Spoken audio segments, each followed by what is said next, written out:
Well, I'm not sure who gives longer answers, me or Glenn Blake. I guess you'll have to decide. My friends, great exercise to get ready for ski and snowboard season. What's up? Johnny Mosley here, getting you ready for day 2 of Snowtober, the virtual ski and snowboard show brought to you by Peter Glenn Ski and Sports. Normally this time of year, you'd be at a regular ski show in your local town, learning what there is new from the vendors, from the different resorts, learning what's new from the different equipment manufacturers, et cetera. But that's not happening this year. There's no in-person stuff like that. But guess what? You still need the gear. You're still going to get out there and ski, still have a great winter. So we're putting it all together for you right here at Snowtober. In this box where I am is your home base. Come back here to learn, to laugh at me, to be entertained by different videos, and then go above me to kind of click in and get more information. You got destinations over my left shoulder. Okay, that's self-explanatory. Get in there and learn from the different places you might be thinking about going. Do they have reservations? No reservations? What's the COVID-19 policy? Are they open? Are they not open? What's the story there? Of course, check the manufacturers tab.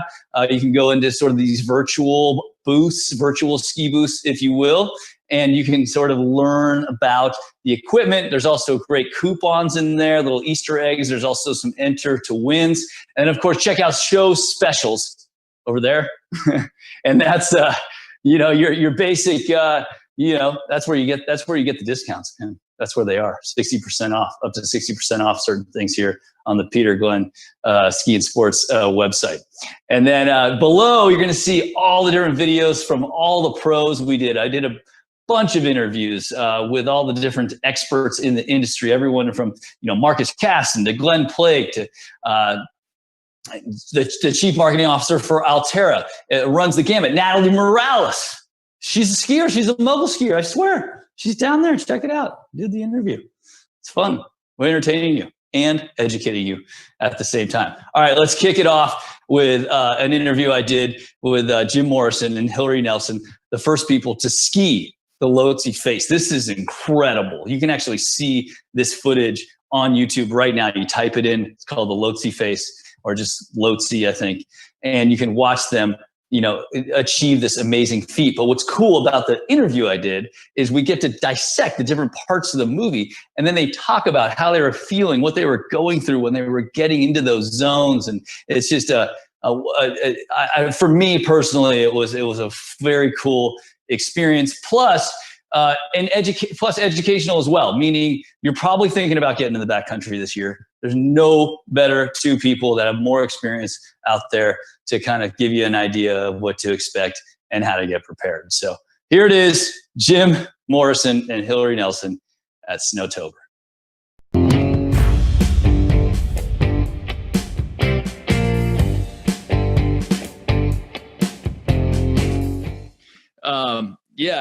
You guys, Hillary, Jim, thank you for taking a second. My guess is ever since you skied the Lhotse face that you've probably done more than enough interviews. I bet you're tired of it. You're probably ready to talk about something else, right? I will say I liked them better when they were in-person interviews.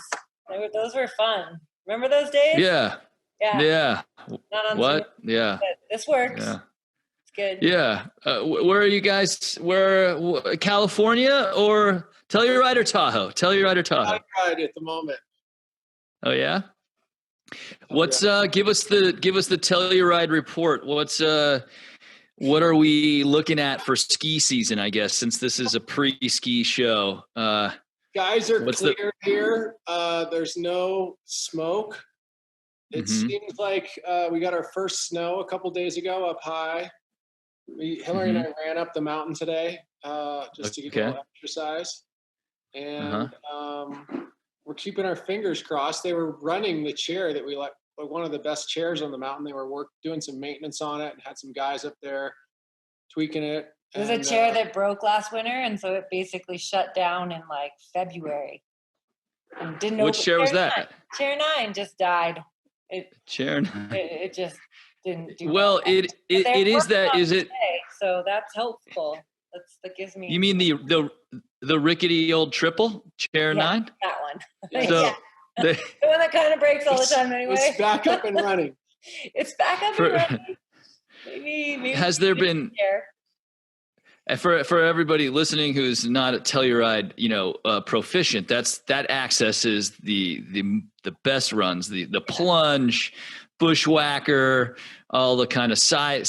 What is it? Spiral stairs, all the famous mogul runs. Yeah, can't make them. Yeah. And it's all north facing, so it accesses all the really good, like snow that stays really good all the time.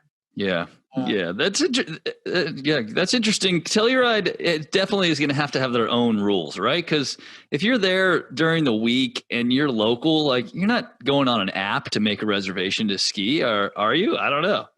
I don't know, because it's weird. We don't really have we're so different from Front Range resorts in that we don't have feeder cities for weekend highs, and we're so remote, we're so far away from just about everywhere that it's kind of it's just different, a little bit different in terms of how many people are here, when we're crowded, when we're not crowded. So what's the conversation around the backcountry out there? Because I know, obviously, I talked to Ray the other day. He's like, there's going to be thousands of people in the backcountry in Tahoe, and everyone's going to be, dying. What's the, I mean, well, here the backcountry is really high risk in general. Our snowpack here is considerably more complex than in Tahoe. But last year, when the mountain closed because of COVID, they sent out an email and said, hey, would you please not access the mountain for uphill travel until Tuesday? And starting on Tuesday, it was just totally okay to skin up the mountain. And through March and April and a lot of good snowstorms, we were out there skiing with lots and lots of people. You had to work a lot harder to go to access sort of the side country terrain. It'll be interesting to see how that may influence this year's program and whether they'll allow some uphill traffic. And most people stayed inbounds and skied right back down the ski runs with a little bit of powder on top of the moguls from early March. Because the backcountry is just so touchy and complex.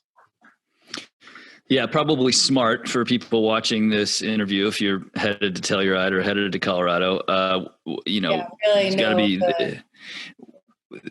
It just slides a lot easier off the. Just to put it simply, the rocks don't grab. You don't get the moisture layering that we get out in Tahoe. And it doesn't settle as. Usually in Tahoe, it's safe after a few days. At least that's what I was told. And but out there, you don't get that kind of pack. Is that how you would describe it? That's pretty accurate. I mean, sometimes we'll get an early snow and it's really cold here and it'll rot, and the crystals of the snow will break down and turn into what they call facets, which you could sort of assume are ball bearings. And then you get all this new snow on top of it, and it's just really easy for the snow to slide on those ball bearings. And we don't get as much snow as California. Like California, you get a bridging effect because you get so much snow that you don't worry about the facets against the ground. But here we don't get that much snow. We get really light, awesome snow, but it never bridges from the ground. So you're always, it's just scary. It can be pretty scary. Speaking of California, what's what are the thoughts on Tahoe? And Jim, what are you thinking as far as because obviously we have more numbers. People are moving to Tahoe right now. Like the Bay Area is camping out up there. They probably plan on camping out up there all winter. I mean, how would you advise them to be safe? I think that Tahoe's, crazy busy. It's like the 4th of July every day this summer. And I think this winter it'll be similar. And I think we'll see that for years to come. And the ski areas are going to have probably less skier visits because of the pandemic in the short term, and more people will get in the backcountry. And I would just advise people to find a guide and find the right training and get an avalanche class and make sure you have the right equipment. And then when you get to the trailhead, think about what you're doing as soon as you get there. Park properly. Don't just take up 3 spaces, because there's a lot of other people that are coming behind you, and maybe wear a mask and carpool with your friends or something, and be safe. And it's gonna be awesome. It's gonna snow a bunch. It's gonna be beautiful sunny Tahoe days on the West Shore, and there's gonna be a lot of people there. So you just got to embrace that. And skiing's not a solo endeavor. You always have fun watching your friends ski down. So get over the fact that there's more people there and go out there and have fun. Well, everyone was headed towards, at least thinking about getting in the backcountry, and you got to think, that's a healthy thing. And they're mostly because they're watching people like you and they're inspired by you. So I think, but it is daunting. Even for me, who skis a lot, I don't even really know where to begin. So getting a guide, I think in Tahoe, the Alpenglow guys that you guys have experience with, Adrian, is one outfit. You just call them and get on like a trip, right? Or get on some day trip or something like that. You can do that right in I don't know what to call it, in Olympic Valley, the name of the valley where I was going to start talking about that, but we haven't gone to Blank Valley. Yeah. Blank Valley. You can get out there with those guys and get into some side country off the ski resort one day, and then you can bite off a bigger chunk and go into the real backcountry further away from there. And they're a great resource. What about in Telluride, Hillary? I know you used to guide there, actually. So yeah, there's a couple different guiding outfits here. San Juan Adventures, San Juan Mountain Guides. I'd say, if you're in town, one of the best things to do, or if you want to call or email, is there's the local mountaineering shop is called Jagged Edge, and they can sort of direct you to whether you want to go. There's great ice climbing around here. There's a lot of ice climbing, so a lot of people come here for that. But if you want to go ice climbing, or you want to go skiing or a backcountry ski, that might be the best place to start. That's a great resource anywhere. Go to the local mountaineering shop, and they're going to have a lot of information on where you can get classes or guides or equipment. Yeah, avalanche classes, all the gear that you need, all that kind of stuff. So yeah. All right, good stuff.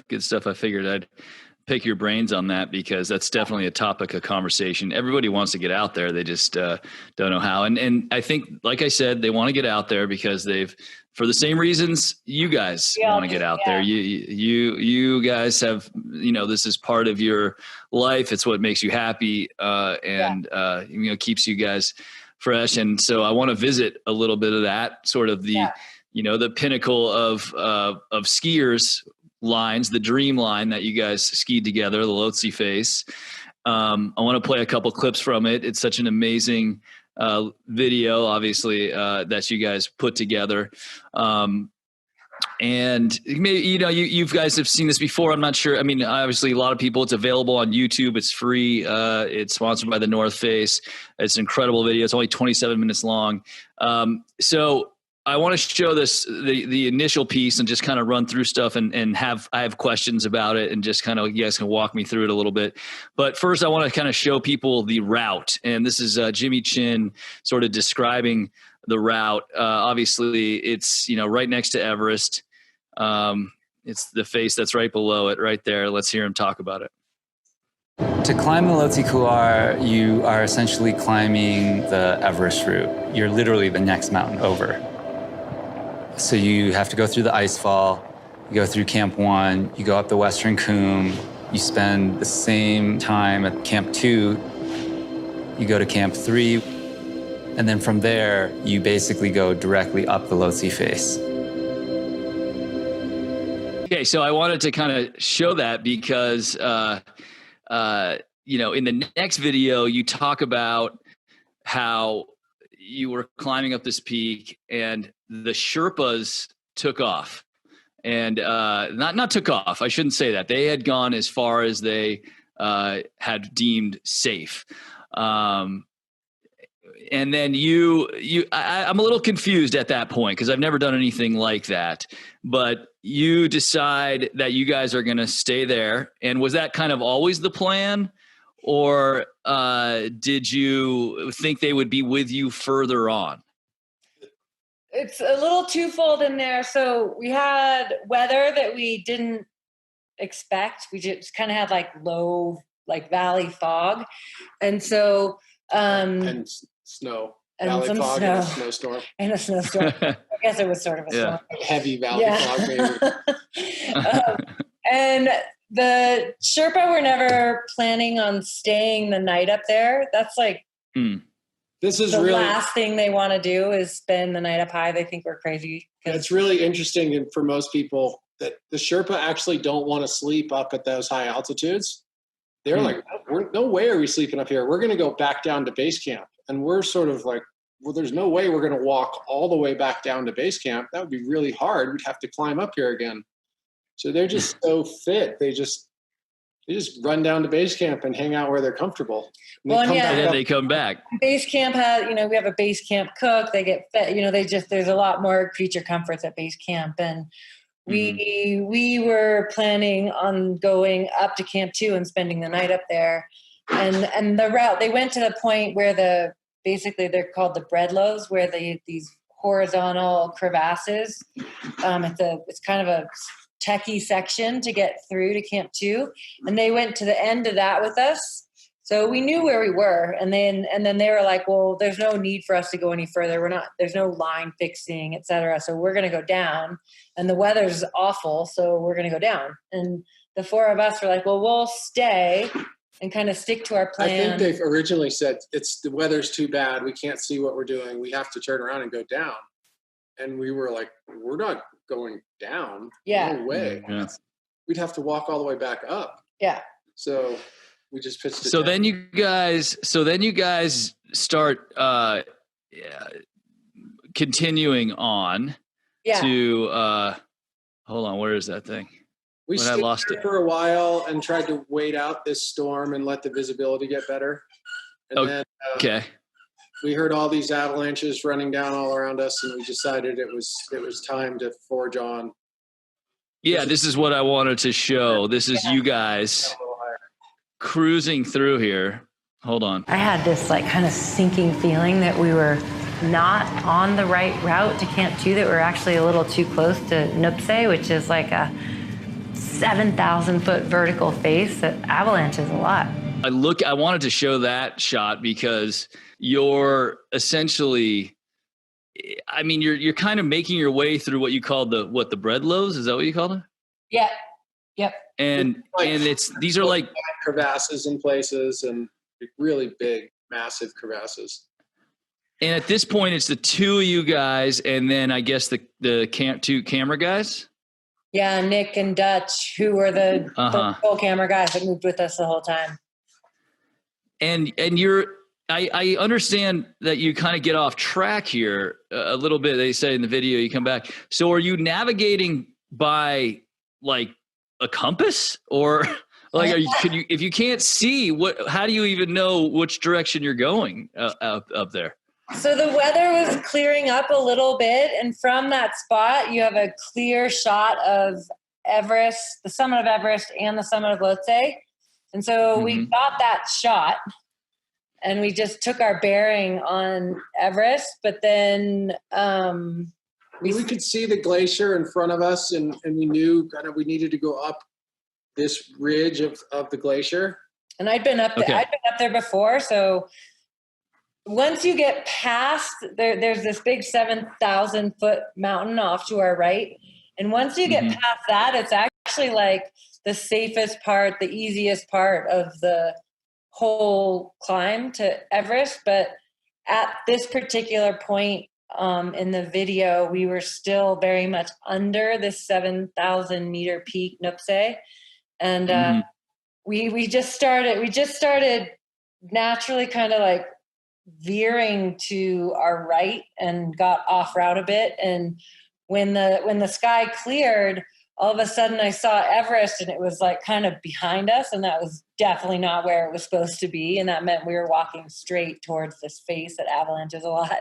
And we did a very abrupt about face, and then it actually cleared up and we were fine after that. But it was, yeah, I mean, I've seen that face rip bigger than you can imagine, and it's not a great place to be standing under.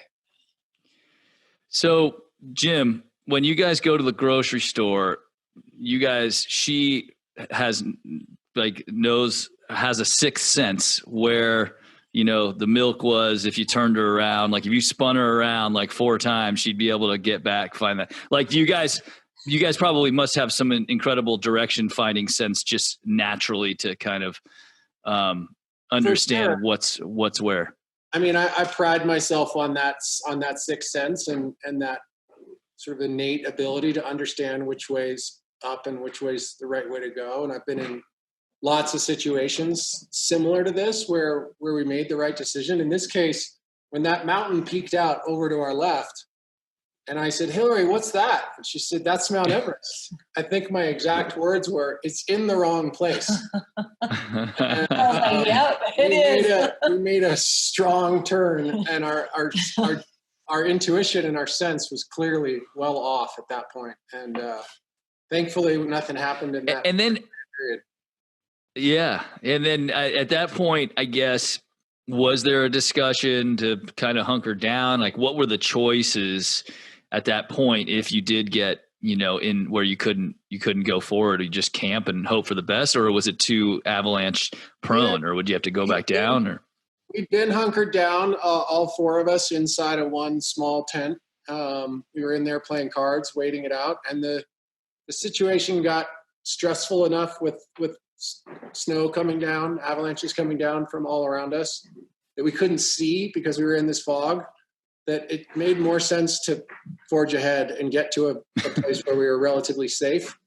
Which was not far from where we were sort of holed up. Yeah, it was a couple hours of walking. Yeah, a couple hours just to get to Camp 2 even. So. Yeah, to get to somewhere safe. Yeah. Okay, so then you guys start working your way up. You get to Camp 2, you spend the night at Camp 2, and then you get up at 12 a.m. and start for the top, right? No, there's a little, the movie kind of puts it together that way, but this was actually our first trip up to Camp 2. So we spent a couple nights up there, and then we actually went all the way back down. And then the second time we came up was when we went all the way to the top. Yeah, so high altitude climbing, you go up, you spend a couple nights, you go to lower altitude, then you come back. We made our way to Camp 3, we spent a night there. We came back down to Camp 2, and then we got a weather report that said, you got to go on this particular day to the summit, because after that, it's going to get really windy. So got it. That was the tight window.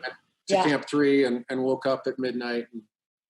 Well, yeah, you have to wake up. You can't wake up at midnight because that's a bad juju, bad mojo. They're like, you can't wake up at midnight. It's got to be 11:45 or 12:15. So we got 12:15.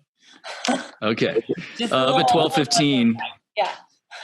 And then this is this is like, you guys are kind of right in the heart of what looks like, I guess, did you climb up the chute? No, this looks like maybe just to the left of it or something like that. We climbed up basically where we skied down in the couloir itself.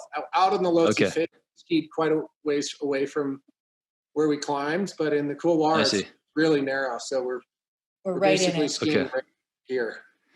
Oh, okay. And that's the explanation where you guys you couldn't quite see in it, because when you guys walked past it, it was in the clouds or something. And then you got that first glimpse when you came around a rock and you could see that there was snow in it. I read that somewhere, I think, that you guys didn't really. The couloir, so the Lhotse Face is west facing, so you can go up that, but the couloir itself is actually has a north aspect to it, and you can't see it from anywhere but the ridge, the main route ridge of Everest. So we couldn't see it until we topped out on the Lhotse Face and then came around this big like rock horn, and then we were in the couloir, and that was when we were like, oh my gosh, there's a lot of snow. Yeah. Okay. Yeah, that's pretty cool. I can't wait to you must have been psyched. I want to play this little little piece here? I think that's what the deeper meaning is for me. It's really going out there and suffering and getting into a really unique environment. It helps me get to a place where I'm able to fully live in the now. And I just love that. And I feel like, we all, there's parts of our life, especially right now, where the only thing that keeps your mind off of things is just like working or doing something where you're forced to singularly focus on something. And at this point, you guys are in the couloir, and are you, that's Mount Everest right there? Yeah, which we made reference to often while we were climbing. We were like, oh my God, that's Mount Everest right there. Yeah, that's pretty cool. Are you, I know that you often talk about that as, climbing sort of has saved you, Jim. Obviously, personal tragedy that most people can't imagine, losing your family in a plane crash. When you were up on this face, was it effective? Were you able to just focus on one step at a time? Was it scary enough for you? Was it, or did you have some moments of bliss where you guys were camping out? Like, what's the journey when you're sort of getting close to the top? Is it, what are you thinking about? I mean, I think it was really, really hard. Hillary had the idea of climbing, let's say, without oxygen. And so we were up until, the shot is in what you just played, where we put the oxygen on for the first time, which was at about 8,200 meters or so. So it was really, we were depleted and it was cold and it was really, really difficult climbing. But I had an experience on Everest, on the other side of Everest, earlier in 2018, where I had that really blissful moment where I was climbing by myself and I was ahead of my group and I just was more connected to my kids than I really ever had been. And I was sort of in tears, but it was happy tears. And I was just in this surreal place, kind of on the edge of where humans can exist. And I felt like I could almost reach through to the other side and touch them. And I talked to Hillary a lot about that experience and sort of wondered if I would get there again, right about in this spot that we're looking at. And in reality, it was dealing with putting on oxygen and the frantic moments of where are we going to ski and, oh my gosh, look how much snow there is. And I'm in this sort of dream spot and conditions exceeded our expectations. And I was pretty focused on keeping the cameraman alive and get to the summit. So I didn't have that same surreal moment, but I certainly have in many places in the mountains. Yeah, I haven't. Yeah. I mean, I think what was different about this particular climb, like when he was on Everest in the spring of 2018, when I was there, it was in the main climbing season and all the ropes are fixed and and there's people in more places and you just kind of have time to, your mind can wander more. In this instance, we were the only people in the entire valley. We were breaking the trail. We were trying to help the Sherpa as much as we could in terms of the ropes and all of that. And so it really required a lot of that being present and focused and hustling because the weather was about to change and all that kind of stuff. It was a little different. Yeah, I think that's a good way to put it. We were so focused on right where we are that I wasn't really in that other sort of ethereal state of mind. Yeah, I guess you're kind of, I didn't think about it that way, but I think when you're immersed in the video, you're not thinking about the fact that you guys are also managing other people, and like the whole, in the end, even though you got people helping you and setting it up, in the end, this is like, you guys own this thing. and the buck stops with you guys. So you're like managing a small expedition and so yeah, there's not a whole lot of time to be out of the moment, I guess, of just trying to figure out the oxygen thing. I did read, I remember that Hillary, you were somewhat opposed to the oxygen in the beginning. Jim was like, I don't care. I just care about the skiing. We got to get there in the window.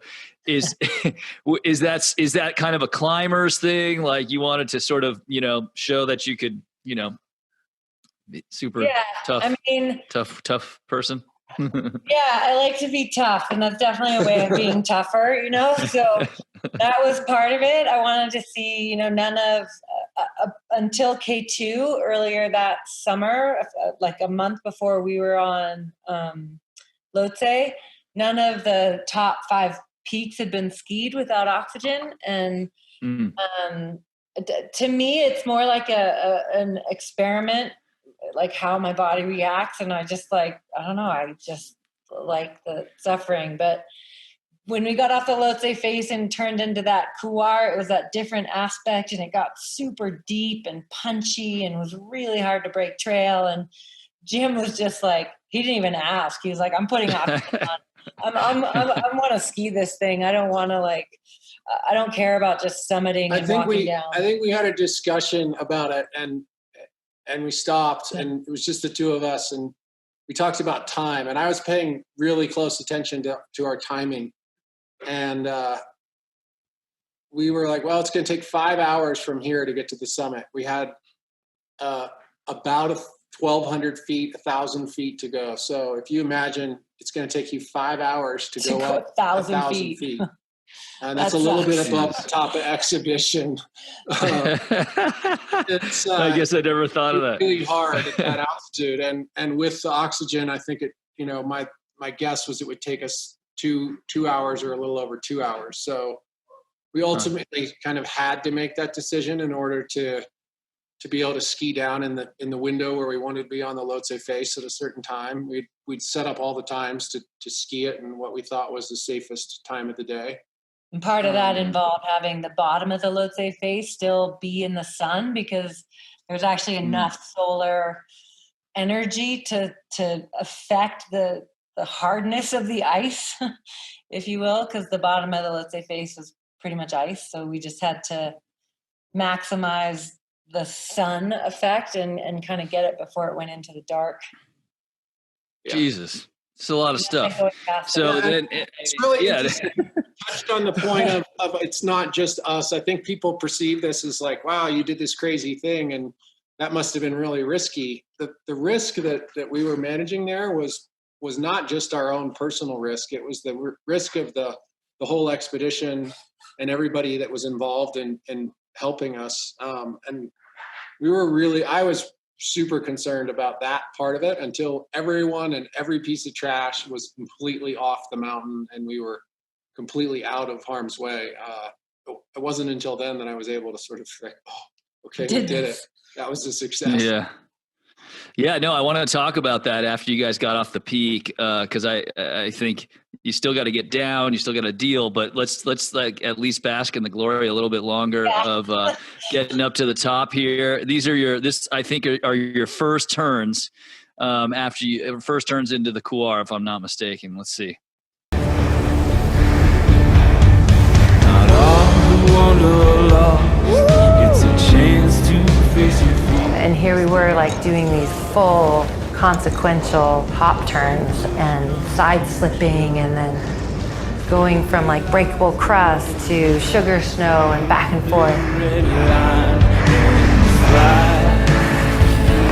Completely and totally exasperated, breathing as hard as you ever have. Oh man, the skiing is incredible, and like you said, have been quoted, Jim. You said, "There's Mount Everest." It's pretty amazing being in that spot, skiing this line that we talked about and dreamed about for a really, really long time. And then I wouldn't say the conditions were good. There were certainly turns that were really good. It was one of those things where with a heavy pack on, you initiate a turn and your tips go through some good snow, and then they dive under some breakable crust, and then you get thrown forward, and then you got to adjust your feet under you. And it was sort of every turn you were kind of feeling the snow with your tips. At 27,500 feet, that was an experience, but it was incredible. There was, we're skiing this dream line and staring across the valley at Mount Everest. I have 2 questions there. Go ahead, Hillary. Go ahead. Well, I had actually climbed Lhotse before in 2012, and everything that you see in this picture was 100% rock. And so wow. Come back in a different season in the fall versus the spring, I had 100%. My mindset was like, we're not going to be able to ski this whole thing. We're going to have to rappel off the top, because when it was rock, it was like a 20-foot cliff, 30-foot cliff. And then the choke was only maybe 40 centimeters wide. Like, I wasn't even walking on the ground. I was climbing on the 2 sides. They were so close together. So in my mind, I was, there was no way we would be able to ski this continuously. For sure, there were 2 rappels. And the reality was that it was filled in such a way, even if it wasn't like the best skiing, it was totally skiable, the entire thing. And so I just kept like pinching myself. I couldn't wrap my brain around it. I couldn't believe that it was all packed and we never had to take our skis off. It's incredible. Or anything. So you must have been like almost a little bit stressed out going up, thinking we're going to have to do all this rappel. I have a couple questions about that. How long did you guys wait at the top before you strapped in and went down? I mean, I imagine you were like, let's get the hell out of here. And then B, how did you figure out which skis to use? Because I know I've seen a lot of video of you guys skied a very similar looking, obviously narrow, not as consequential Couloir and Telluride a bunch that seems to have been training for this for this shoot. Now that I look back on it, how did you sort of determine which skis you were going to bring, and did you test them and stuff like that? Yeah, I mean, well, we got to the summit at 1:45 in the afternoon, and I think I dropped in at 2:22. Okay. So that was, we got to the summit, we started celebrating with the Sherpa, the cameraman got up there, we were taking photos. It was this surreal moment. The wind was starting to pick up, and I looked over at Hillary, and she's got one of her skis on, and she's getting ready. You got to transition and put them into ski mode and start buckling. And she's just right into the business. Like, we got to go. So, I mean, maybe you feel like this, Johnny, but when you're standing at the top of a really steep run and you don't have skis on, it's super scary. Once you put your skis on, you're like, okay, all right, I got this. So I was like, I want to get my skis on. That's a great point. It's the worst. So we weren't there very long, but it was a pretty amazing 40-ish minutes. And then skiing down, we skied on these skis because we've skied on lots of different stuff. They're Blizzard 0 Gs, and they're lightweight, but they're not crazy lightweight, and they're 95 millimeters underfoot. So we're used to skiing on pretty fat skis and like that, and wanted to have enough waist width to float through all these various conditions we were going to find. And we've skied these same skis on, locally, but mostly these are kind of our expedition ski. We're usually on a wider ski at home. We skied these in Denali. We skied them in India on a peak called Papsura, which is probably the gnarliest, scariest descent we ever did. And they were just pretty perfect they were the right tools. I like them. What length? They have a flat tail, and they have a stiff tail. So sometimes a heavy pack can pull you in the back seat. And that stiff tail, for me at least, it holds me up. It keeps me forward without launching me forward. And that flat traditional tail just does so well on ice. And we had there's no ice here, but the whole rest of it was pretty icy. Yeah. And Yeah, so go ahead.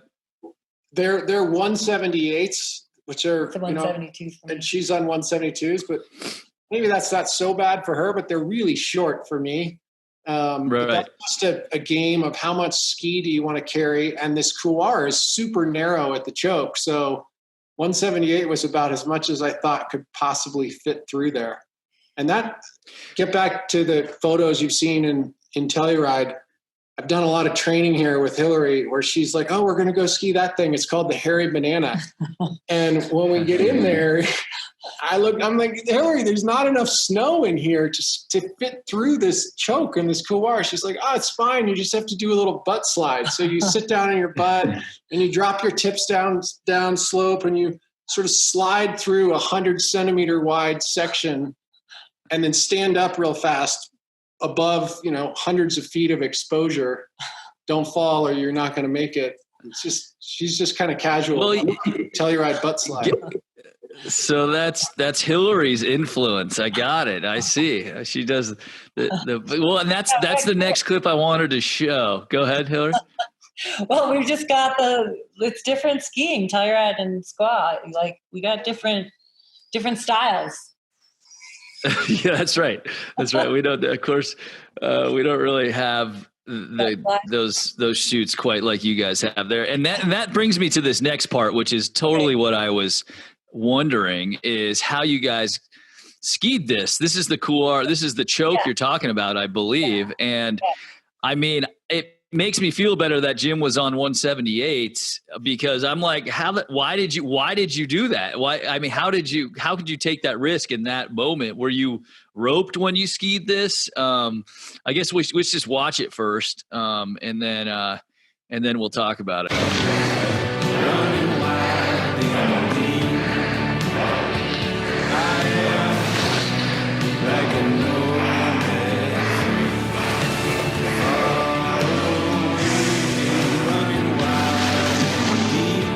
If you can link 3 jump turns at 8,000 meters, I mean, you're badass. I mean, I didn't even see where you could turn in there. So, but you skied. It made about you said, Jim, you thought about standing up and just kind of butt sliding down. But then you tell us about it. We got to that. I mean, first of all, there's been years and anticipating what this choke's going to be like, and talking to people like Hillary and Adrian and other friends that had climbed Lhotse. Everyone's like, there's no way you're going to be able to ski that. You're going to have to, it's too narrow. But when we were there, the snow had filled it in, and not only had it filled it in, it blew in on a slope in a weird angle. So we were able to drop our tips down slope and our tails up slope and get through an even narrower section. And when we skied down to that choke, I turned around to Hillary and I yelled at her, and she said, "What?" And I yelled again. There's no rope, because we had been fixing rope all the way up, but our Sherpa had run out of rope. So after we climbed through that section, one of the Sherpa was ahead and one of them was behind. He took the rope out of that section to use up higher on the mountain. So that the crux of the whole route, we had no rope. So not only did I want to use a rope, I didn't have an option to use the rope, which is pretty awesome. And in hindsight, you really didn't want a rope in there, because it would have you would have been on top of it the whole time. Would have been sketchy. Yeah, I'd kept talking to the Sherpa about making sure that they didn't set the rope in the middle of the couloir here, because we wouldn't be able to ski on top of the rope. But I made each turn, and I kind of looked down at what you're looking at, and if you screw that turn up, you get about 6,500 feet till you stop. So you don't want to mess up, but you're never going to be back. I'm never going to go back there and make another turn in that spot. So each one was pretty memorable. That's pretty cool. Yeah, that's incredible that you made turns through there, and around those rocks at the bottom, and we did what you do when you click poles together. It's kind of like a high five in the backcountry, and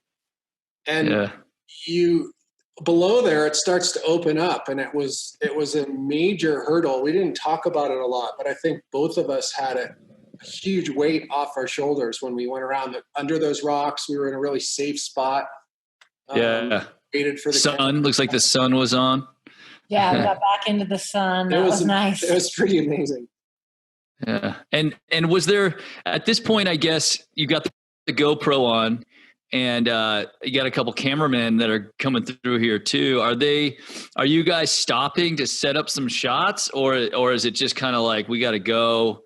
Is there some pause for production, or what's that like in this scenario?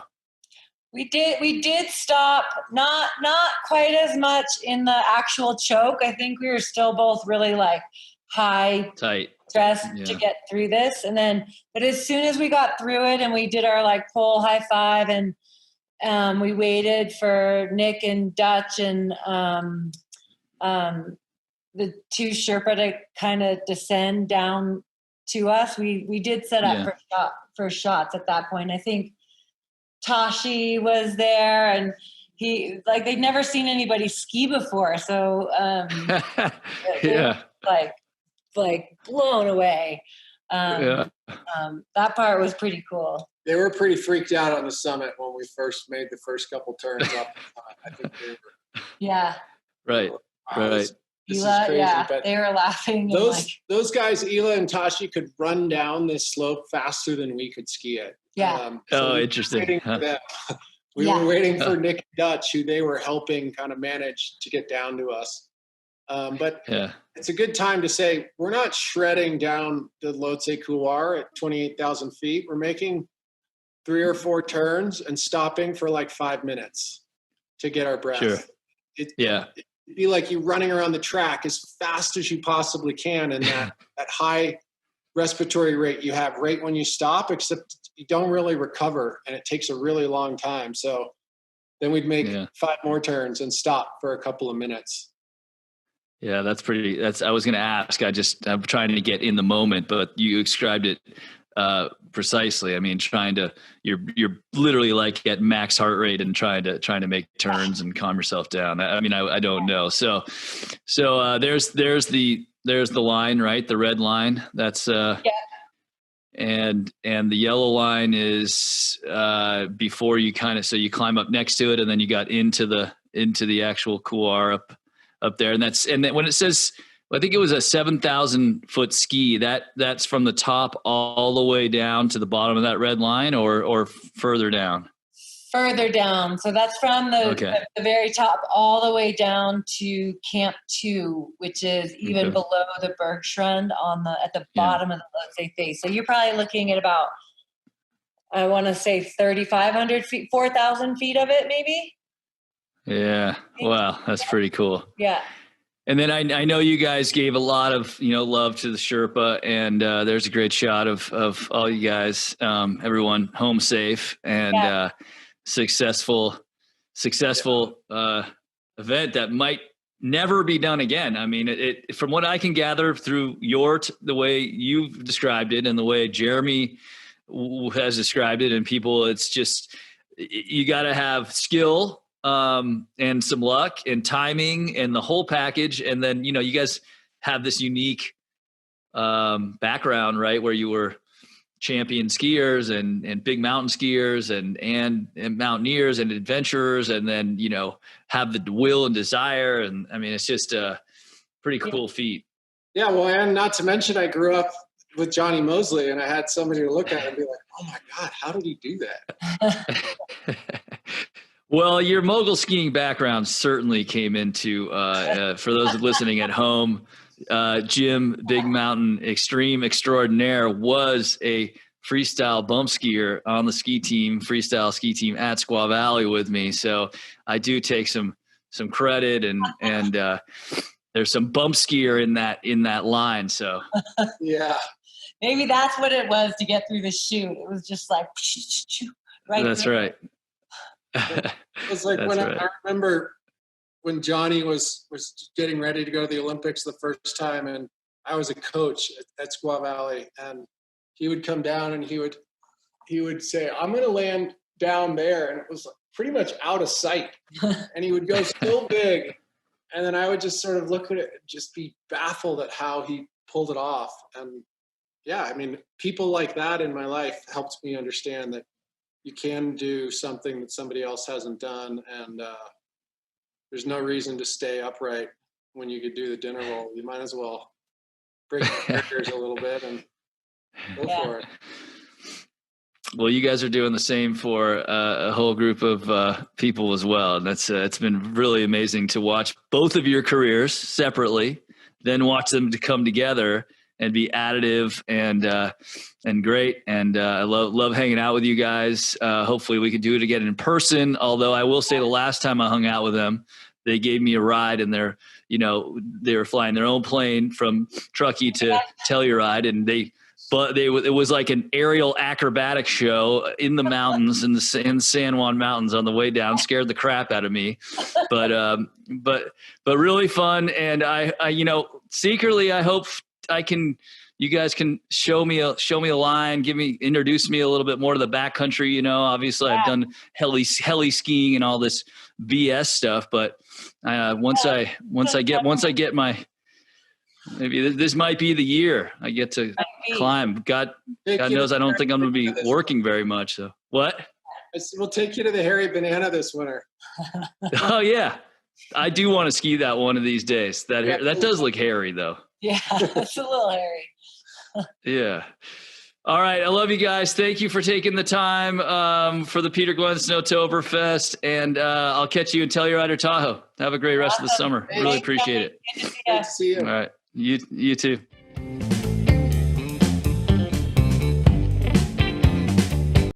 Incredible. Jim, Hillary, thank you for taking the time to sit down with us and share your insights about navigating in the backcountry and skiing the Lhotse face. Incredible. I don't know how they sleep out there. It's just hard enough. I mean, it's hard enough. And then sleeping out there as well. That's incredible. All right. Welcome back to Snowtober. Johnny Mosley here. This is the virtual ski and snowboard show that's getting you up to date on what's happening this winter in the ski industry, in the ski world, and finding some deals. Yeah, show specials up to 60%. Make sure you click on that. Check the destinations tab. Check the manufacturers tab. All good information in there. And you got to keep digging deeper. There's coupon codes and all kinds of enter to wins, all kinds of good stuff. All right.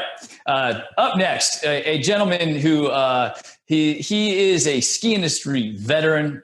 He knows a lot about everything in the ski industry. He's a great writer, a great skier himself. But most importantly, for our context right here, and an idol of mine, because I am the chief testing officer for Peter Glenn Ski and Sports. So I get out there and I test this gear and I try to let you know what it's like, what it performs like, if it makes sense for you. But Jackson Hogan, my friends, he has a website that's just dedicated to that called realskiers.com. And he really goes deep into these reviews. And we pay attention to these reviews even when we're buying here at Peter Glenn Ski and Sports. So it's a really valuable insight. And he just happens to be a really colorful guy as well. So enjoy this interview with Jackson Hogan.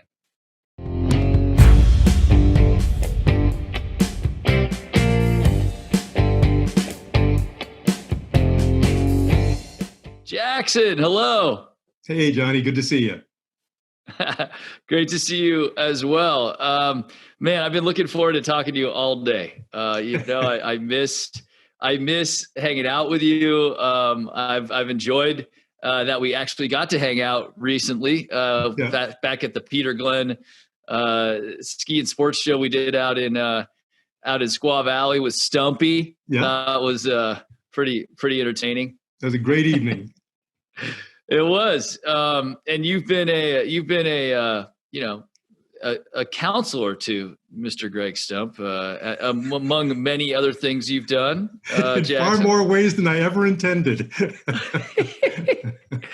Well, it makes sense to me because, if there's one guy I want to talk to about what's happening in the industry that could know everything from equipment to the business side to the movie side. I mean, you cover all four corners, and you have been covering all four corners for a long time now. I mean, what would you say your official number of years in the ski biz is at this Oh my point? Lord! If official tell me the ski biz goes back to 1972. I think dinosaurs still roamed the earth then. It was a different time. I've been professionally testing skis since 1986. And I've skied most models made. I'd say a number of skis I've skied are in the thousands. Reviews, ditto.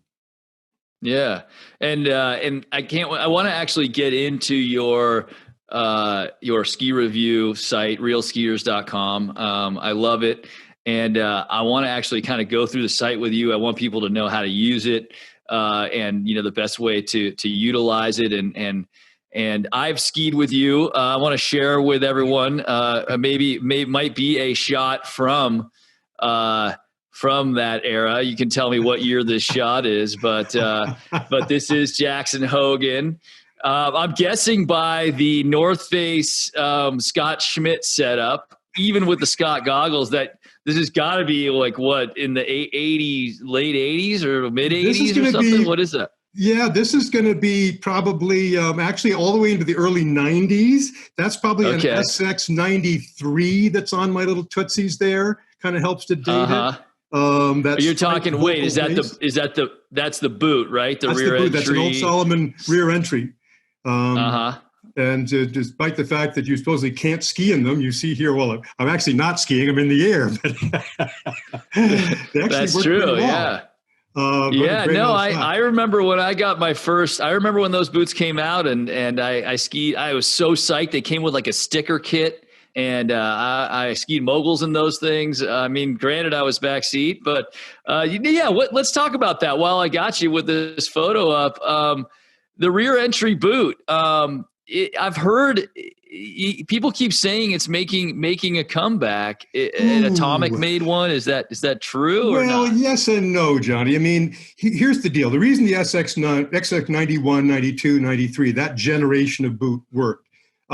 Is because there were some design, shall we say, subtleties that made it work. And those are completely absent in this new generation. All they're trying to do right now is create what we call the bucket of love. It's just it's this giant Costco that you stick your foot in, and there's a semblance of a closure device, so you have this illusion of security, but you're basically inside a Costco with your foot, and it's just It helps you get the boot on. So if that literally is what's stopping you from skiing, go get them, Tiger. But if you actually want to ski at I would consider a safe level for you and who you're sharing the slopes with, I want you in a boot that actually holds your foot and doesn't just sort of provide the illusion of holding your foot. Yeah, I struggle with that myself, Jackson, when I go skiing with people. I'm not a qualified ski instructor, but since I stopped competing, I ski with enough people, and I give tips and I try to help people. And often in the beginning, I'd really try to help them get a little bit more forward in the boots. But once in a while, I would look down, and now I've got to the point where I take a look at their boots, and the shin angle is like that, meaning that the cuff is so far back in some of these rental boots that they can't physically do what I'm asking them to do. They can't get their center of mass over their point of balance for life nor money. Yeah. Exactly. But I know that the ski industry has been trying to, they like to put people so upright in the boots because they don't want their calves to be sore or their quads to get tight? Like why is that happening? I think, but the problem is there's a disconnect between the rental product and the rental business of getting the ski out the door and what skiers need to actually guide a ski. The rental business is guided by get the customer in and get them the heck out again. And the faster you do that, the better you've done. Well, there's not much time in there to actually fit a boot or to do much about really accurately sizing. The most commonly heard word in a boot rental line is next. It's not, how can we dial this in? So there's really two different worlds out there in boots. There's the rental experience, which nearly everyone has to endure. It's just run a rite of passage in order to become a skier. You have to rent and find out how dreadful that can be until you can acquire your own boot, which is a completely different protocol and it's a completely different experience. You're going to spend as little time as possible getting a rental boot, and you're going to spend as much time as possible getting a retail boot. Buying a boot. Yeah. Okay. So if, and you are, I know among, we'll get to all the different jobs you have. I of course know you, when we kind of, you rebirthed the head brand in the US. That was your charge, your responsibility, and you brought me on to help you. But you're also a master boot fitter, or I don't know if you're technically a master fit guy, but you are a master boot fitter. And so you know your boots. If someone's buying a boot, I've struggled just even getting my wife in the right boot, et cetera, because I want to put them in some. Typically, the boots that are stiffer tend to have more forward lean. So if you're someone who's buying a boot, what should say you're a casual skier, you ski, you fly to Colorado for 1-2 weekends a year, but maybe you understand that rental. But I always tell people, just buy boots, don't buy anything else. If you Excellent advice. You do like to ski, if you can't get the whole kit, you don't want to deal, just buy a good pair of boots. You'll have them forever. Right. But how much forward lean should they have? Should they stay away from, like, how do you know what boot to get? You don't.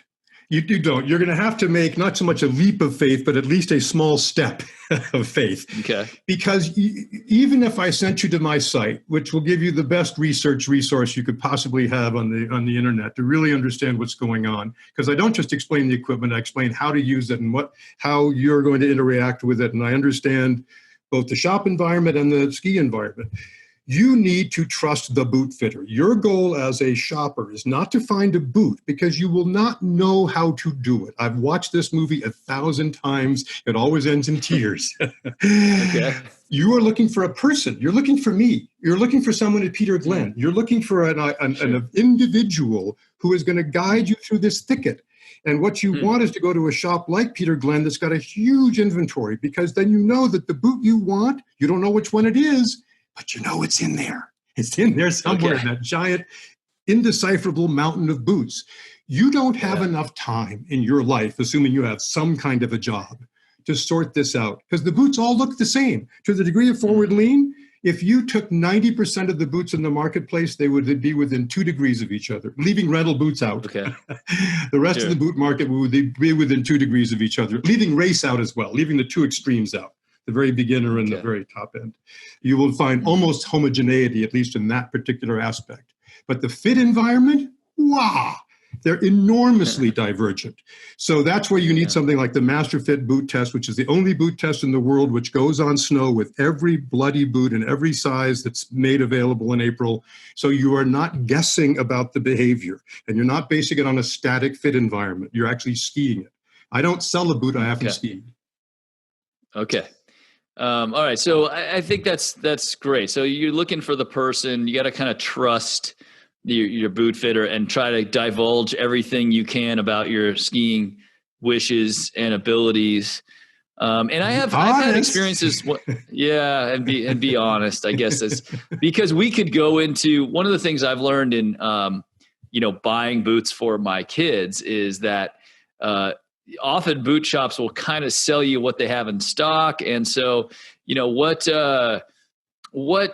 do you look for is because I think one thing people don't know is there's different widths and there's different, lasts, and how much should people get caught up in that? I mean, you could go into such detail, but one thing, you know what you're talking about when you talk to the boot guy, what do you? Sure. Well, do some research. I'm not saying don't do online research. Learn what you can. Go to places like realskiers.com. Not that there's any other place like them, by the way, but, and do your homework so that you have some idea of what the world looks like, if you will. But before you say, that's the boot I want, remember this. Even Tiger Woods, when he was really, really good, had a coach.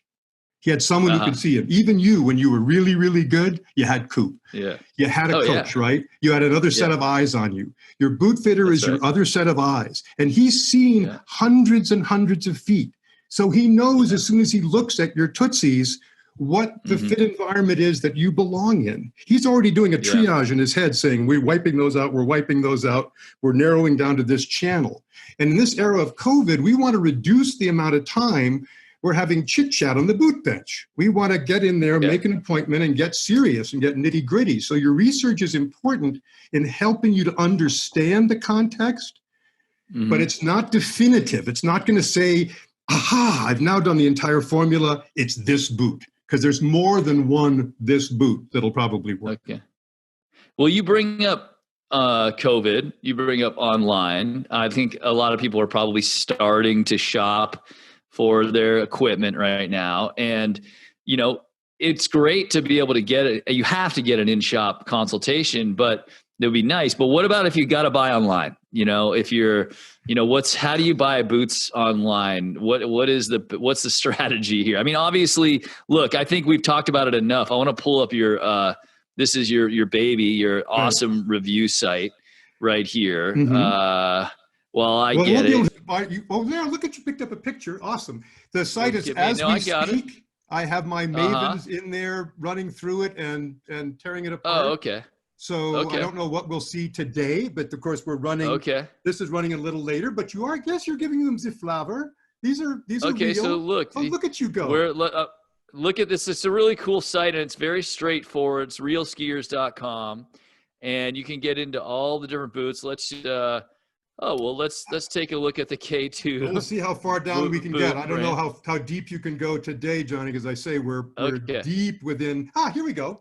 So this is beginning with the brand profile. Before we get into the boots, all of these are linked to their reviews on the America's Best Boot Fitters MasterFit boot site. So each of these boots that you see here is a link. Yeah. And that link is not active today, but it will be when this is being viewed. And you hit that boot, and off you would go to that particular boot.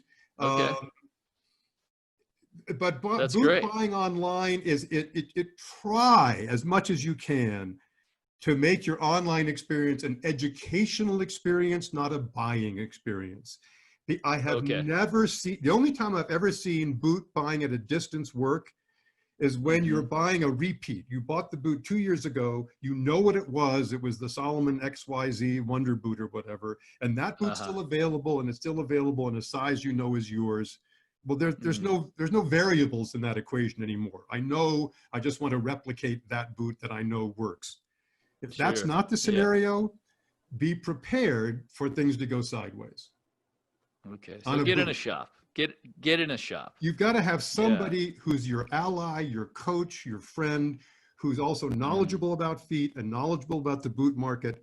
They can tell in 2 minutes what you couldn't figure out, I'm sorry to say, in 2 years, because there's just too many variables. It's complicated. Have any of these new, I see you had a Fisher, you got Fisher boots on there. They had an app for a while or something where they could, you could measure take a picture of your foot or something like that. Is any of that stuff coming along to a point where you feel comfortable? It is, Johnny, on two different fronts. One is the app you're talking about. It's called ScanFit, and it allows you to use your smartphone to take some pictures at various angles. If you're over 65, don't try this because you'll go nuts forever trying to get everything lined up. You'll eventually get rid of your smartphone and everything else. But if you're under 60, you might be able to use the app effectively. And it'll tell you which Fisher boot most closely matches the shape of your foot. And there are going to be 3 more thorough scanning devices coming up on the marketplace. One through Fisher, one through CDOS, which actually share a software identity.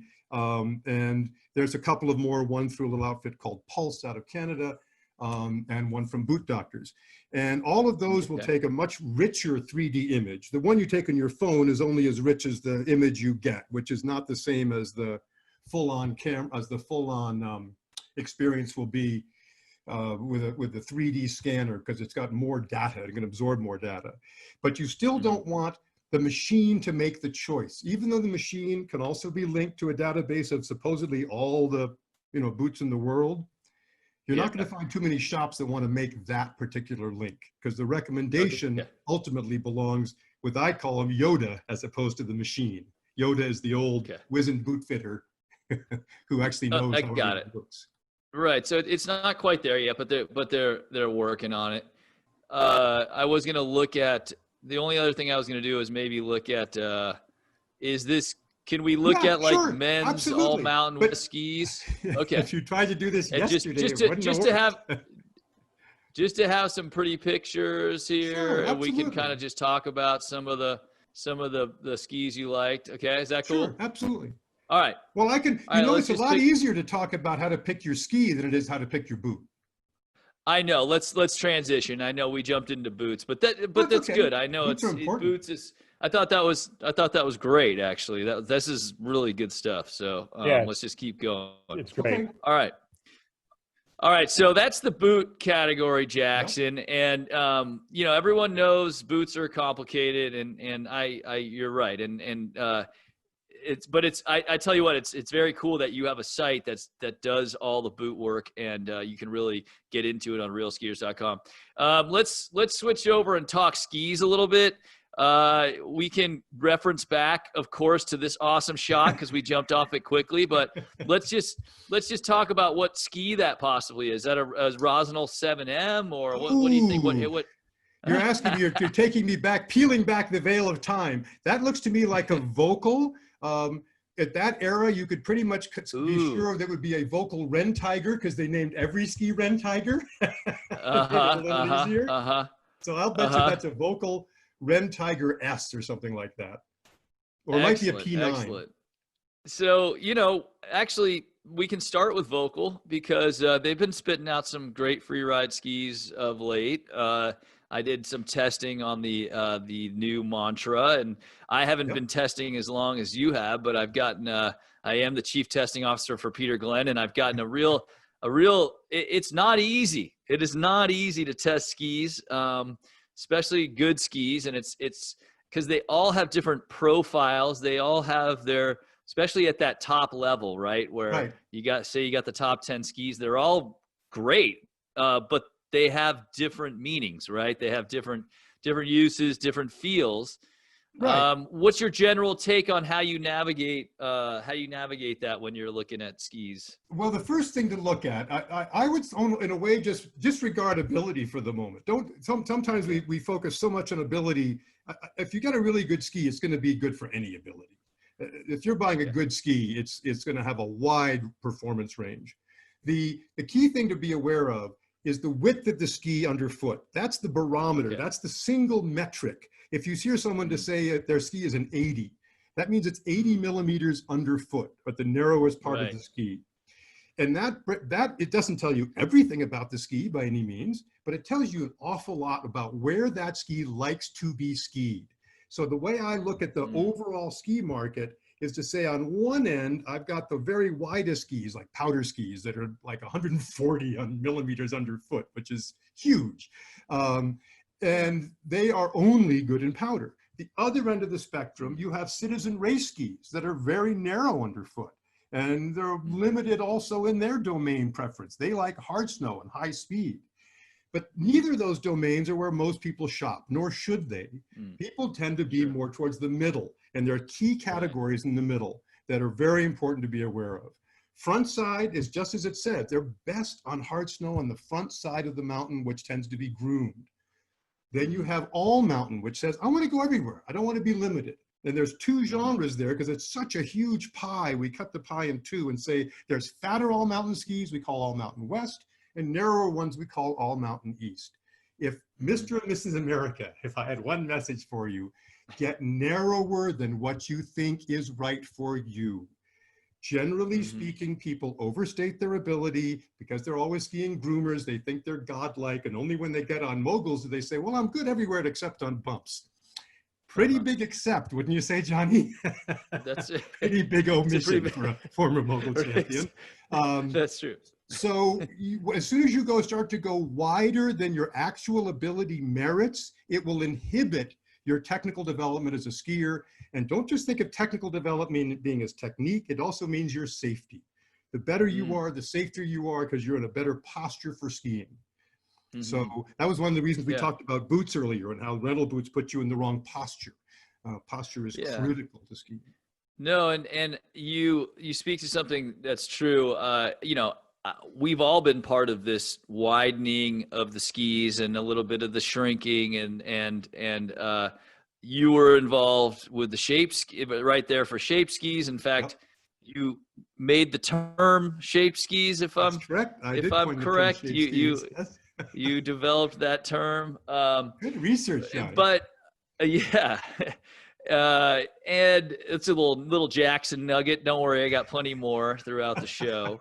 But one thing that does not lie is it is very challenging to ski moguls on wide skis.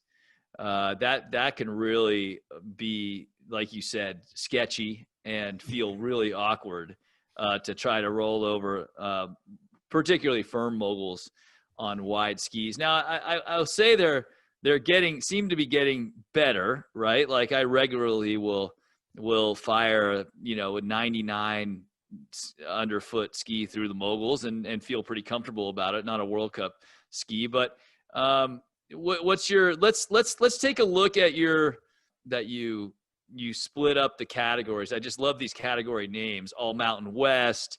So that's really smart. I know that this is your site, realskiers.com. You have them all broken down: All Mountain Skis, All Mountain West, men's front side, men's big mountain, and then you have All Mountain East. So let's take a look at through the men's. If you go to the men's, you'll find links to the women. Ladies, you have not been left out, but you also get your own links as well. So we'll always get to your stuff as well.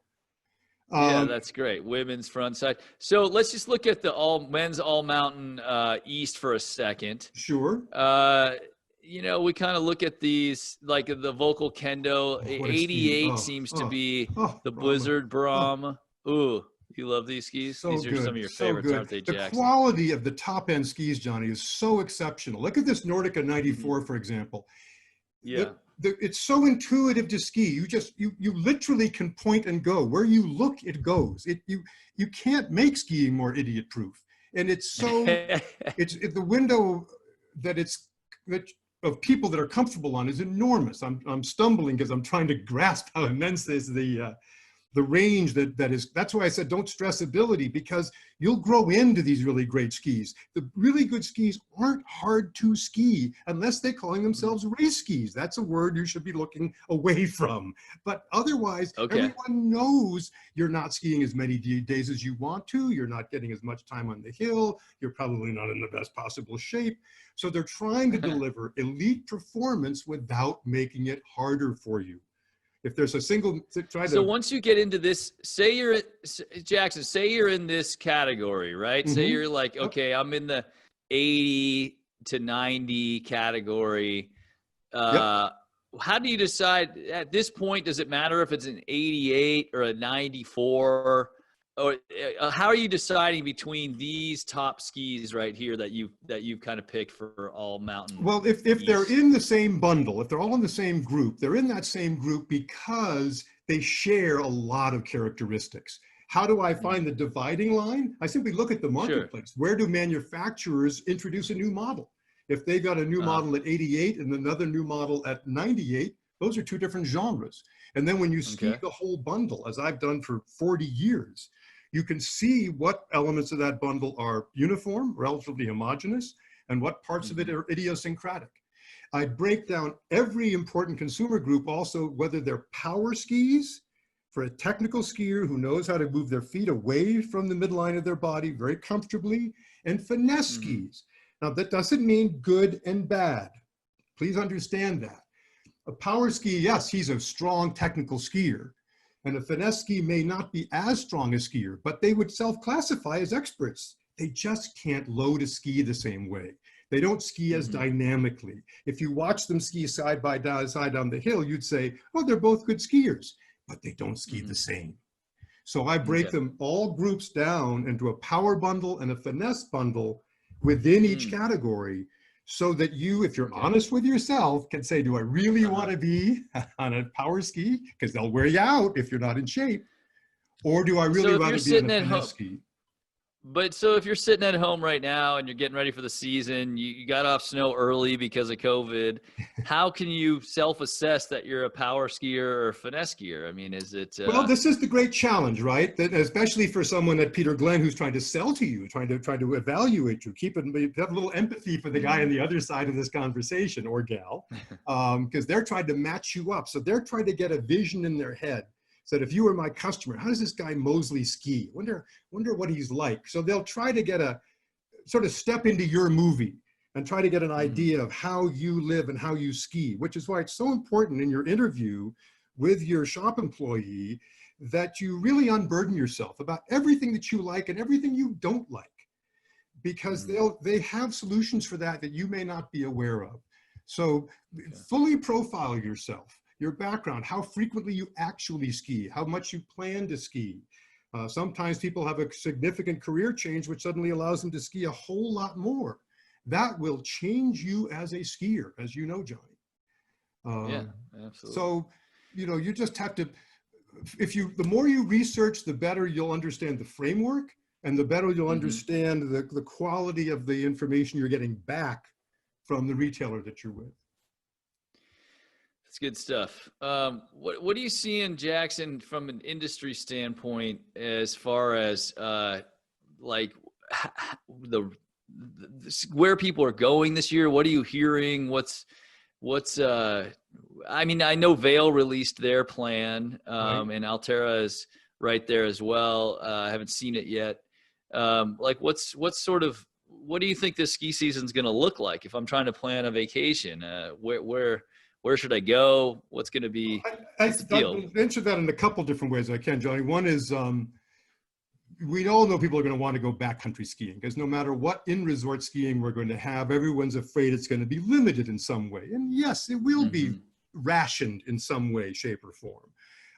But be aware, the backcountry is going to be rationed as well. It's going to be rationed by the fact that there's only so many places to park and there's only so many trailheads.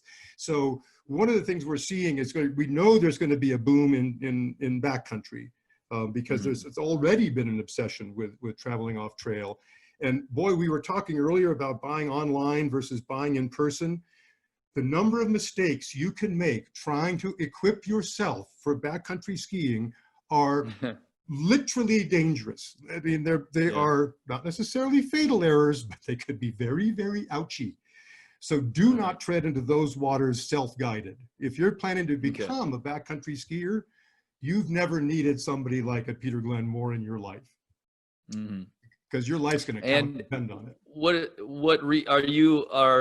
Are resources on, are you reviewing backcountry stuff at this point? No, I don't, because I'm still basically an in-resort guy, and I think most people are in-resort people, and backcountry is very well served. There's very good publications out there that are totally dedicated to that. But keep in mind, as you know, Johnny, all of that equipment, excuse me, a little too emphatic, all of that equipment is different. The boots are different, the bindings are different, the skis are different. The skier is different. It's not a glib, ooh, I'll be a backcountry skier. Hold on there. But we will have skiing. It will be somewhat rationed in bounds, but it'll definitely happen. I've been, of course, looking at the boot fit side and the R&D side, because that's where a part of the world I live in. In boot fitting, I've helped draft a national protocol for how to safely be fit in boots fits, which has been publicized already by Masterfit and others, and I'll be putting it out on Real Skiers here very soon. It's already up when this shows. The other, let me just lost my train of thought there. I jumped. Is that the boot fitting manual you're talking about, or is that something else? It's a boot fitting protocol. In other words, it's a procedure that you can expect to follow and that shops will follow in order to make sure that the fit environment is as safe as we can make it in the current environment. Just to give you an idea of the differences between now and then, we used to have something we called a fit sock that we would pull out of looked like a giant picnic basket, and we would hope we'd found a pair. We'd pull out these semi-rancid fit socks and then hand them to you, sort of like with tongs, and say, here you go, here's your fit socks. Those are gone. Those are gone. You mean because of COVID? Yes, absolutely. No one wants your stinky socks. So Yeah. so there's going to Yeah. be some changes, from minutia, like no more fit socks, to big things like how do I get on the ski lift? The key Right. to this year's winter is going to be preparation. Keep your ear to the ground. Every resort is going to issue their protocol and tell you how they want you to interact with them. No one's going to go silent on this. Everyone wants you to Yeah. still recreate. God knows the desire to recreate out there is huge. Look what happened to the bike market this summer. It went completely off the hook. So I expect Yeah. skiing to be in super demand. In fact, I expect the ski market to be healthy. The COVID did put a brake on the R&D, so you won't see as many new models next year. Next year will look kind of like a treading water from a new product development standpoint, but not this year. 2021 is well stocked with really good new skis that represent an improvement in that area I alluded to before, where we don't want to reduce the performance, but we want to increase the ease and the ease of operation and the ease of use. And that enables that higher performance to be more accessible. All right, good stuff. Good stuff. And then just last thing on the skis, anything that really excited you in your test? Did you get through your tests in the spring? Any technology from any of the brands, whether it was, the core, different cores people were building together, like what is it called? True Blend, like that type of stuff. Anything interesting? Yeah, there's a lot of things that are interesting, but I'd say they're all in the arena of refinement. They're all in the arena of making things better than they were, but not that much different. In other words, a new Bonafide 97 from Blizzard, a ski I know very well, and is our highest rated ski in the All Mountain West men's category. It just became a little easier to ski, and each length became a little more targeted. In other words, you sort of made 5 new skis, not 1 new ski, as they get better and better. And that's the type of improvements we're looking. No one's coming out with unobtainium. No one has a new stuff that they. Well, that's a good question. Like, so is there a rocker? Like, how rocker was revolutionary, right? Shape skis. Those are probably the 2 largest changes in our industry. I would say in the last 20 years, or at least since we've hung out. What is the pontiff of powder that you say about the future of ski design? Is there anything radical? There's a whole crew of people down here in the Bay that everyone's hydrofoiling, right? It's all about the foil boarding, and someone sent out on our text chain the other day, how come we can't put these foils on skis and lift up above the powder? Is there something happening, any experimentation that you've seen that will, be as revolutionary as, say, rocker, et cetera? I don't know of anything that's that outlandish. I've been aware of a few things. My buddy Guru Dave Powers, my co-author for Snowbird Secrets, developed wings that were just pieces of foam that he cut out, but enough to create a Bernoulli effect on them, so that you could lean on this little wedge of nothing more than foam, pushing on nothing more than air, and at 30 miles an hour, it has the support of a pole plant. At 40 miles an hour, you can lean on the sucker. But do I see it happening? You kind of need to own your own mountain. It's very helpful if no one else is in your way. And I think that's maybe where the newfangled stuff is going to go. There's still a gulf between the super elite skier and the everyday skier. The racer stuff that's used in the World Cup by the Bodie Millers and the Lindsey Vonns of this world is unusable, Mr. American Skier, by you or me. Unusable. Right. You will die in that stuff. Right. So we're not talking about trying to bring that in a bottle and giving it to John Q. Public. What we're trying to give them is a different experience that's easier, more fun, can ski longer, in greater safety because you're not as tired, you don't fatigue as easily, which is where rocker comes in. Also shape skis as well, or an anti-fatigue factor, if you will, if used properly. So I don't see that the mainstream is going to get anywhere by saying, look how much more weird and exotic we can make skiing. I think they're trying to say, let's try to worry about how to make skiing more accessible for more people, so that people truly get the experience that you and I have been so lucky to have, which is the liberating experience of being able to ski at a high level and really feel like flight. Yeah. Okay, good stuff. And I didn't see. Do you do clothes on your site as well? Gear like outerwear, stuff like that. Well, I mean, I have a fashion plate, but no, I don't. Well, yeah, I just based on this amazing one piece, I thought maybe you were into the gear, but I'll take that as a no. And I just wanted to, before we go, I wanted to. I wanted you to tell me the story, and I didn't know this until recently, that you actually did write for Warren Miller himself. Yeah. And I know we all know you're the best writer in the ski industry. I mean, you're funny, you're knowledgeable. What was that experience? Was he still there? How did that happen when you wrote for that was Warren very Miller? interesting, Johnny, because as you may be aware, Warren Miller and Warren Miller Entertainment were two very different things. And Warren Miller Entertainment was a corporation in which Warren Miller no longer had an interest. But they still had an interest because he was still the narrator. But they were every year the scripts got more and more similar. In other words, every year it sounded more and more like the previous year's movie, or maybe the one from 3 years before. But they wanted some fresh blood, so they hired me to write for Warren.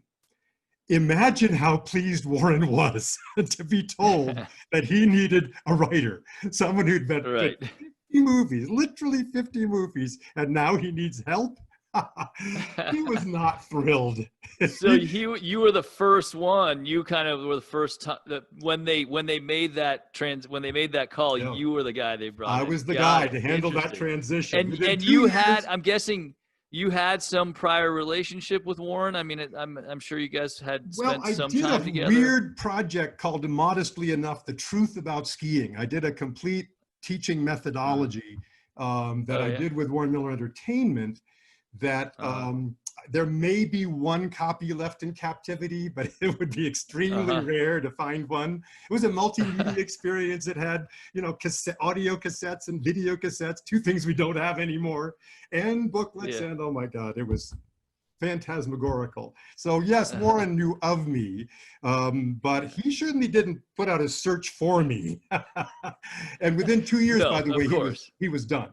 The third script I wrote was for former bump skier just preceded you, Olympian. Hattrup? No, the football also played for the Eagles. Bloom, Jeremy Bloom. Yes, Jeremy Bloom. Yeah. Okay, so that was actually not too long ago. That was when he narrated the one film. That's right. Got it. Yes, I wrote exactly. that one, and then you came along. Right. Then he passed it around. Interesting. Yeah. Well, good stuff, Jackson. I always love talking to you, and hopefully we'll rip some turns. Where are you looking forward to getting out this year? Are you are you thinking about anything you want to do? I know Alpine Meadows is in your back. You probably ski all over Tahoe, right? I see you at Squaw. I'm a North Shore guy primarily. Have to admit I have my allegiances. The soon to be renamed Squaw and Alpine are in my backyard, and I love them both dearly. We can talk about that. For different reasons. I always go to Snowbird, sort of like a spiritual place for me. It's like I come back 10 times stronger when I go off and see my friends at Snowbird Alta.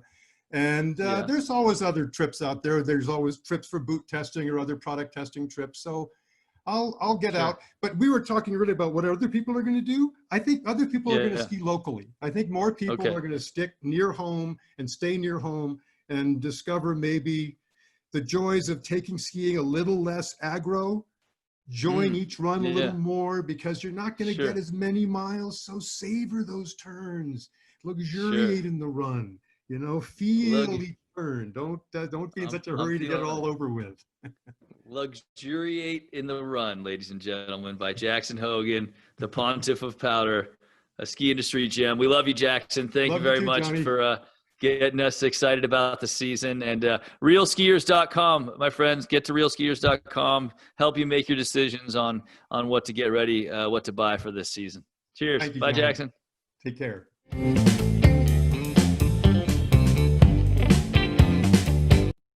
Jackson Hogan, ladies and gentlemen. Jackson Hogan. Yep. There's a lot in that brain. He's got there's a lot to learn for a guy like me. I just got to sift through all the entertainment. But thank you to Jackson Hogan for entertaining us and educating us. Realskiers.com is the place to go to get in-depth analysis on equipment you're about to buy at Peter Glenn Ski and Sports or peterglenn.com. All right. Welcome back to the Snowtober Sports Desk, if you will. This is the virtual ski and snowboard show where we're trying to get you up to date on what's happening this winter, educate you, if you will, as if you were in a normal ski show, but we're doing it virtually. So make sure you check the tabs above, go check out destinations, get into the manufacturers tab. That'll educate you on the different brands, lots of Easter eggs in there, lots of coupons, enter to wins. And then of course, check the show specials for some great deals.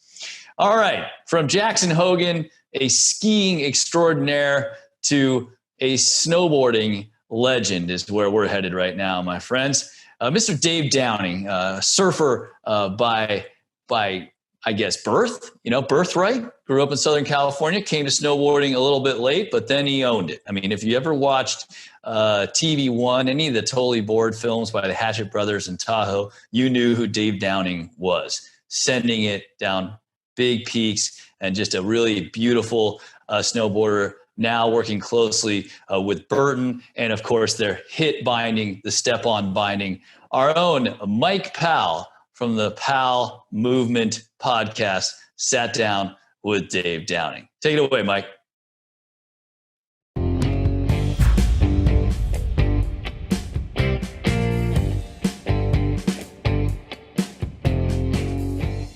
All right, Dave, so nice to meet you. And I think the most important person in the story of snowboarding is probably Jake Burton. He recently passed, unfortunately, and cancer is terrible. We all know this, but he was such a visionary person in the sport. And it's something that a guy that you knew as a person. And what was Jake Burton like? Wow, that's a pretty loaded question. Definitely it's still really sad, when I know Jake's not here. I've known him for 30 years, so it's a really long relationship. I'm just grateful that, I got to spend a lot of time with him. And he was just a big part of my life, from snowboarding in general, right, to just other things in life. But I mean, what was he like? He was the most giving guy. Like, he was just like, I don't know how to explain it, but every trip I would go on with him, he would have like a bag of something. He would have a bag of sunscreen. He would have a bag of gloves. He would have a bag of all these different things. He'd travel with all this stuff. And he would be like, oh, you need some sunscreen? He'd just give you sunscreen. Or, oh, you need some extra gloves? Here you go. Like, he was just like always giving. Or he would always, like, he would never go into a place and not buy something. He would have to go in and buy things. He just was a very giving guy, like, to me. And then the other big thing, I think what Jake was he was just a frothing snowboarder, really. Like, he had, like, I always explain him, like, he was like a wrinkled t-shirt, hair kind of messy, and he just wanted to go snowboarding all the time. Like, we would go to meetings and stuff, like in Burlington. I'd be there doing meetings, right? And he would like meet me in the hallway and go, hey, let's go, let's leave. And he would just pull me out of a meeting to go snowboarding. And like, then people would be like, where's Jake? And where's Dave at? Where's, like, and we'd be like out riding at Stowe or whatever. Like, he wouldn't even care, he was like that. So I'm definitely going to miss him a lot. But his legacy and what he created in snowboarding, not just Burton, but in the whole sport, really, is going to continue, especially with Burton, with the company. Like, everybody's really passionate about continuing his legacy, product development, pushing the sport, inclusiveness to the sport, all these different things that he was really into, and we're really pushing it. So, when I look at the brand over the years, they've always set the bar for, product and things that are being developed in snowboarding. But if you look at the landscape of snowboarders across the world, there's a faction of maybe some really core guys who always had a problem with Burton, because I look at it like the Patriot syndrome or the Cowboy syndrome, where they're the best and people sometimes always want to take a shot at that. Did that ever bother Jake? Do you guys ever talk about things like that? Yeah, I don't know if it bothered him as much as me, probably. It bothered me a lot. Like, so I was a Burton Snowboards rep in the early 90s. So I was a rep in the 90s and it was great. Everything was killer. And then I was a professional snowboarder living a pretty selfish, life for 15 years. And then after that, I got back into sales and marketing with Burton. That's what I've been doing for the last 12 years. And in the last 12 years, in the beginning, it was like there was this, I started going to accounts in a lot of different places around the country and the world. And there was this, especially in America, there was this negative thing about Burton I couldn't understand. I go in, some shop kid be like, "Oh, Burton sucks," blah blah blah. Like I'm like, "Oh, it's corporate." I'm like, "Really? Like, what do you mean?" And then I would have to make them explain it to me, and they thought in their brain that Burton was some corporate company. I'm like, "Dude, there's some guy who owns it. Like Jake owns it. He's just some dude with a wrinkled T-shirt with crazy hair. Like he loves snowboarding." So there was a misconception in, I think, the snowboarding industry, and especially with shop kids. But that was our fault. We did a lot of maybe stupid things, maybe they're greedy things or whatever, make money or do this or do that. But those were decisions that I think Jake made, people at the company made to kind of have that bad stigma. But I think the stigma has definitely changed in the last 6 or 7 years for sure. And people do understand that, like, oh, Burton is in this sport and they're in it, and that's really all they care about. Burton just cares about snowboarding, really. Yep.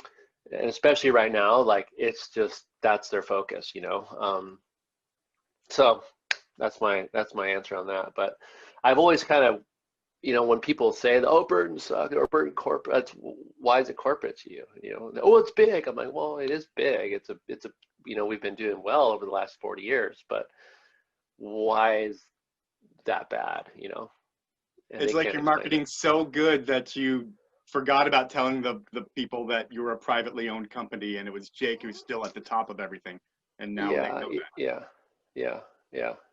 And another crazy thing with him is he left the world before coronavirus, which is like, it's sad that he's gone, but he will never know of this new reality that we're all living in.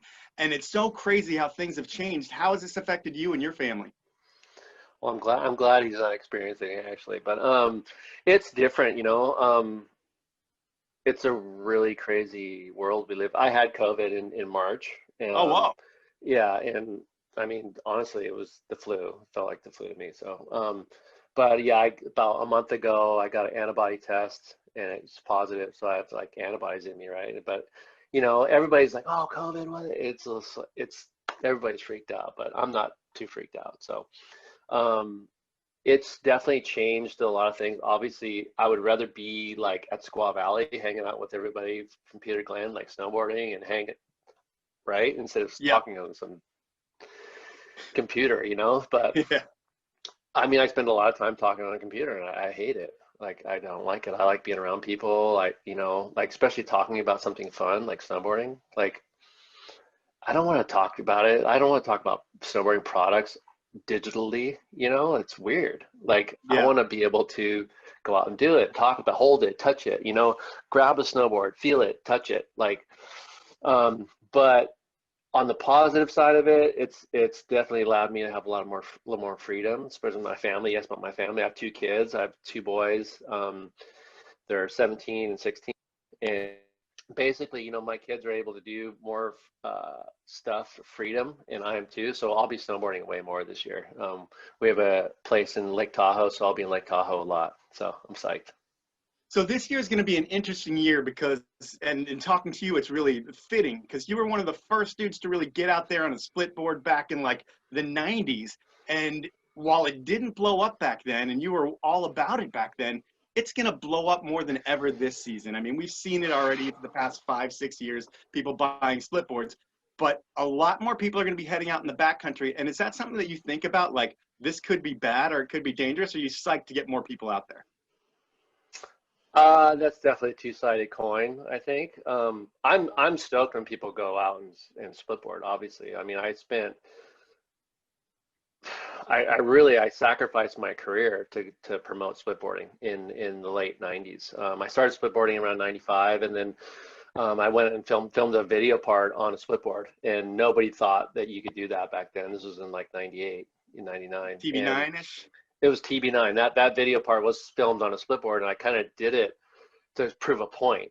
You know, I wanted to show people like these things actually work. You know, they actually work, and nobody really believed it back then. You know, and obviously you shouldn't be hitting jumps and doing all this stuff on a split board. It's made for riding powder, but I knew they worked, and I went to prove a point. But since then, it's really taken off. I think it's great. You know, the stuff that Jeremy Jones has done, a lot of people promoting split boarding around the world. And I think it's great.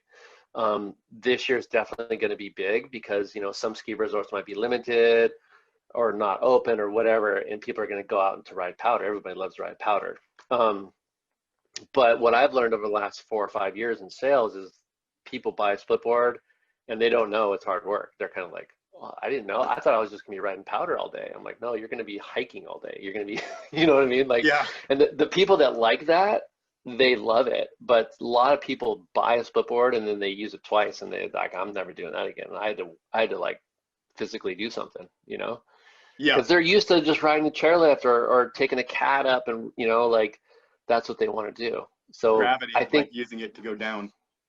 you know what I mean? Instead of hiking, like it's a hard thing, you know, and dealing with a split board, hiking up a big peak and coming down it takes some effort, you know, but I There's think a it's level of great. fitness just to get up, and then once you get to the top, you got to get your legs ready to get down because you're only halfway there. Yeah. So it's a big effort, but I think it's awesome. I think there's a lot of, people being educated and doing it. I hope people are safe to do it, you know. That's a big one, you know. A lot of people just jump into it and they just kind of go for it. Hopefully they'll start real slow and learn about snow and safety and navigation and being out in the wilderness, you know, and not get hurt. So Yeah, it'll be an interesting thing. But before all of this started for you, you weren't like into snow growing up. You grew up in California, and I think surfing was your thing. Was that life for you growing up? yeah, it still is. I mean, I'm like 3 houses from the beach, so I Oh, wow. surf a lot. Yeah. I grew up in Southern California surfing, from the early age, you know, 12 or 13. And I didn't start snowboarding until I was 21. So, yeah, 1989, 1990, that's when I started snowboarding. And, you know, that was just a part of the culture out here that started, you know, skating, surfing, snowboarding, all that. But I kind of think it's all the same, like surfing and snowboarding. Like I surf when the waves are good and I snowboard when the snow is good. That's kind of what I try to do. So you live the life for sure. But back then, it's tried like to. you're in a shop and they start selling snowboards, and that's kind of how you get into the whole thing. What kind of gear are they selling at that point? I'm sure it's just very, very old technology, no side cut, just really stiff boards. Well, I started in 1990, so that was a good year. So I worked it's a little bit later. I worked at a surf shop out here called ET Surf in Hermosa Beach. I worked there, and they had snowboards, and I thought it was stupid. I didn't want to do it, and I went on a ski trip. I was a skier. I skied for like 14 years, you know, and then I broke my skis on a ski trip in Utah, and I rented a board. My friend talked me into renting a board, and I tried it, and I was like, fell in love, right? And I come back to the shop, and I'm like all into it, and the first board I bought, I think it was a Craig Kelly, the purple and gray one. So I had good equipment, and I had like good boots and, you know, Burton Freestyle bindings and stuff. I had a good setup from the beginning. So I didn't have to go through all that. And does it transition from surfing? Is it pretty natural for you? I mean, do you pick it up pretty quick? It was for me, like that first time snowboarding. I had a really hard time on a groom run. I remember getting off the chairlift and I kept falling over on the hard pack and it's slamming. Oh my gosh, like getting work. And then like there was like 6 inches of snow at Snowbird. That was the first place I snowboarded, and I went up the Little Cloud chairlift bowl, and I rode like 6 inches of powder all the way to the bottom. And I was like hooked, you know, because it felt like surfing kind of like, because I was floating and I could turn, you know. On the hard pack, I had a hard time. But then once I kind of got it, yeah, like surfing has helped my snowboarding for sure. People ask me that a lot, you know, because on a wave, you have to be creative. You have to be adaptive to what's in front of you, you know, and what you're surfing on. And I kind of take that mentality in snowboarding, sort of. Okay. To be creative, you know. And is it like, are you just a weekend warrior at first, just going as much as you possibly can? Yeah, basically, I was working at that surf shop and I was snowboarding as much as I could, 2 to 3 days a week. And then I started working for the Burton Rep in Southern California. After like 6 months of snowboarding, you know, I got a job with Burton, and I was a Burton Rep in Southern California for 3 years. That's crazy And then, that even happens that quickly for you, because like yeah, Burton's and well, the brand. then, yeah, and then after 2.5 years of snowboarding, I was a professional snowboarder. Which is Like, amazing. I mean, the that- way that you become a professional snowboarder, for most people, it's like you get into the rep game, you learn the ropes, you become a sub rep, then eventually you become your own rep. But for you, you get into the rep game, you're like a sub rep, and then you get some random phone call that's like, hey, dude, we need you to shoot in Italy. Get on a That's plane and exactly let's what make this happened. happen. Yeah, that's exactly what happened. So I was a rep, right, for Burton, and I was friends with the team manager, Eric Koch, who was kind of my age, you know, 23 or whatever. And I met him at sales meetings. I knew him. We snowboarded a couple times together, and he knew I could snowboard because I was riding Big Bear a lot. And he's like, oh, and then there was this trip to Italy for Transworld, and he calls me up. He's like, hey, can you go to Italy next week? And I'm like, I don't even have a passport, but yeah, you know, like, are you kidding? So I had to get a passport, do the whole deal, and I went on this trip for Transworld, and I had no clue what I was doing. I just went there. I met my wife on that trip, Shannon Dunn. I met Jeff Curtis on that trip. Like, it was a life-changing experience for me, like completely life-changing, you know? So That's destiny right there. Yeah, I go on this trip. I come back from that trip, and like, I don't even know what happened. Like, I seriously just blacked out, because the next 15 years, I'm just this pro snowboarder going around the world, traveling. It was just, but that's what happened. It was a chance trip, and I came back, and I had all these photos in the magazines, and then I went out to I went to go hang out with Shannon in Utah, and she was filming with Mac Dog, and like, I met Mac Dog, and like, I wasn't supposed to do that, and next thing you know, I'm going off jumps with Peter Line and Mac Dog and filming with him, and then I met Mike Hatchett 3 days later, and then that's what happened. Like, I don't even know. And then you have like parts in like every TB and all the Mac Dog movies from there on out, and it's like a career from there. So you go on this trip, and it's like you come back from a trip with a wife, some friends, and a career, which is pretty amazing for a dude at that age, you know? Like, it's a shop rat. And I was 23. I was 23 at that. But basically about that time when I like turned pro, or whatever you want to call it. And then, you know, I just started, you know, with Burton. I started riding for Burton, obviously, and it was great. Had a really close relationship with Jake, and Craig Kelly taught me a lot. I mean, I need to mention Craig, because he was a huge influence on me.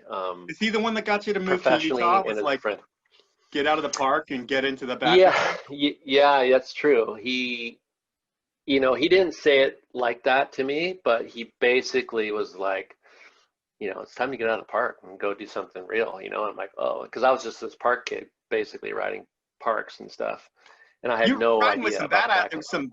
You were riding with some great riders too, right? So if anybody doesn't know, Big Bear at that time, you know, in the early 90s, was the beginning of snowboard parks anywhere in the world. It was the first snowboard park full on. So it was like Mike Perillo, Rob Defoe, Todd Messick. I mean, there's tons of people you might not even know, but they were like pros back then. And then Brian Iguchi was huge. Brian Thien. And then Jeff Brushy moved out, and we were like, you know, that was the crew we were riding, but we were riding park stuff. And then Craig was like, you know, in my head, it was just like, I gotta learn. So I moved to Utah, and I went out there in '94, I think, and that just opened my eyes completely. And I had to start learning about the backcountry, like I said, those small little steps, you know. And then I started filming with people, and that was a huge thing in my life to do that. I mean, when you start filming with people, there are only so many movies back then. So when TV comes out and it's a global thing, everybody in the world knows who you are. And I think the beauty of your riding was, over the years, I mean, you rode with some incredible dudes, and they all had to get gnarlier every year. It was like they kept having to one up what they were doing, but you were all style and personality, and like, you were the dude that people wanted to have around. So you were always in those movies just based off of your personality and your style. And did you feel like you didn't have to up the risk every year like some of the other riders did? Yeah, it's interesting you say that because I felt that in my brain, like I just want to make snowboarding look fun. Yeah. I don't really care if I jump off an 80-foot cliff. I'd rather jump off a 20-foot cliff and land in the tranny and like ride. I was never like I need to do the gnarliest thing in the world. I just wanted to do it good, right? But there was always that little bit of pressure of like, because we would watch footage because it was all filmed on 60 millimeter, film. So we would get these, all the film transferred, and we'd go over to Mike Hatchett's house like a month and a half, 2 months later after we filmed it, and we'd sit in his living room, and it's like Noah Slasnick and Kevin Jones and me and 3 other, and you're just watching this raw tape, and you're just like, oh my gosh, you're just kind of like, it was constantly like defeat because when Noah Slasnick's like, oh, that line would have been sick, but you did this. And it's not going to be in the movie. And you're like, oh my gosh, that was like the best line I've ever done. I thought, like when I did it, but then you see the footage and you're just like, oh my gosh, it's not going to make the movie, So there was tons of that stuff. So I was always trying to do better, So it wasn't like I wanted to do the craziest thing, but I wanted to do the best I could, but I think you're right. Like I definitely cared more about making snowboarding look good than gnarly. Like I don't think snowboarding needs to be gnarly. Like it doesn't need to be that. It's just that's not what it is to me. So when I was portraying it, like it's like surfing. Like I don't need to go surf like pipeline, 10-foot pipeline. Like I just want to go surf good waves and make good waves, look good or whatever. So I was never doing the gnarly stuff. Okay. And then with your career and sponsorship, when does it get to the point where you don't have to work and you don't have to do anything but snowboard? Does that happen right like soon after you moved to Utah? Yeah, basically it was that year. So I had to make a decision. It's funny. This is a weird story. Nobody knows it, but Laurent Vigneault, who was a rep in California for a long time, I was on a plane with him. And I remember thinking like, hey, I was talking to him like, Laurent, like I got this opportunity. Should I be a pro snowboarder? And I didn't even know what that was. Or should I continue to be a snowboard rep? And he's just like, oh, dude, you got to go be a pro snowboarder if you can. So I basically said to the rep in Southern California, Eric, I'm like, hey, I'm gonna take next year off and see what happens. And I moved to Utah, and that's what happened. And then I filmed that move. That was TB4, so I filmed TB4 that year, and then I signed a contract with Burton as a writer.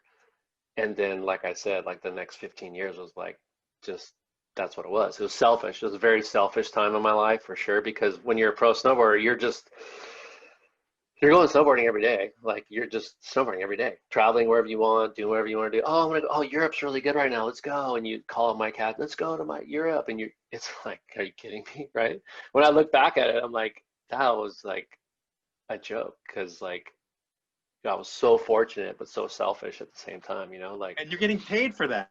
And you're getting paid for it, it's a lot of work. Don't get me wrong. It's a lot of work. Like to film a 2-minute video part in a movie back then was a lot of, it was 6 months of your life, basically, to go do that. And people don't see that, there's a week and a half, 2 weeks of grinding every day just to get one shot.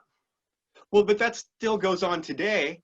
But then those athletes also have to worry about a whole nother thing that you didn't have to think about, which is marketing yourself. Because when you were today it's social media. People are just swiping things on their phone. They're just like, oh, cool, that sucks. That's cool. That sucks. That's cool. That sucks. It's just like, I wouldn't even know how to be a professional snowboarder today. I would just not even know what to do, because, like I said, we worked for 6 months to put out this thing. And then people look at it, whether it's a magazine or a video, and they rewind it over. And I used to rewind videos over and over, and it was part of my soul.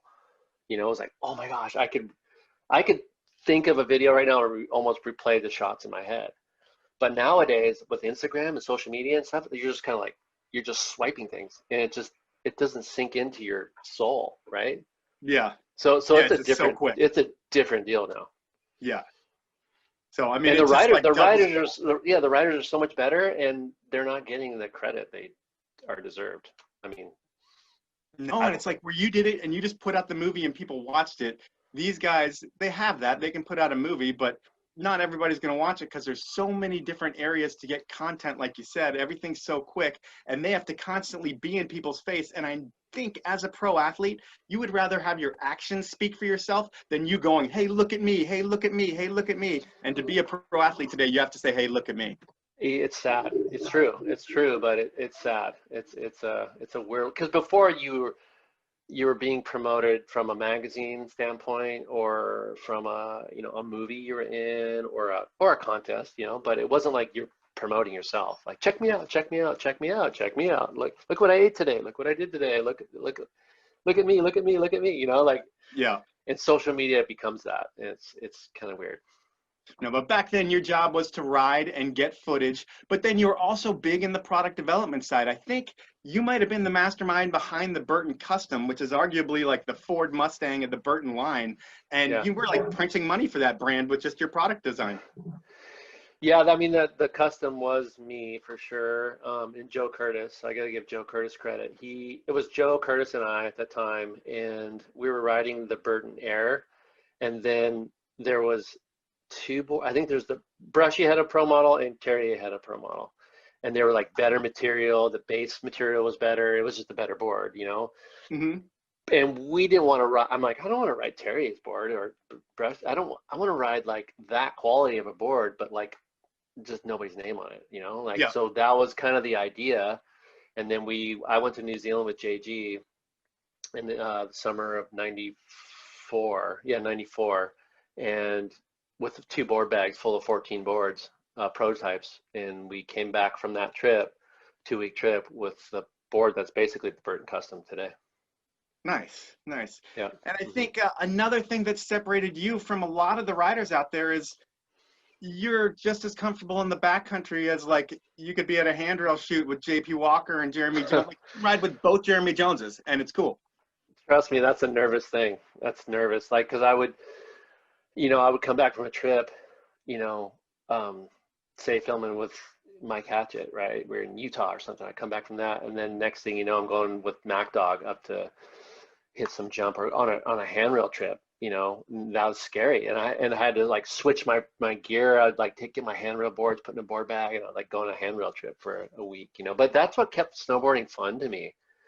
Like I liked riding the half pipe. I did half pipe. I was in the U.S. Open, and I made the final times like in the half pipe, and I was stoked to do that. I loved it because it kept it fresh to me. Like, if I was just, I mean, it sounds weird, but if I was just riding powder every day, like, I'd be bored back then for sure. Not today, that's what I want to do every day, but like back then, I totally remember like filming in the backcountry and then wanting to go like, I want to go like hit some handrails, or I want to go hit some jumps, or, and I just wanted to keep it fresh.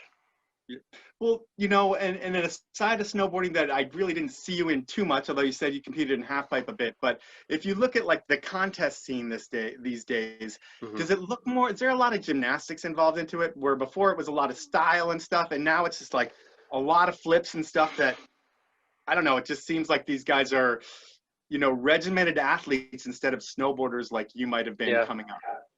Yeah, it's definitely different. I mean, I feel very thankful that I was able to go to snowboard contests back then, like in the early 90s, where, the U.S. Open, for instance, was in Stratton. It was phenomenal to be there, to see all that riding. And it wasn't about, people didn't even do 720s then. I mean, maybe 720s, but it was very progressive. I remember when Ingemar Bachmann came into the scene, and then like Johan Olofsson. So Johan Olofsson came on, and he would ride switch in the pipe, and nobody even knew he was riding switch. Like, he was unbelievable. Johan was just unbelievable. He came over from Sweden, and I was like, who is this kid? And seeing stuff like that, now seeing the half pipe, it's crazy. You go to the US Open or the X Games, it's nuts, right? They're going 15 feet out, just spinning, like you said. And it's more of an athletic, maybe gymnastics type of thing. It's very physically demanding and very hard to do. Sure. But back then, snowboard contests, you're right, were more creative. It was more about style and, making snowboarding look good and that. So it was a different thing back then. And one thing back then that was kind of clowned, although it was something that was really big in the late 90s, was the whole step-in movement. And, you had K2, you had Burton, you had a whole bunch of different people making step-in bindings. And, I was living in Colorado then, and I tried just about every system you could back then to see how they worked. I always thought back then Switch was the favorite one of mine for some reason. But they kind of went the wayside. No one really rode those bindings anymore. And now Burton's coming back with the step-on. It's been around for a couple years, I think, but you've been riding them a little bit longer. And what are your thoughts on the step-on? Because I feel like it's made a turn where it's like, it's a modern binding now. Anybody can ride it and get performance out of it. Yeah, I mean, you see me laughing. I'm laughing at myself basically because I didn't want to have anything to do with it, honestly. Like, I thought it was this dumbest thing, 7 or 8 years ago when I knew Burton was starting to do it again. I'm like, oh, we did this before. And in the 90s, we had a step-in thing, and I had to try it to test it as a rider, and I didn't like it. You're held in underneath your foot, and it just felt weird, and the whole thing. And then I hear Burton's doing it, and I'm like, oh, are you kidding me? And then I kind of just blew it off, for a couple of years. And then JG sent me a set. I actually saw it in Burlington, prototype of it, and I'm like, oh, this is crazy. It looks like a normal binding and a kind of a normal boot with no straps on it. I was like, whoa, this is weird. I didn't really understand it. And then JG sent me a set, and I rode a pair in Colorado. I remember the day. It was probably 5 years ago now. And I was riding with my kids, and I remember it was a gray, lame day. I'm like, I'm just gonna try it today. I had my other setup in the car, which was Genesis bindings and Imperial boots and on a board. And I'm like, I'll just try the step-on thing. I'll come back and grab my other board, And I never came back to the car that day. I was just like, what is this? Like, it was comfortable. I had tons of power. That prototype was really hard to get in and out. But I remember just like, this is really weird. Like, I kind of like it. And then it took me a couple of weeks. I came back home, and it took me a couple of weeks to kind of wrap my head around it. And I haven't really ridden straps since. But I never thought I would be riding a convenience step in, step on, whatever you want to call it thing, But being held in from the high back, Yep. is where that's why I like it, is because I'm a tap high back. So when I'm doing a toe turn, I'm pulling from the high back. I'm not, it's not underneath my foot. I'm not pushing on straps. You know what I'm saying? Yeah. So You're getting that leverage. that's why I like it personally. Yeah, that's why I like it personally for free riding. I probably wouldn't use it if I was doing tons of freestyle stuff, doing, backside 270s on a handrail down stairs and stuff, but because it's really precise and it's really reactive. But for actually riding, and yeah, I love it. Is it going to change one footers as we know it? I don't know. It could. You get it to somebody like Scott Stevens or somebody that's going to do some crazy tricks on it. You could do that for sure. I know Alexander's has done a lot of crazy stuff, like 1 foot stuff. But yeah, it's a pretty interesting topic. I could talk about step-on for an hour. I don't know. Yeah. I know we don't have that much time, but it's very interesting. And I just tell people, like, just don't be like me. Don't be closed-walled and an idiot. Just try it, and if you like it, you like it. If you don't, you don't. But like, it's pretty crazy. Well, I'm excited to try it this season. I think everybody can find some stuff on Step-On over at the Snowtober website, which is what we're doing this all for Peter Glenn Ski and Sports Snowtober. Dave, I want to thank you for your time. Your career has been just amazing to watch over the years, and it's been cool to get some time to talk to you about it. And thank you very much. Enjoy Snowtober. Sounds good, guys. Take care. Hope you have a great winter. All right, you too, man. Peace.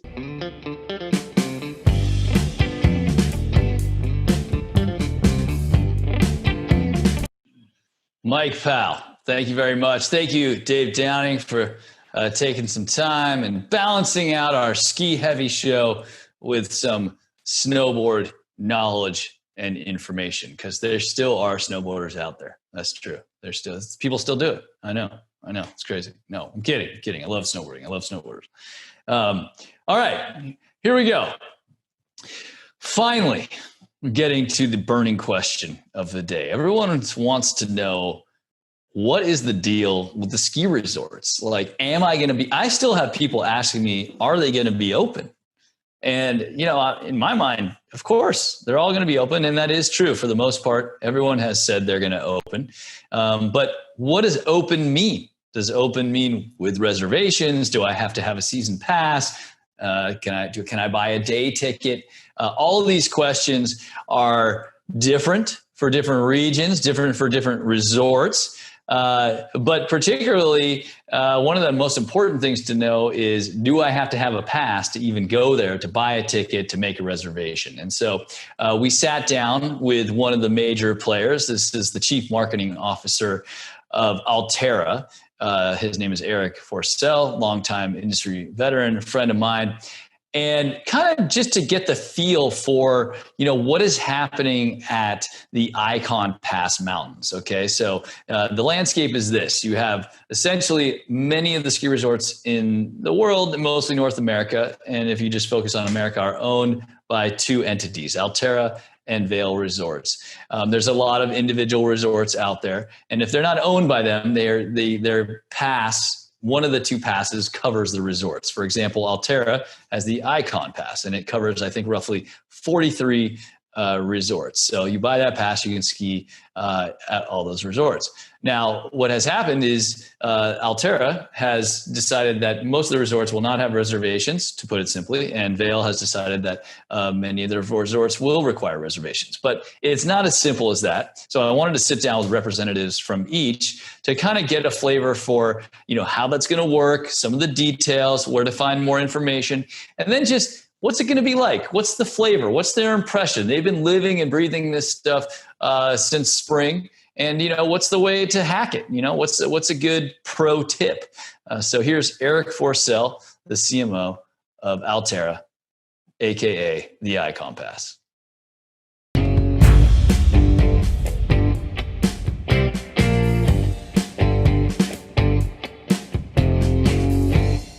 Hey, Eric, how you doing?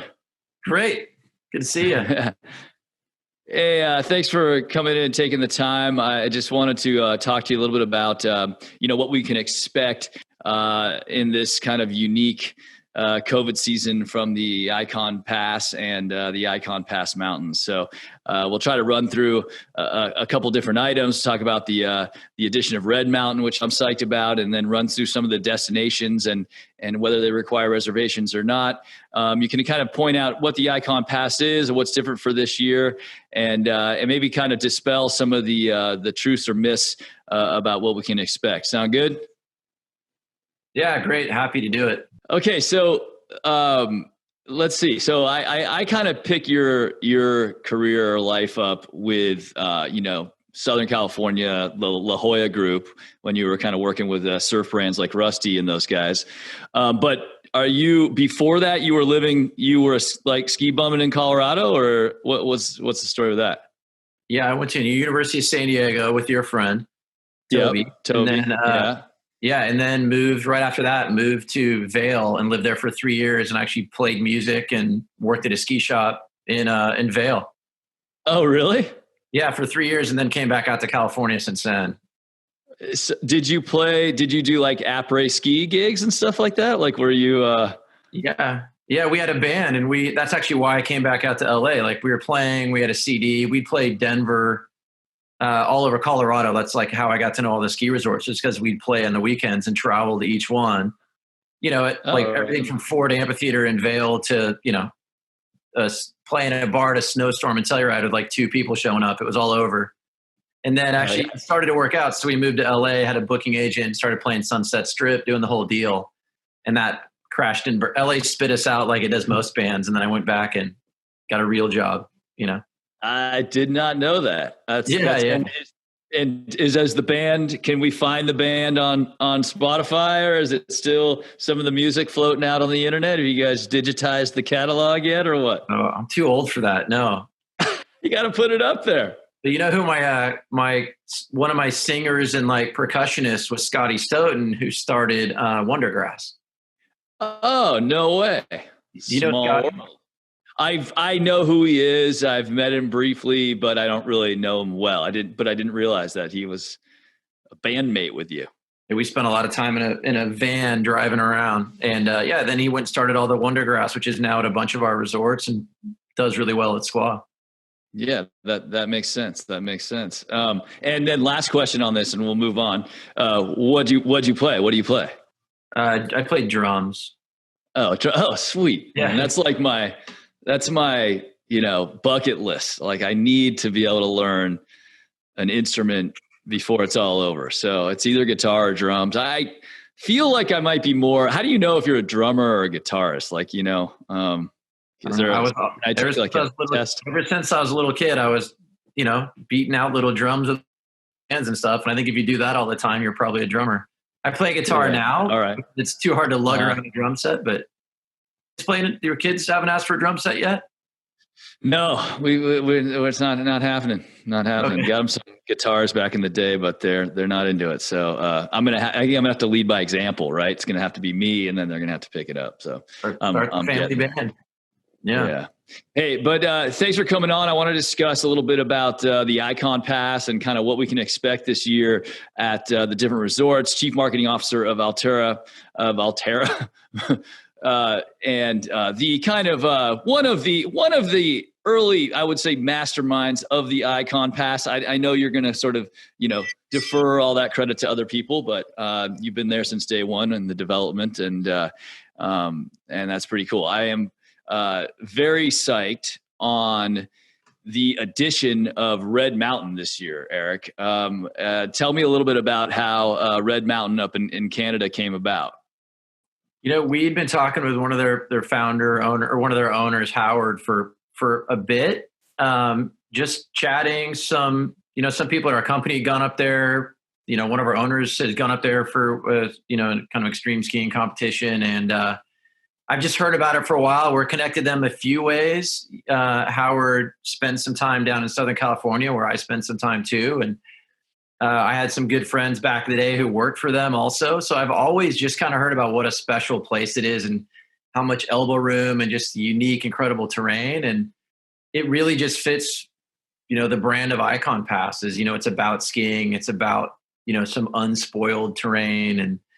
And, so in having conversations with them, we thought we'd we thought we'd love to add them to partner. They seem like a great fit. And, I think what drew them to us is we're very conscious of leaving what makes them unique and letting them be themselves. And, we hope that all the people who love it for what it is today don't feel any different when some Icon people go get introduced to it for the first time. It's just, when you read about it and look at it and see the pictures, I mean, it just looks like you said, it looks like a place you really want to go and check out. We've only heard just such amazing things about it.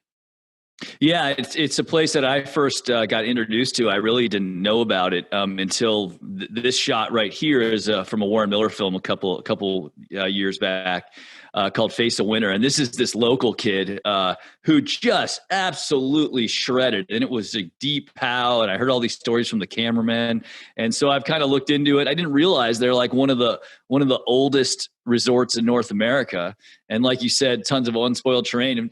And not only that, it's in a place I really want to go. It's on. I've heli skied up off the Powder Highway, where you just kind of go in and do it. But I've really never done the Powder Highway, and this is the first stop on the Powder Highway. And now with Icon, you can go Red Mountain, Revelstoke, and then jump over and get some CMH if you want. Yeah, for sure. Yeah, I mean, of course, we'll see what happens with the Canadian border, but that's this year, and we're into a long-term relationship with these guys, so maybe a little harder to get there this year. But yeah, we think people are going to take the trip that you just said, right? I mean, you can go up, eventually go up through Spokane. It's not that hard to get there. It's a lot closer than people think. And you're right. It's surprisingly to me too is one of the oldest, and it's also one of the largest in North America. So it's got a lot of history and culture in it too, which is so great. It's got a real personality that we think is going to be really, good for our guests to go check out. Absolutely. And most importantly, I realize that they have the most important thing that I look for in a ski resort.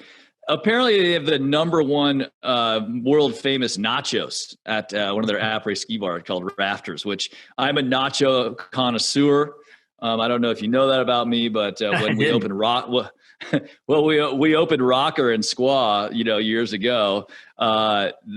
I had to come down on the nachos. They didn't have an overhead salamander, and they were using, like queso cheese, and I had to get them to get the overhead grill so we could get the actual burned cheese on there. And now they're first class. But I have a list out there of top 5 nachos And apparently this is at the top. I didn't even know that. And apparently, what do you think? What's your top nacho spot? Do you have one? I don't know. I feel like I need to like up my game on my nachos now. Like you're even saying what kind of oven to use and where the burner is. Like that's next level. That's right. I know my nachos. I even have a special low carb nachos I make at home when we go in those phases, which I'm not right now in COVID because you got to eat what's available at the house.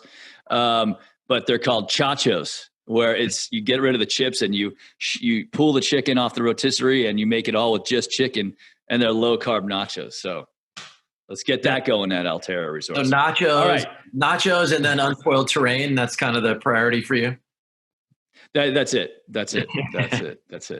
All right. Well, you guys have a real eye for the resorts that I love. And even without any of my input, you guys seem to add the ones that I really want to go to. So I appreciate that. Mostly kind of, cool mountains that are, I guess, have a little bit of a counterculture feel to them, particularly my home mountain Squaw. But let's kind of run through what the Icon Pass is before we kind of get to the list of, I think, 44 resorts you guys are up to now. You can access with the Icon Pass. But this little interview I'm doing with you, my goal is to really kind of educate the people who are shopping at Peter Glenn Ski and Sports during Snowtober to kind of not have to go pedal through the website and figure out which pass and how to do it. So I figured you could just give us kind of a brief overview. Tell us a little bit about, give us what the Icon Pass gets you, just really generally. Yeah, it just gets you access to, like it says, 44 destinations, and some are unlimited, some are limited. There's, kind of 3 different tiers you can come in on, whether you just want to kind of have a few sessions, which you call the session, go get 4 days. The base, which gets you, 5 days with some blackouts, or unlimited at some resorts, or go all the way up to the Icon Pass, which is 7 days at a lot of resorts, or unlimited and no blackouts. So it's just kind of pick your flavor. And, the idea here is that you're going to get introduced to some new resorts you don't know about, right? You've always gone to your home resort. And just like any pass, we've hoped to put together like a nice group of resorts that we think all kind of have this individual unique flavor. And we hope each one that you go to feels a little different, and you can just kind of experience skiing and riding a little bit different way. So, we really kind of curate who we've added to it, because we want you to have that, that cool local unique feeling of each one. And it's been growing quite a bit, the program, over the past few years. And we're really excited with the community that we've built and, the partners that we've added. And we do see a lot of people, trying to explore and find new ones, whether it's in their backyard or they're, driving a long way or, hopping on a plane. Now, with the Icon Base Pass, if my mountain is on the Icon program, can I ski at that mountain as much as I want? And then I have, disregarding the blackout dates. And then I get the days at, 5 days at the other destinations, or how does that work with my home mountain, I guess? It's different for all. You kind of got to check. In some cases, it's unlimited access, what we call it unlimited with blackout. So go as much as you want, aside from, some key holidays, or it's 5 days. And so it just kind of depends on, working with the destinations, like what feels right for them. So, so they're not overcrowded, or what products were in place before, whether they went 5 days or unlimited. So it just kind of depends. At some, it may be unlimited with a few restrictions, and then at others, it might just be 5 days. But we think that 5 days gets you that week, wherever you're going to go. So if you're actually really trying to go a whole lot to your local destination, it might be better to go to the Icon if you like to go over the holidays, or that's when your kids typically can get out of school, or that's when your friends, it's kind of when the only times that they can go. Okay. And then I see at the bottom, the little tab down there, for $150, you add Jackson and Aspen. Is that how that works? Or how does that work? Yeah, that's new this year. So what we did on the Icon base, again, in working with all our destinations, Aspen and Jackson, we're conscious of the crowds that were at their resorts. And, it was 2 years ago is kind of when that conversation started. Snow was really good. Locals were going a lot more. There's a lot of letters written by the CEOs of both those destinations. And, Icon was a piece of who went to that destination. And so they said, hey, we'd like to restrict a little bit. That way the guests who come have a bit more elbow room. So you do pay a little bit more to go to Aspen and Jackson.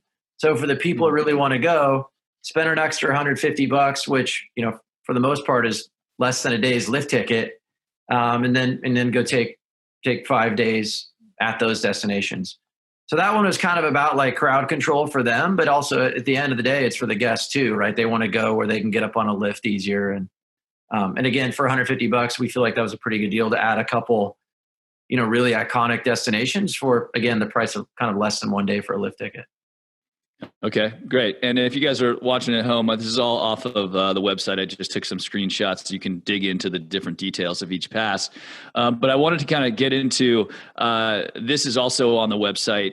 You can kind of get in there and see what the story at your local resort, your Icon Pass resort is going to be regarding COVID, reservations, et cetera. Now, for the majority of the resorts on the Icon Pass, you're not going to need a reservation, which personally I think is awesome. I just feel like I'm not a guy who thinks that far ahead and can make reservations and stuff like that. So I'm very happy. And I totally understand if I'm going to have some issues here and there, fine. But I'm just glad that I don't have to plan that far ahead. But I wanted to kind of take a look at some of the resorts on the list here. Starting at the top, Alta, Utah, what an incredible place to ski. Looks like they have not made a decision quite yet on what they're going to do with the reservations. Yeah, and that's kind of been the case for a lot of these. And even the ones that say not required, it says not required at this time. I think what we're really learning is that we don't know what the future holds. So right. That's why we're just trying to be honest and say, look, we don't think we're going to require them. We're taking, and this goes for Alta too, to answer your question. And, we're going through a lot of things to like limit daily lift tickets, limit walk-up lift ticket sales so we can control visitation. Because safety is going to be so important this year as it relates to COVID. And it always is at ski resorts. That's kind of a key of what we do. But, every day, as you look at, are my kids going back to school? Yes. No. Is that restaurant open? Can I go get my hair cut? It changes so much that we're taking steps to not require reservations by go ahead and, like I said, like prioritizing pass holders over ticket buyers. But that's why you see some things like pending is just, we're still trying to make these decisions and they change so much. We wouldn't be, if we just said not required and suddenly a local, federal, state authority comes and says, hey, you really need to restrict. We want to be truthful and say, yeah, well, maybe we will have to require them. But as what we know today is that we don't think we'll need them. And so, yeah, Alta, as your first example, is they're kind of looking at what do they think traffic will be. And right now they're still making that decision. So I don't want to speak for them, but it's really up to them how they want to manage their business to be the safest and best experience for the guest. Now, next down the list, you look at Aspen, and I think they just recently made a decision they would do reservations. It was pending. What does the reservation system sort of look like? And I know I'm assuming it's a little bit different per resort, or is it? What can you kind of dig into like how will it work through the Icon app? What's the how Yeah, you can go through the Icon app and go through your My Account on the app and make a reservation for anybody that's requiring reservations. You can do it through iconpass.com. You can also make a reservation there, or you could go to each destination's website.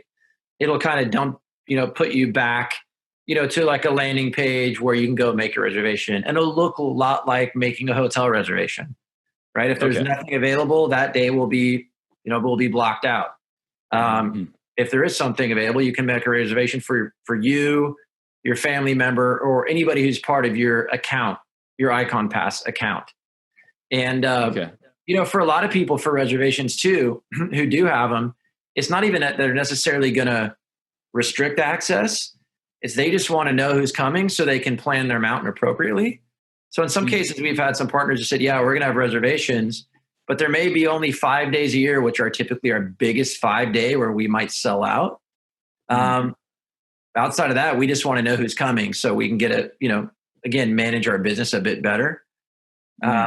but we've tried to make the process pretty simple and pretty easy, and something that you've probably seen when you make a reservation at anything else in your daily life, like a hotel.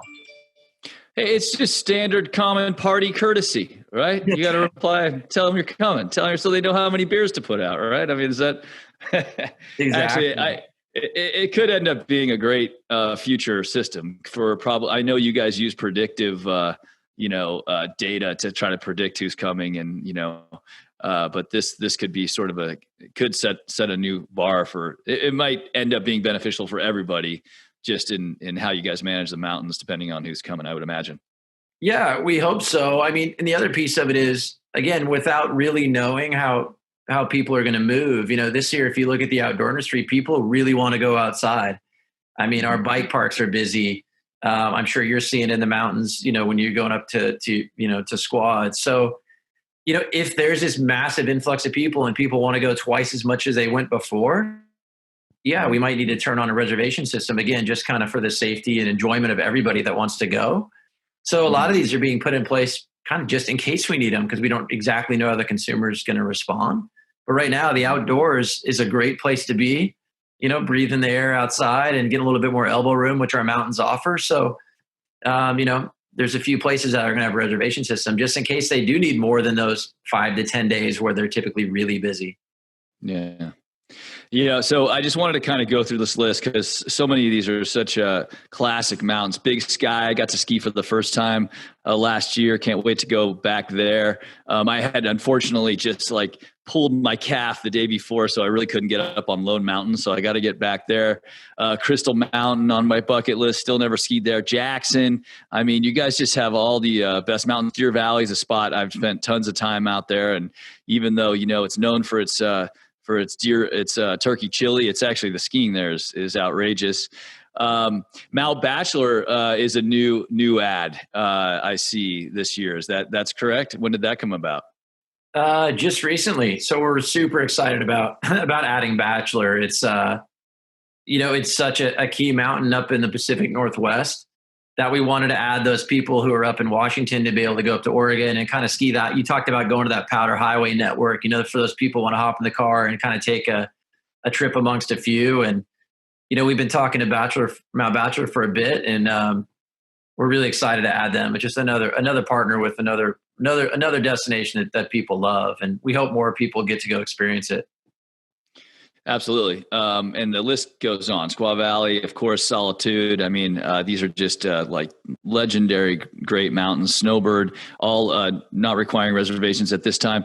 Loon Mountain, I'd like to at least address some people on the East Coast, particularly because Peter Glenn is a 60-year-old Eastern Vermont company. Do you know, at a mountain like Loon, will they be using an app, or is it, do you know what their system is at this point? Well, anybody who has an Icon Pass can make a reservation at Loon through the Icon Pass app. So we definitely recommend that, or just go to iconpass.com and then they can make the reservations for Loon there. So kind of the same as the others. We tried to leave one central resource where you can go if you want to make a reservation. So I believe they're just going to do the same thing there at Loon. And what about if you book lodging? Can your sort of lodging agent, if you're old school and you want to call and talk to someone, can they book your skiing as well, or or do you need to do that separately? So that's one of those ones. It's really how each destination is going to manage it on that case, and everybody's going to treat it a little bit different. So I mean, you'll probably see almost everything. We're like, hey, we really recommend calling in advance. Because we have some independents like Jackson, we've got some that are part of bigger networks like Loon. And so it's always, a practice that we just want to get people to make sure you call in advance, just double check, right? Did I get my reservation? Is everything squared away? What are the requirements that I need when I go to the mountain this year? We think there'll be more of that this year. So to answer your specific question, I'm not exactly sure how Loon's going to handle that. I think we're all building our programs today. And again, it's ever changing. But we just recommend call in advance just to make sure you're doing the right thing, or visit their website. Same thing. All right. Good stuff. Yeah. Call in advance. There's another one of my bucket list ones down at the bottom there. Sorry, a place I've been. I used to train, but want to get back, bring the family, Zermatt. Now, I know I keep mentioning these foreign ones, but I still am holding faith. I'm an ultimate optimist that we will be traveling by the end of this ski season and getting into Canada. But so many great local spots. Taos, another one I haven't skied. Have you been down to Taos yet? I have. It was a long time ago, but yeah, I've been there, and it was great. I mean, I really loved it. They put a lot of investment with the Blake Hotel down there, and really done a lot of work to kind of even bolster the mountain and added some capacity. And it's a great place. I haven't been in a while. I need to go back. Last time I went, you had a hike up to Kachina Peak. Well, now they have it's lift serve, so that probably just dated me a long time. But it's great. Yeah, looking forward to it. All right, let's talk a little bit about sort of some maybe true or false sort of misinformation or information. This is a little top 5 from unofficial networks, which of course is always my source of great information. No, one of the more entertaining sites in the ski industry. They kind of to put a top 5 of things to expect. And I read through it and I thought, yes and no, but let's ask Eric about it and see what he thinks. All right. Number 1, crowds. This will be the case. This will not be the case for ski resorts. This will not be the case for ski resorts since many are capping the number of skiers who will be allowed on the hill on any given day. But the ski areas that are not requiring a reservation are likely to see bigger numbers. And for the reasons we said, right, we're getting reports of higher than expected pass sales. And there's also been a huge uptick in the number of people inquiring, getting ready to do outdoor recreation because of COVID. So why don't you address that top one? I mean, I guess, lift lines or is there going to be a capacity caps, I guess, like at the Icon resorts based on reservations or expected visits?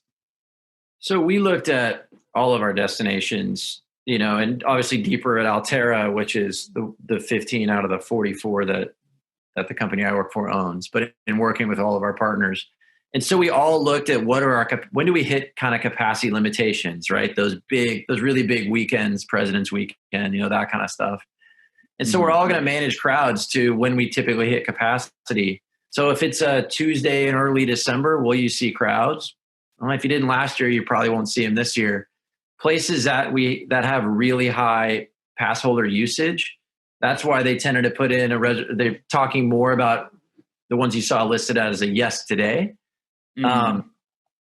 So, like I said, the outdoor industry, people are really getting outside and they're going to use them, but we're really trying to manage our business and limit adjusting paid lift ticket or dated lift ticket sales, based on when we have really crowded days. And those are the days that we're going to put priority on pass holders.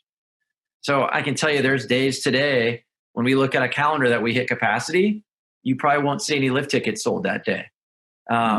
There's other days when pass holders are maybe just 20% of the guest space. We'll open it up and sell a few more lift tickets those days.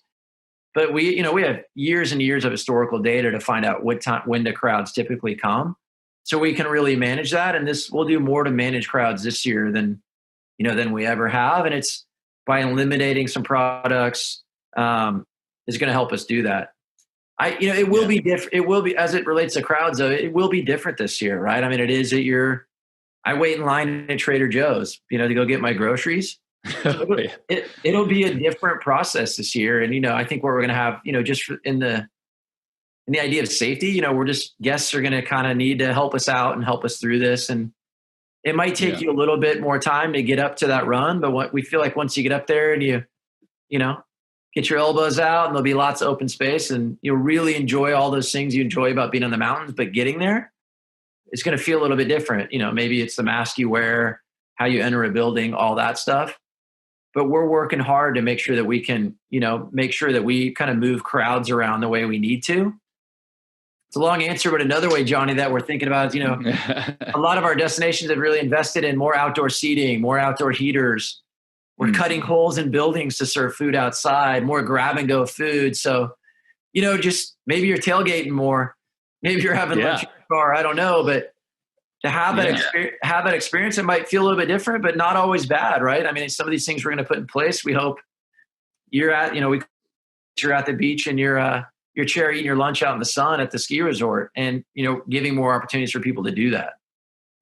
Absolutely. And I am looking forward to, I do think the actual skiing space is going to be less crowded, which I'm always in favor of, just having less people on the hill when I'm headed down. So I think the skiing experience should be amazing. And you mentioned the second one, lodge restrictions, right? But and you mentioned some of the creative ways the ski resorts are dealing with that. You mentioned you're cutting holes in the side of buildings. Go into that a little bit more. What have you heard? What are some of the interesting fixes, I guess? We have a couple of lodges or restaurants now where we're adding that service window so you can get your grab and go, from the deck, as opposed to having to go inside. So just little things like that, which, some of those times I want to just be back on the hill and just, slam down a piece of pizza. Maybe that's going to be even better for me.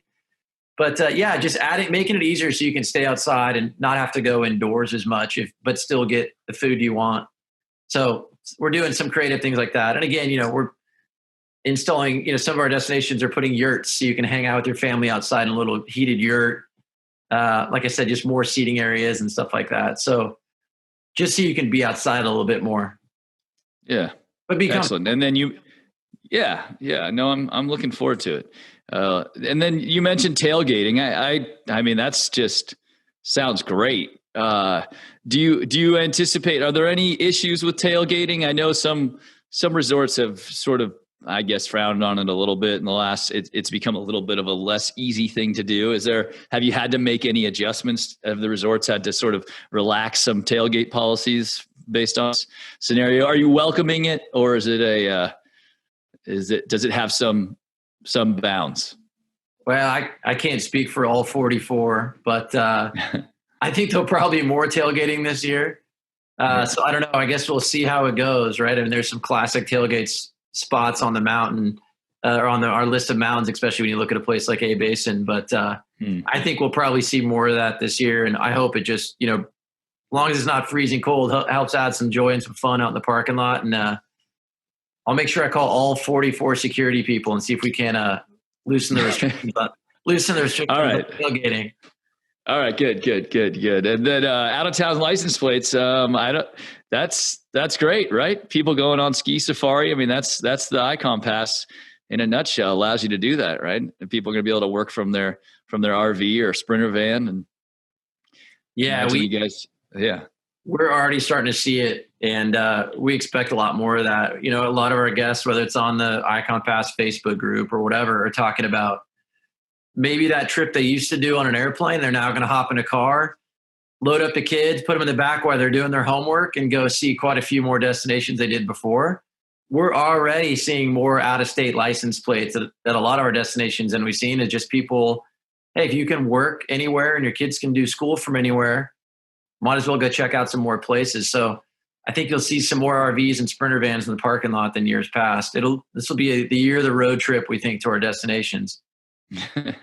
Exactly. All right. The last one. And this one is something I guess I've been trying to imagine, considering I'm from Squaw, and when KT gets going, that line will be all the way up the hill, and for good reason. It's the mothership. It's a great spot, but I'm imagining now, like, what does the maze look like? Like, is it, I've heard, it's 2 people for a 4-pack and 4 people for a 6-pack roughly. On the ends of the chairs. So are the lines, do you guys can you fill us in on, is there any technical analysis for which way the lines will come out? I'm sure it's resort per resort, but are there any guidelines, or can you imagine that stuff for us? Can you paint the picture? Yeah, it's just trying to create more spacing, so, we anticipate where you used to maybe put 20 people in a little tighter space on a line. Now you'll see that spread out. So we think the snakes will look a lot longer just as we distance people and have them side by side, a little more spread out. You'll probably see more hosts kind of directing traffic this year, just to make sure people, just kind of take advantage of the space and separating people out. You probably won't see any singles lines this year, just the way people were going to load. The only difference on loading, as the NSAA came out, is if you're coming with a group of known people, you might see 4 on a 4-pack just because you're all part of the Mosley family. But yeah, outside of that, it's just taking all those safety measures in place to provide that distance. I mean, yeah, you're wearing goggles, gloves, and a mask, and skis are 3 feet in front and 3 feet back. So there's your 6 feet. But if you're going to sit there and chat it up on the lift line, the NSAA has recommended some more spacing. So we're going to do that. Of course, unless you come with, a family member or friend. It'd be interesting how quickly people become friends as they get on a lift line. Yeah, and I got some intel from Mountain Hood this summer, and I was curious because they obviously were the first ones in the States open. And it does sound like, it's a little bit of an honor system who your cohort is. Is that how you guys are seeing it as well? Like if that's your family, then you just have to take their word for it, right? Everyone kind of has to be personally responsible for that. Yeah, it's personally responsible for themselves, right? And if you're a person who doesn't feel comfortable riding that lift with people you don't know, you'll say, no, I'm not with these people, and we'll provide you that space, or our destinations will.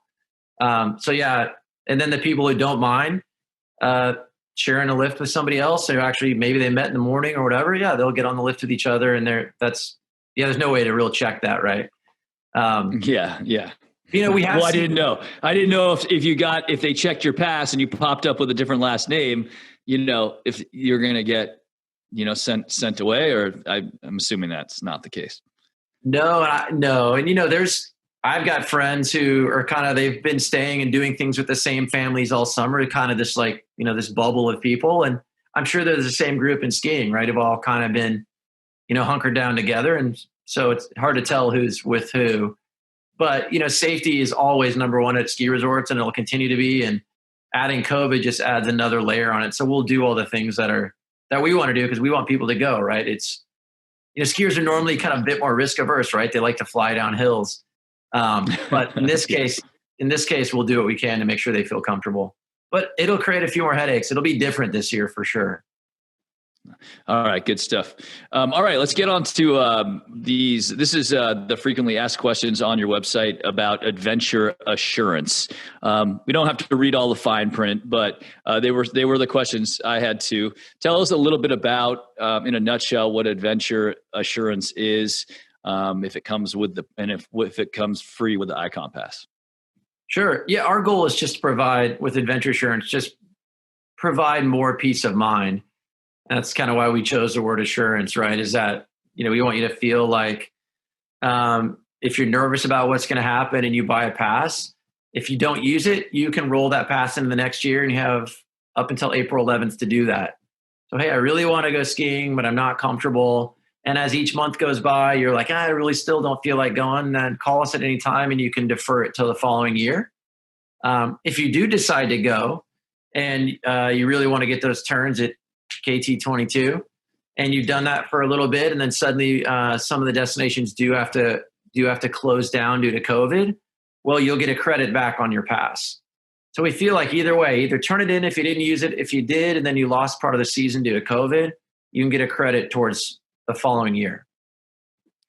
And if you guys are interested in how that credit kind of works, the pro rata credit based on how much you used it and when it got closed, there's a whole page dedicated to it on the Icon Pass. And I don't want to go into it here because they lay out some scenarios. It's not, it's not like an easy thing to just explain. It's better to just read, but it's a pretty good description.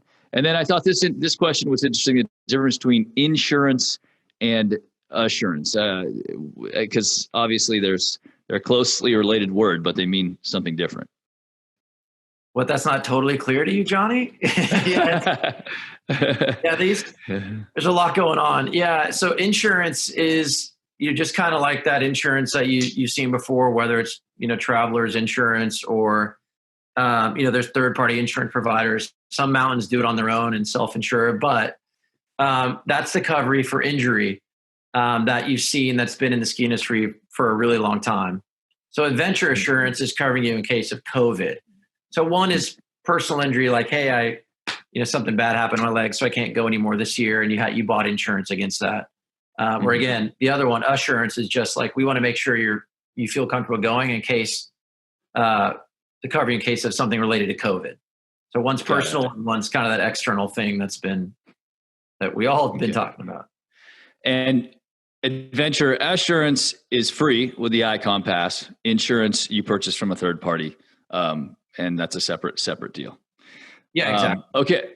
Okay, cool. This is part of the app that you guys developed last year, I think, is when it first launched. And I picked this screen because this is a tracking screen that I know that you were involved with from your days at Mammoth. You were working on this program. Tell us a little bit about the app and what we can do with the app this year. Okay. Yeah, I love this screen that you picked. You can kind of build your friends that you're skiing with, and if you know what it is you can see little pictures of Eric and Johnny sliding down the hill. And so if you want to find out where your friends are, you can just look and be like, oh, Johnny's on this run. I can meet him down here at the bottom for lunch or whatever. It's a really cool visualization of where just your friend group is. And then it's got a quick text back things, right? Because you're skiing, you're on a lift. You don't want to have to text a long answer. You can say, I'll be there in 5 minutes. I'll meet you at the bottom. Just use like quick responses. So it's really just about connecting with your crew and making sure that you can all kind of stay together for the day if you want to. Yeah, the app's taken off. People are really enjoying it, right? You set your favorites. Kind of think of it like setting your favorites at on the NBA, NFL app or something like that. Pick your top ones. Those are the ones where you get weather alerts. And you can change those as much as you want. So it's kind of meant to explore and find other destinations you don't know that much about. But yeah, the connect with crew part we really like. It's kind of fun and it's got a cool visualization. And then we keep adding more and more to the app. We're going to add at some destinations. We're going to add like F&B, food and beverage pre-ordering, so you can order food before you get to the lodge. So cool. That's brilliant because I'm hooked on that now that everything's takeout. Yeah. Yeah, we're the ski industry's got some catching up to do with maybe even what your corner store's doing. So we're adding some features like that and try to roll out this year. But we're excited with the adoption on the app. It's gone really well so far, and we think it's a fun feature that you can track your vertical feet. You can get up on a leaderboard and see how do I compare against everybody else on the app. Did I do as much vertical as anybody else? So it's got some fun features on it. And would you recommend that that's the place to go to figure out if you are required reservations to kind of get alerts for the resorts, or do you think you kind of need to do, if your mountain has a local app, a little bit of both, like check that and then check the, say the Squaw app and the Icon app, or, can you one-stop shop it, or what's your advice there at this point? You can go to either one. Sorry, go ahead. You can go to either one, but we're trying to make it where you can just go to Icon Pass. We're trying to be like a central hub for all that information. So if you're sitting back going, man, I don't know if I want to go to, which of these 5 destinations should I go to? We want to make it really easy to just go to one place instead of having to go to 5 different places. And we'll update that constantly. We're in constant contact with all of our partner, everybody on the Icon Pass.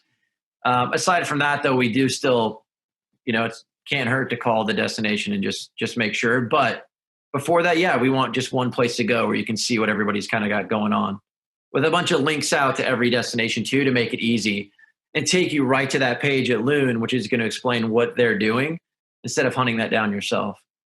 Okay. All right. Good stuff. And finally, I know, you used to be a skier, but you're a snowboarder yourself. And I tried to hunt down an action shot of you, and this is as close as I could get. But I was just curious, personally, I know you're an avid snowboarder. You love to ride Mammoth. You get out on trips. What's on your sort of Icon bucket list this year if they let you out of the office? Yeah, I'm actually not in the office, right? The employees take the big one too. So I haven't minded working from home at all. I'm kind of looking forward to doing the whole trip up the California coast, right? Doing a day or two at Big Bear, hitting Mammoth, and then finishing up at Squaw with some of my friends up there. I've always kind of wanted to go and do all 3 on one trip, and that's what I kind of hope to pack up the car and do that one. I think it'd be fun. Good stuff. All right. Well, let's connect in Squaw. Eric, thanks for taking the time to lay out what we might experience this season. And have a good one. Take care. Thank you, Johnny.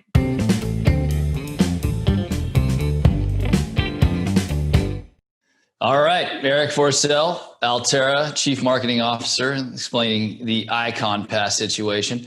I appreciate him being, kind of candid, right? He said, hey, look, there's going to be some lift lines. You're going to have to kind of take a deep breath and just it's going to work out. But I don't think anybody really knows how it's all going to shake out. So appreciate him joining us and sharing what he knows to this point about what it's going to be like at the Icon Mountain Resorts. All right, so you've heard of Icon and you've heard of the Epic Pass, but there are other players out there, believe it or not.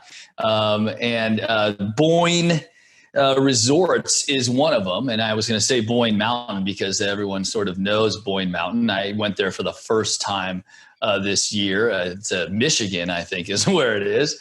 I was there for a Ski for MS event, and it was really fun. I mean, it is amazing how small it is, but you get a lot of great skiing out of a small little mountain and an incredibly enthusiastic group of skiers and après skiers, I must say. They have a little bring your own food and beer type of hut halfway down the mountain.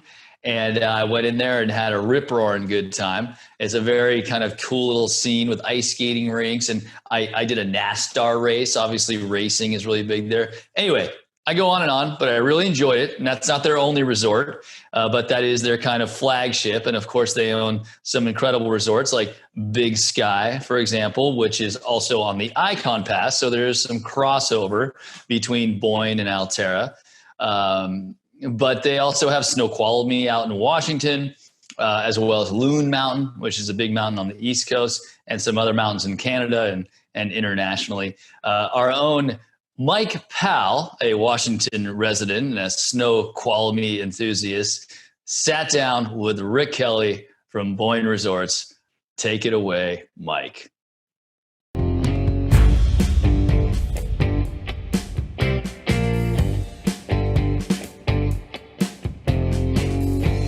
Well, welcome to Snowtober. I've got Rick Kelly from Boyne Resorts. How's it going, Rick? It's going great. How are you? I am doing well. And I should mention before we get into talking about the upcoming season that I ski at the summit at Snoqualmie, which is one of your resorts. And I think they have the most talented sales and marketing team in the entire world. And I think they should all get raises going into next season. But I'm not here to ask for raises or pat your guys on the back. We're here to talk about next season in the ski industry. And I'm sure you've been in the business for a long time. This has to be the craziest lead up to a season you've ever seen. It has been an interesting time. I actually started it started in March when we had to shut down almost instantly. I mean, literally had conversations one day and closed all of our resorts the next. So it has been a really turbulent ride. Fortunately, we were able to reopen many of our resorts in June, so it allowed us to sort of get some operation practices down and really get a feel for outdoor recreation and how people are still wanting to be outside. And our business levels have been very good considering what we were thinking back in April. Yeah, it was a scary time back then, but everything's changed. I mean, if you had a business that involved biking or hiking or getting people out there, people were still going to come, and that was great. And now that we kind of get around to winter, people are thinking where at one point it was like, what's going to happen? Now we realize people want to get out there and people want to recreate. They want to be on your hills. And to do that, what procedures are you putting in place to make sure your resorts are a safe place? So I think we're following a lot of protocols that, I think a number of resorts are doing. Obviously, wearing masks. We've been requiring masks since June. We feel that is a tool that we need to really keep people safe. Social distancing. We're also doing touchless transactions. So a lot of e-commerce sales. And, we're being hyper vigilant on our cleaning. We're using a lot of electrostatic cleaners to, clean kitchen areas, dining facilities, restroom areas, etc. So, I think all of the best practices that really the industry has been coming out with. I think one of the things that's been really special about this is how people have really worked together as an industry to share ideas to really come to a common good of making sure we're successful coming into the winter season. Yeah, totally true. And with you, it's unique as you have resorts that are in different states and different countries. And are there blanket policies that are you using for all of your resorts, or is it something that's a state by state and country by country basis? So we're primarily in Canada. Well, we're only in Canada and the United States, but each state has its own set of guidelines, and we're following those guidelines and making sure that we're being good citizens and responsible in the way we're operating. But sometimes it's a challenge keeping track of them all. But our teams at each location are doing a great job of monitoring that, updating their protocols as need be, and we share those best practices across all of our resorts, because at the end of the day, it's how do we get better at this and really make people feel comfortable being at our resorts. Yeah, and speaking of getting people comfortable, is it going to be a reservation system? How have you figured out how to do the lift ticketing? So we're going to be doing a lot of selling online. I think that probably we may only have one of our resorts that actually may have a reservation system, and that would be Loon, simply because of the remote parking that we have. Because as we know, our facilities are going to be utilized for 25 or 50%, depending on what state they're in. So dining and those types of things are going to be limited. So we need to look at ways to fill those gaps, and some of that may be going back to your car and having lunch and changing in your car, those types of things, just because of the restrictions on our restaurants and lodges. So say I buy a lift ticket and I want to go skiing, but I come down with a flu and I definitely don't want to go to the resort. What happens there? Am I able to email in and cancel my reservation or my ticket? Yeah, so we're asking people to actually make sure that they don't come to our resorts if they're not feeling well. Yeah. The last thing we want to do is to have somebody feel like, well, I bought a ticket and I need to go there. We would prefer them to stay home. We'll roll those tickets over so they can use them at another time. But again, I think we're all in this together, and we need everybody to do their part. And if you're not feeling well, or you have questions about how well you're feeling, you should stay home and we'll take care of you. Okay, that's great. And then in terms of the experience, it's going to be different for everywhere. I mean, it's just a different year and the experience is going to be different. That's to be expected for everyone. And what are we going to find with like lift lines? Are there distances and everything that are being thought of now so that we don't have bottlenecks when the winter hits? So fortunately, NSAA has come out with a guideline that we've all worked on to try to, as far as social distancing and lift lines and corral areas, social distancing on the chairs. So if you're riding with a family or skiing with a family or friends, then you would be able to load together. But if you're an independent person and you're uncomfortable about riding with someone else, then we're going to allow you to ride by yourself. Okay. And then in terms of being on the mountain, restrooms and food and beverage, is there going to be big changes there as well? So food and beverage is probably one of the areas that we're seeing the biggest changes, primarily because of the percent of people were allowed as far as capacity. A lodge that might hold 500 people in some states can only have 25% of that. Other states is 50. So, we're looking for alternative places. We're going to have a lot of grab and go. We're going to have outdoor spaces where you can eat. And again, we're encouraging people to bring their own food, eat in their cars to help offset this pinch point that every resort is going to have.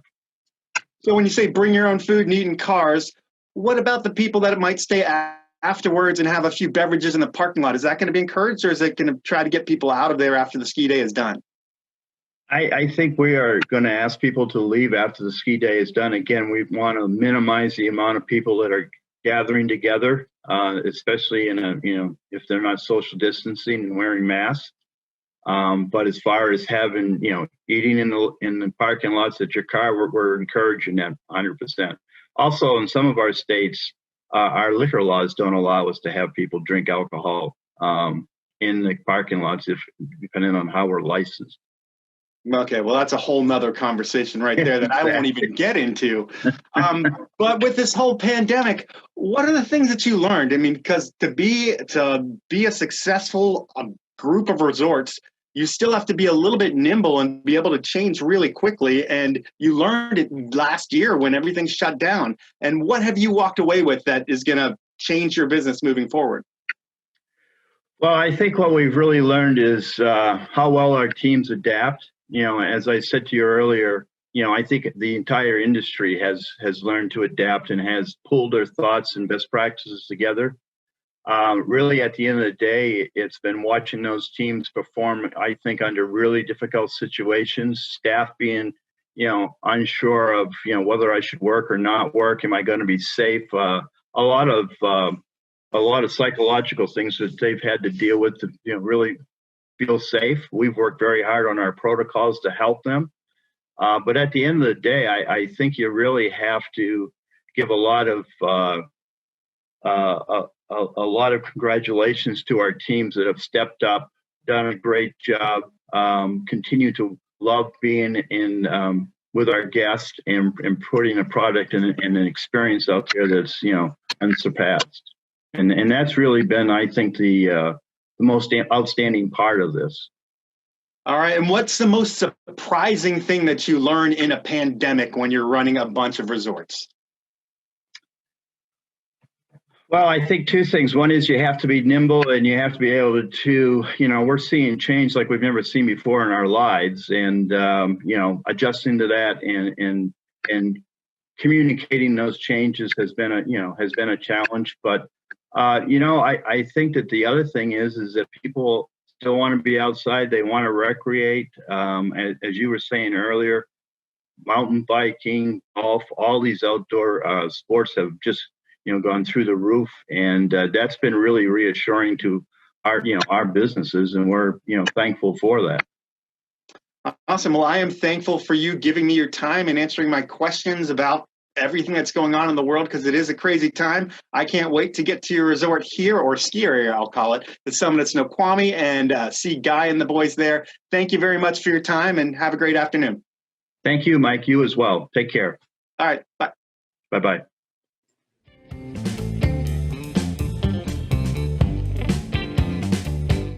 Hey, welcome back to the Snowtober virtual ski and snowboard show. I'm Johnny Mosley from the Peter Glenn Ski and Sports Studio Sports Desk. We're trying to get you up to date on what's going to happen this winter, particularly at the resorts, and that's the section you have entered into. If you're just joining us, make sure you click on some of the tabs around this box. Destinations, right? Learn about what the resorts are doing this winter. Make sure you check out the manufacturers tab. All kinds of good Easter eggs in there, coupons, enter to win, and of course, all the explanations about all the different equipment from the individual manufacturers. And of course, show specials. That's where you get the discounts, man. The swag, up to 60% off certain pieces of gear at Peter Glenn Ski and Sports at peterglenn.com. All right, back to the business of educating you on the different resorts. Thank you to Rick Kelly from Boyne Resorts, sort of outlining to Mike Powell what it's going to be like at their resorts this season. If you back up a couple, we heard from a chief marketing officer at Alterra telling us a little bit about what's happening at the Icon Resorts. And now we're going to jump forward to another big player in the industry, Vail Resorts, and my friend Nadia Guerrero up there, the chief operating officer and vice president of Beaver Creek, a veteran to the industry. She formerly was my sports agent when I was a young up-and-coming skier right after I won the Olympics. We spent a lot of time together and traveling around, and she represented other skiers in the industry, including Tanner Hall, and then went on to work in the industry, starting at North Star out in California, and then making her way back to her home state of Colorado, working with Beaver Creek. So she sat down with us and sort of gave us the flavor for what it's going to be like at the Epic Pass Resorts on behalf of Vail. So Nadia, thank you for sitting down with us. Here we go.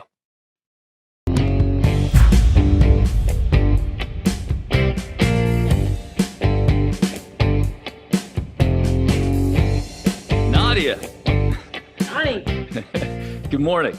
Morning. The tables have turned. Look at this. Oh, that's so funny. I was thinking about that this morning, that, you know, of all the years we've spent together, like, not sure we would have ever anticipated me interviewing you.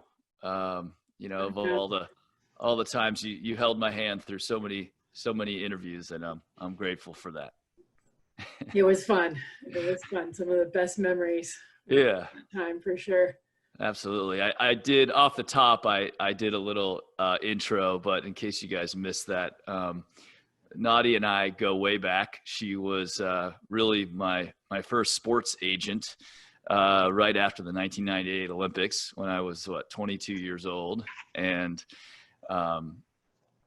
not very mature. I would say I was a young 22 and about to embark on the ride of my life. And Nadia was a young agent for a company called Gold Medal Management, and the boss agent basically was like, you know, Nadia, you need to make sure this guy fulfills his contracts. And so Nadia and I spent many years on the road working, doing business, and we had an amazing time, along with Peekaboo Street, who we rolled with as well. True. Yeah, I was, this gave me an opportunity to reflect back on some of that as well. And I don't know if you were a young 22. I mean, 22 is pretty young. I think you did just fine for yourself. I think you know, for me, I learned a ton from you as well, and from Peak too. So it was a fun time, and yeah, a lot of traveling, and I think a lot of growth for all of us. Yeah, it was a perfect little combo. Then of course, you know, it's been awesome to just watch you grow into, you know, an amazing career. You obviously moved out to Tahoe from Colorado. That agency was in Boulder, which is where you're from, and then you know, did a couple things, and then started representing some other athletes, including Tanner Hall, and then went on to, you know, start working in the ski industry proper. Taking over sort of the management at North Star, which of course is a Vail resort. And now you are the chief operating officer and vice president at Beaver Creek, one of Vail's finest resorts, I would say. Of course, the host of the World Cup, which isn't happening this year. And you've been there for what? You've been there for a year now? Yeah, May was a year. May 1st marked a year, so just over a year.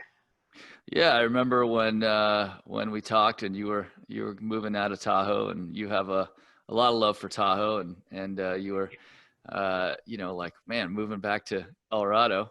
How are you settling in? How are you liking? How's the transition? It's been great. You know, the community, both, you know, the whole Eagle County as well as Vail and Beaver Creek community has embraced me with open arms, which has been wonderful. And it's been good to be back. You know, my parents do still live on the Front Range, and so in normal times I'd be seeing them a lot. It's been a little bit difficult lately, as they are getting older and have, you know, various health concerns here and there. But it's been really, there's been a real sense of familiarity for me since I did grow up here. I was gone for almost 20 years, but a real familiarity with Colorado. And of course, you know, I think anytime you're moving and making that big of a move, but working for the same company, there's less transition from that standpoint. You know, I'm going into my 14th year in ski resort industry management. And so there's a familiarity from that standpoint. But it's been great. The family has transitioned well. I'm happy to be here. You know, of course, it's been an interesting year in a lot of ways, but nobody could have ever predicted that, right? But but I love it here. It's beautiful. Beaver Creek is an amazing resort with so many things to offer, not just things like World Cup, which, as you mentioned, won't be happening this year, but the skiing is incredible. The skiing experience at Beaver Creek is, there's something for everyone. And so that part of discovering a new resort has been really fun. Yeah, I have to say, you know, Beaver Creek was never on the freestyle circuit. It's an alpine racing oriented mountain. We never went there post 98 Olympics, you and me, for stuff. And I started going out there and skiing and around the World Cups. And you guys have a lot of great moguls, actually. Some of the, besides your groomed slopes, I do like the bumps there. In fact, I think they have like don't they have like a mogul like marathon there on Yeah, we do. There's an event that we have called Talent Challenge, and there so it is over on Grouse Mountain. And so those are really the steepest runs on our mountain, and they do get bumped out like you're talking about. And so the Challenge is hitting all the runs on Grouse Mountain, and then some various other ones as well. So it does end up being kind of an unofficial bumped challenge. Oh, okay. Yeah, I just know I have a couple bump skier guys that I always hear about when that happens, and they tend to be, going for it and exhausted. So, but I wanted to get you on the line to catch up with you. It's always great, but obviously, we're trying to get a sense of what the experience is going to be like for skiers going to all the resorts, when they're trying to plan their vacations, from all over the States or from locally even, and try to just get a little bit of color on, the different policies, the different plans of the different ski resorts.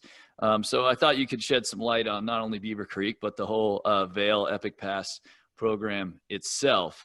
I guess we can start sort of with how Beaver Creek individually, like what's your general philosophy? How are you, planning to handle lift lines, et cetera?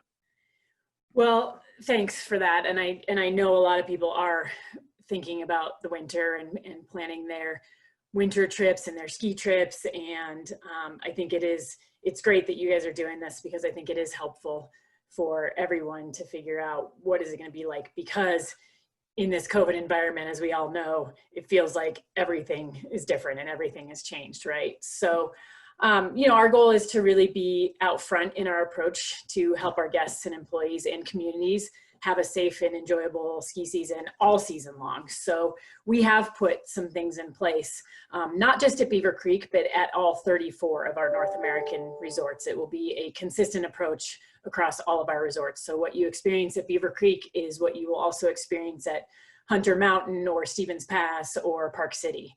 And in terms of lift lines, we will be doing a couple things. We will be requiring guests to wear masks, face coverings, along with our employees. And we will be providing enough space to do physical distancing. So the general guideline, as we all know, is about 6 feet. And luckily, that's also about the length of skis in general. And so we will be expanding our mazes and looking at ways to provide that safe experience for our guests in terms of being able to have space and distance from one another.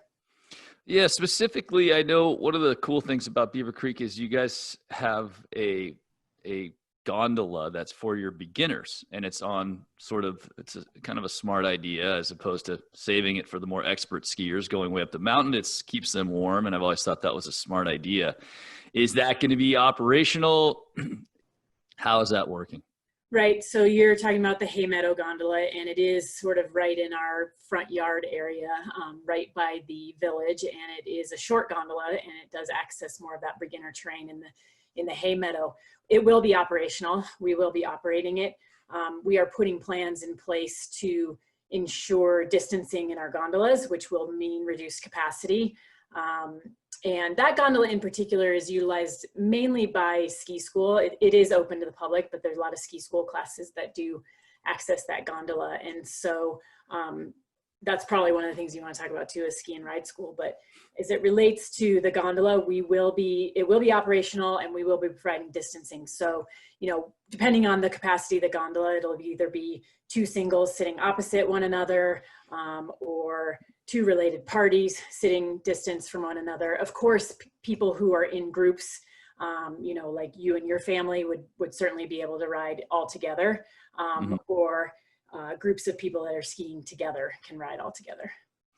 Okay, so, and I've been asking the resorts this, how do people determine if you're a family or not? Is it just, is it basically how do they determine if you're in the same cohort or a family?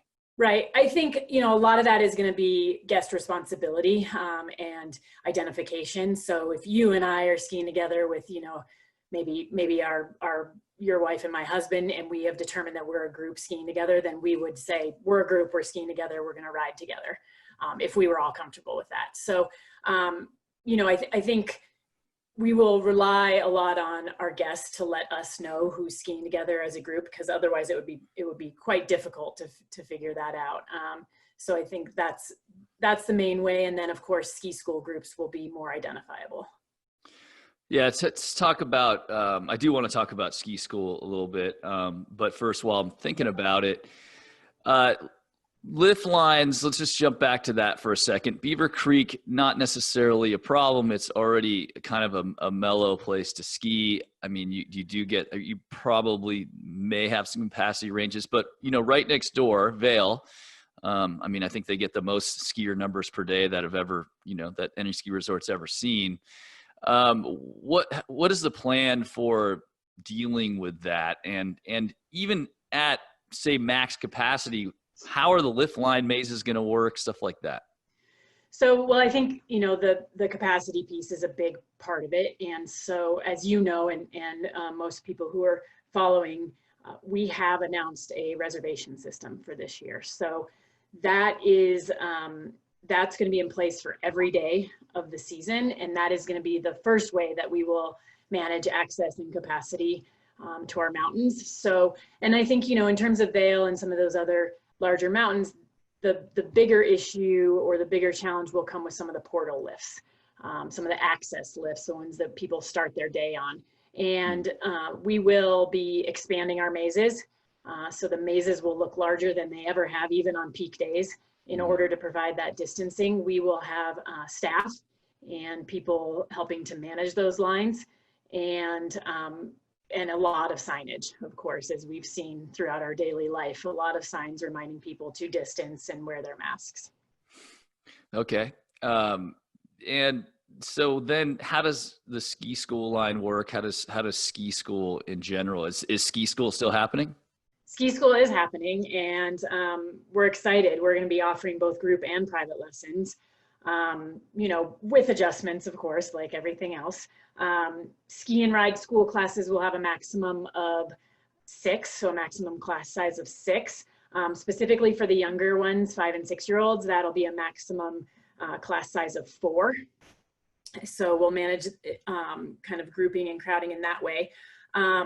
And then the little ones, the 3 and 4-year-olds, because they often spend a lot of their day indoors, we will be offering one-on-one 1-hour private lessons for that group, so that we can still get them out and about and skiing and learning to ski, which is important for all of us as we are passionate about this sport and want to continue growing it. Lessons will all be purchased in advance, so no walk-up bookings. It'll all be in advance, and that will help us with planning for the day.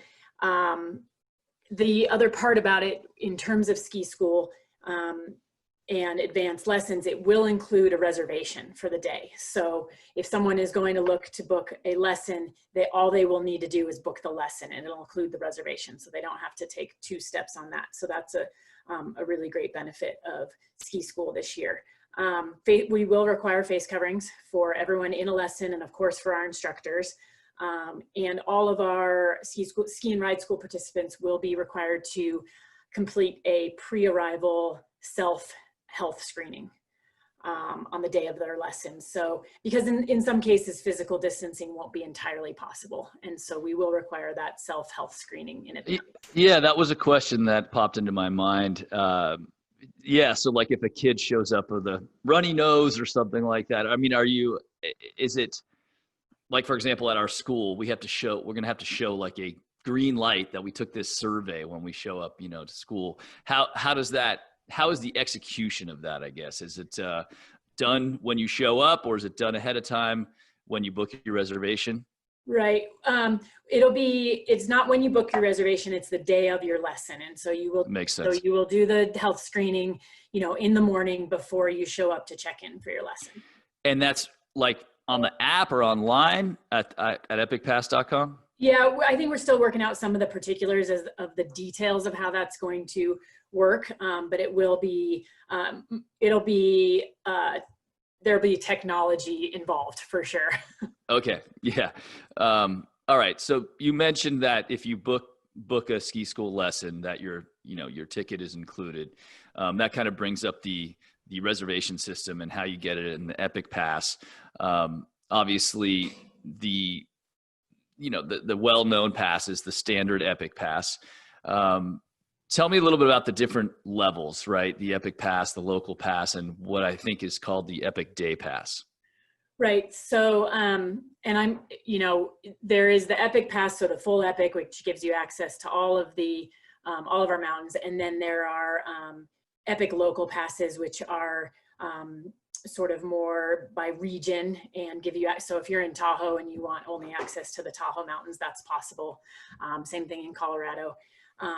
And then the other part, which I'm really glad you brought up, is the Epic Day Pass, which is a unique product. We introduced it last year, and that product it functions as a season pass for us. So it is, the guest can buy 1 day, 2 day, 3 day, up to 7 days worth of skiing. So if you're someone who maybe doesn't want to commit to the full Epic Pass or to a full season pass, because you're, for whatever reason, you can say, well, I know I'm going to ski 3 days this year, so I'm going to buy a 3-day Epic Day Pass. And the benefit for that is because of the advance commitment, because you're coming in early, you do get about a 50% discount off of the day ticket price. And then, as I mentioned, it does function as a pass product for us. So the Epic Day Pass holders will have the exclusive access to the early season booking of reservations. And so that's it's a really great product for people who, and there's a lot of these types of people, right, who we know that are only going to ski for a certain period of time for a certain number of days, because either they don't live near the mountains or whatever it is. So the Epic Day Pass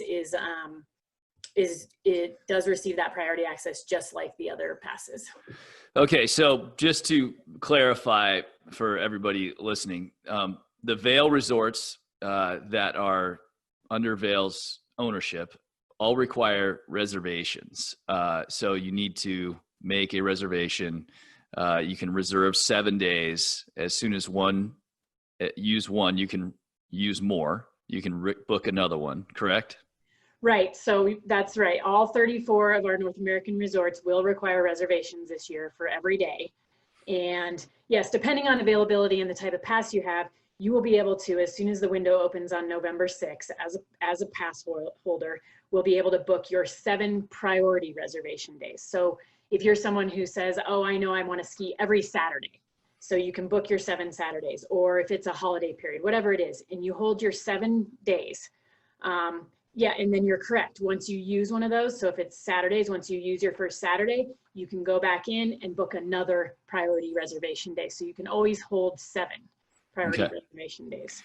And the same holds true for the local pass at your local resorts, at the resorts that are on that list. Yep, depending on availability. And I should mention also, so while you're holding those 7 priority reservation days, once the window opens for the following week to make reservations, you can make as many week of reservations as you wish.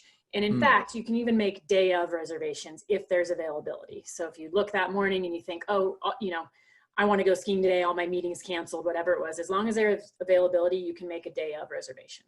Okay. And that availability you can see by going to what, epicpass.com? Right. The availability you can see by going to epicpass.com, and you can see the availability for all 34 of our resorts is right there. So it's a one-stop location to go. You don't have to go to several different websites or anything. It's just epicpass.com. You can go on there. And so, yeah, if I thought, well, today I'm going to ski Beaver Creek, but next week I know I'm going to go to Vail for 2 days. You can do it all right there on epicpass.com. Okay. And the app Epic Mix that I downloaded today that's not for functionality for pass reserving. That's more for what? Tracking your vertical feet, things like that? Correct. Yep. That's an app to track your vertical feet, to keep track of the days you skied on. We do have virtual pins that you can Earn, just like many of the other kind of fitness apps that we see these days. So you can get, if you ski on Thanksgiving, you get the Turkey Day pin, Right. that type of thing. So it's fun. You can also, with Epic Mix, the app, so if you were to put your sons in ski school, you can see what they've done as well. So we have Epic Mix Academy, which goes along with it. So you can see how they're progressing, what level they are, what they did that day. So you can keep track of them as well. Okay. All right. So Epic Mix for fun, entertainment, epicpass.com for business, and check in there. And I guess what I'm trying to sort of work my way down to is, initially I think when the announcement came out, it's sounded to me a little bit like, okay, really no day tickets. But the truth is, if there's availability, you can buy a day ticket, which I think the cost of just a walk-up day ticket that you apply through your app is roughly what at Beaver Creek? So there will be day lift tickets. Now, I think the one caveat to remember is day lift tickets actually will not go on sale until December 8th. So we're reserving that early season, that November 6th through December 7th, for our valued pass holders. Okay. So only pass holders will be able to make reservations and ski during that period of time. Starting December 8th, lift tickets will go on sale. It will be all advance purchase. Okay. And so that's a key. But advance purchase could mean in the parking lot potentially, right? If necessary, if available. I mean, you're running the risk of it being booked, but that could be an advance purchase. If you're able to go on, with your phone right. I believe that's accurate. And as long as there's availability, you can purchase that ticket, and then you would go to the pass office just to redeem it and pick it up. But there'll be no on-site season pass office or day lift ticket purchasing in the office. Okay. However, the Epic Day Pass, you could potentially buy an Epic Day Pass in the window from November 6th to December 6th. But you could buy a one-day pass. You could buy a one-day ticket potentially, right? You can buy a one-day Epic Day Pass for as long as they are on sale. The Epic Day Passes go off sale the same as our Epic Pass. December 6th. So right, those will be off sale at that point. And so right, if you were the night before or even the morning before up until that December date thinking I'm going to ski tomorrow, buying an Epic Day Pass would be a good way to go for sure. Or if you thought you were going to ski a day this year, or 2 days, you might want to get online in the window, buy the ticket, and then you can reserve a day and change it, but you won't have to deal with do I have capacity restrictions? That's the way to buy a day pass, and it's more inexpensive that way, is what I gather from the website. That's right. And I think the important thing to keep in mind is just that will end. You won't be able to do that all season long. The day pass will stop being sold when we stop selling season passes. Okay. 10-4. All right. So right. It will require some advanced planning. Okay. Not my specialty, but I'll get used to it. Well, I think, we're all getting used to the new ways of doing things, right? Exactly. I did notice that the pass office will be open in some respect, correct? Like if you don't get your pass mailed to you, et cetera, you can walk in and deal. There will be someone there. Right. Our pass offices on site at our resorts will be open. They will, the primary reason for them to be open will mostly be for redemption. So there will not be transactions happening day of, but there will be redemption available and people available to answer questions and things like that. Okay. All right. Now let's talk about, say you buy I'm assuming if I buy an Epic Day Pass in the window, and then say I buy a 2-day or I buy a local.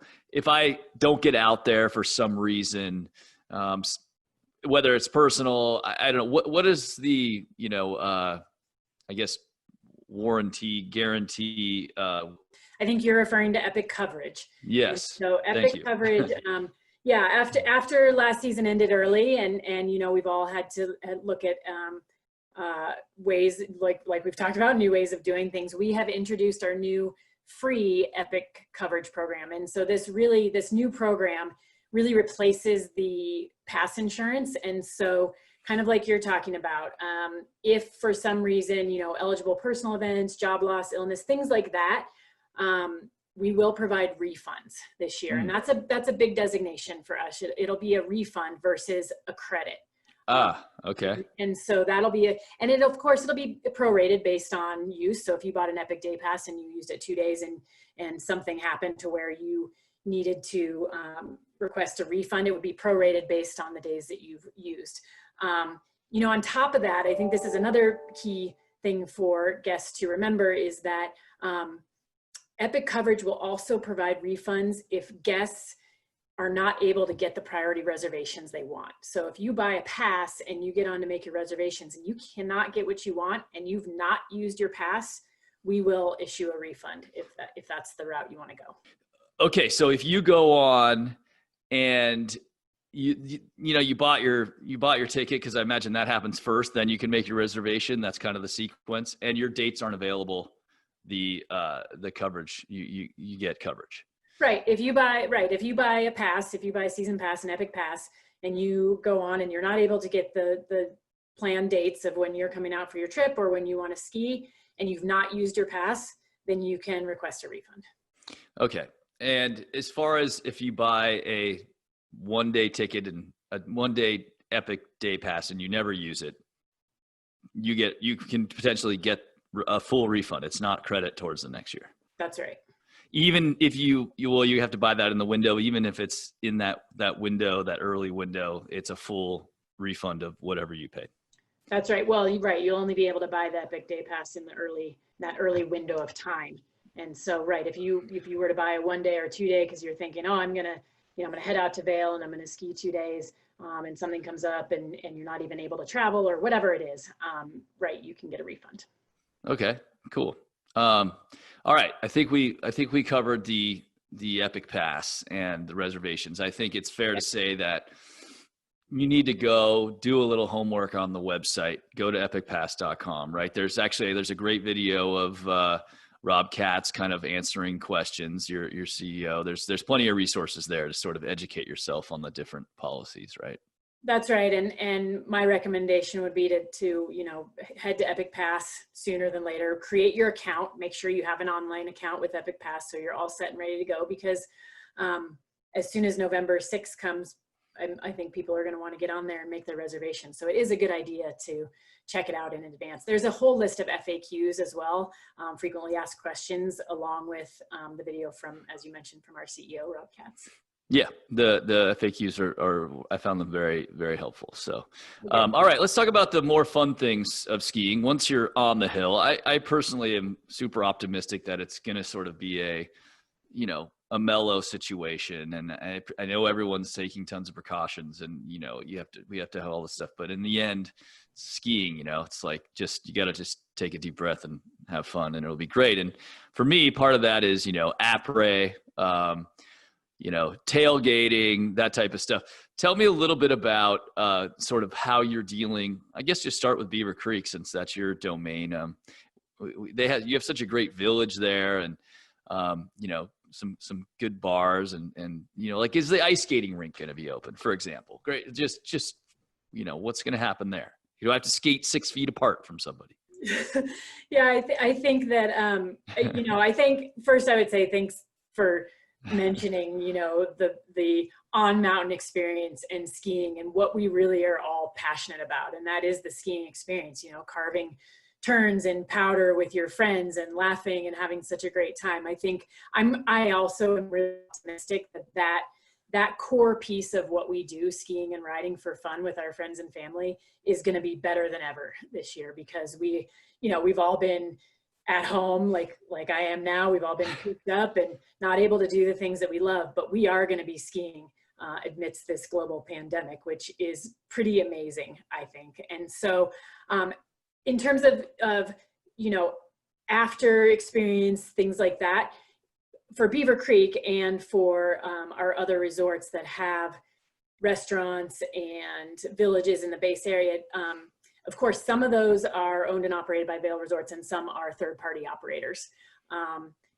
What I know at Beaver Creek is that our restaurants will be open. They are going to be subject to limited capacity, so capacity restrictions as required by the county. But as they've been open all summer, they've been utilizing their patios. I know many resort communities are looking at tenting those patios and trying to provide for extra seating because that 6 feet of distance is required. So that will all still be going on and possible. It's just going to look different this year, like everything else. Okay, so but potentially you can go in the lodge and warm up at this point, at least is that vary state by state? I mean, is that like in California, your California resorts? Do you know is it a different situation there versus say the Vail Beaver Creek area? Yeah, so the way that we're approaching our on-mountain restaurants and lodges will be the same across all of our 34 resorts. And so it'll be a consistent experience for our guests. And we are opening all of our on-mountain restaurants and lodges. And the things that'll be different is you will be required to wear a mask, that we will put precautions and protocols in place for distancing, and they will have limited capacity. But we will be offering prepared hot food to go and packaged food, and we will be providing seating areas for people to come in and warm up. Also, restrooms are key, so being able to come in and use the restroom. Oh yeah, how does that work? Because obviously everyone knows that's kind of a hot spot for COVID, if you will. Will you regulate like the in out, because those things can get steamy and crowded during the winter? We will be doing the one-way traffic, one way in, one way out.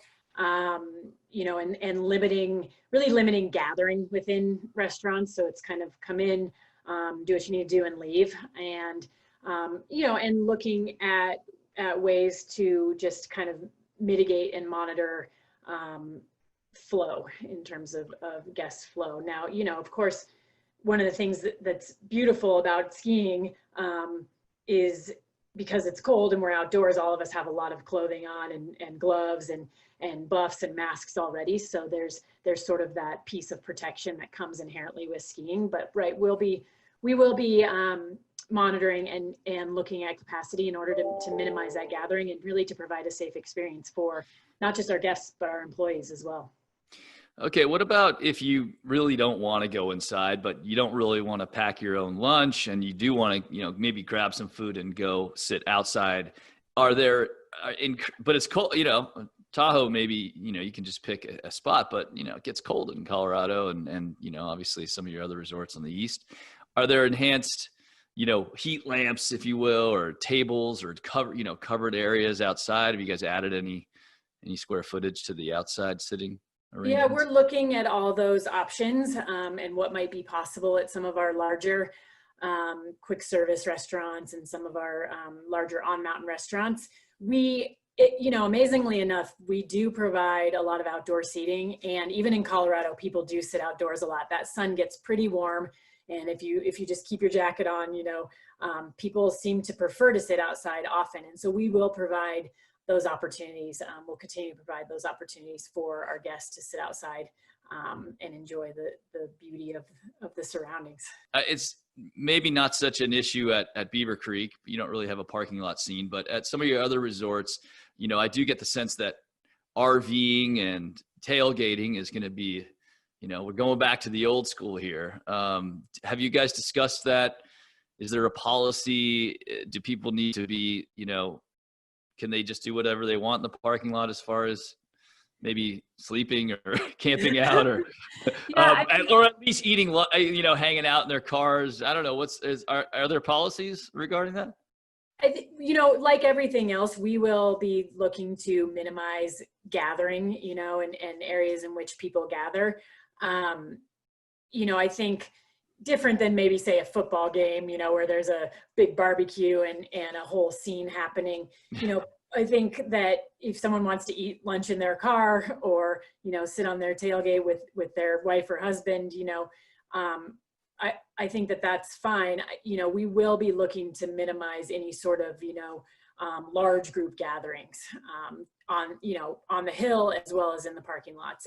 And that also goes towards our villages and things like that. I mean, that's the name of the game right now for keeping people safe at our mountains, is really providing opportunities for people to have as much space as they want to have. Okay. All right. And so I guess last question is, what would you say, you're on the inside, you've been in, I'm sure, an incredible amount of Zoom calls and, meetings with all the resorts and management, et cetera. What are your pro tips? How do you make this a good experience? If you say you're flying in from the East Coast or you're, coming from far away, how do you make this work in the smoothest possible way without being disappointed? Well, I think, maybe one of the points that you touched on is the piece of advanced planning. I think that that's going to be something that people need to think about and shift to is making sure that they are planning. And the benefit of our integrated approach to our resorts is that that's a one-stop shop for us. You can just go to epicpass.com and that's where you can find all the information about any resort that you're traveling to. I would say make sure to buy a pass, make sure to buy a pass product of some sort so that you're able to get those advanced reservations and able to ski when you want. For the vast majority of days, we are going to be able to safely accommodate the majority of guests who want to ski and ride at our resorts. So I think just making sure to get a pass, making sure to get a reservation. And then, I think mindset is going to be important. The focus of this year is really about what matters most, and that's the safety of our guests and providing great skiing and riding all season long. So we're going to focus on that. We will be following our historical practice of working to open as many lifts and as much terrain as possible. So we will be providing that skiing and riding experience in the way that we have in the past. So I think just making sure to plan ahead and get that reservation. All right. Have you guys made any snow out there yet? We're getting ready to. We're getting ready to. Yeah, about mid-October we'll fire them up. We're starting to charge the lines and do things like that. But yeah, it's exciting. The leaves are beautiful. The colors are changing. There's a chill in the air, and I'm super excited. I think it's going to be an awesome season. I'm really like you are optimistic about this year. I think it's going to be great. All right. And for the record, we're doing this interview on October 1st. So a lot could change between now and October 15th when you're watching this for Snowtober. So check back in for snow conditions. All right. Last couple questions. Where are the best nachos in Beaver Creek? The best nachos in Beaver Creek. Did you know that I really like nachos? Oh, I didn't know that. I had no idea. I'm a fan of nachos. Me too. Yeah, we've got some great nachos down in the village. Coyote Cafe's got some awesome nachos. Coyote, is that the one where I get to have too many beers after the World Cup and start dancing on the bar? Is that one? Yeah. Is that the one? They serve food there? They do. They've got some great. I had no idea. Okay, good to know. Second question is, do you wear your long underwear over your socks or under your socks? Well, so since, so it's funny, since moving to Colorado, now I have to wear 2 layers of long underwear so that I can stay warm enough. So I would say probably one under and one over. Okay. That's good. Solid. All right. Well, it's warmer back in Tahoe. We miss you there, but really, just happy for you and glad you guys are settling in there. And I look forward to seeing you soon. Thank you so much for coming on with us, Nadia. Johnny, thank you. This is, I really appreciate the opportunity to come. And of course, anytime I get to hang out and chat with you is time well spent. So thank you very much. Absolutely. Bye. Bye.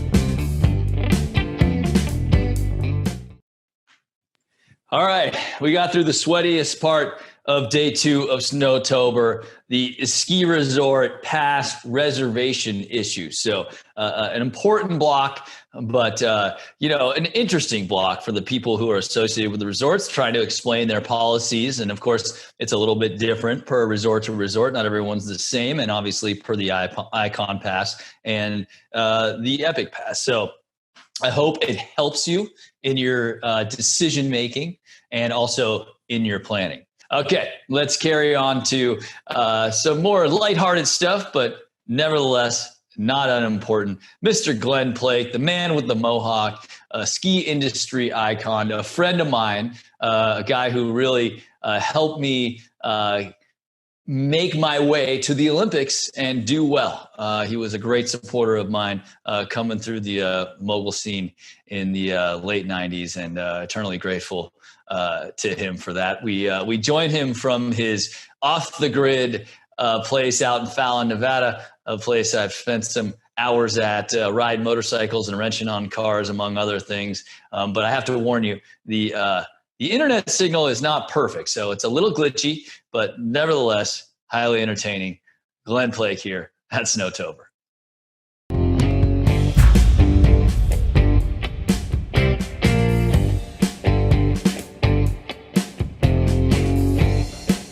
Blake, what's up? How are you?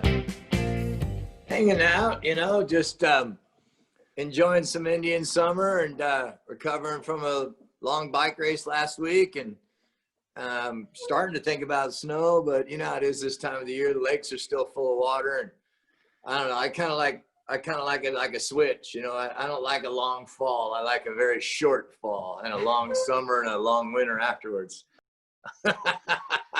I'm not sure everybody knows. Well, everybody knows by now, but you are kind of the king of summer, dude. I mean, you're a skier, but you rule the summer. I mean, you have more interest in the summer than anybody I know. So tell me about this bike ride you just finished up. The 508 is a special one, 508 miles. This is the first year I didn't solo it. So it was kind of fun to hook up with a friend and have some of the riding responsibilities off my back.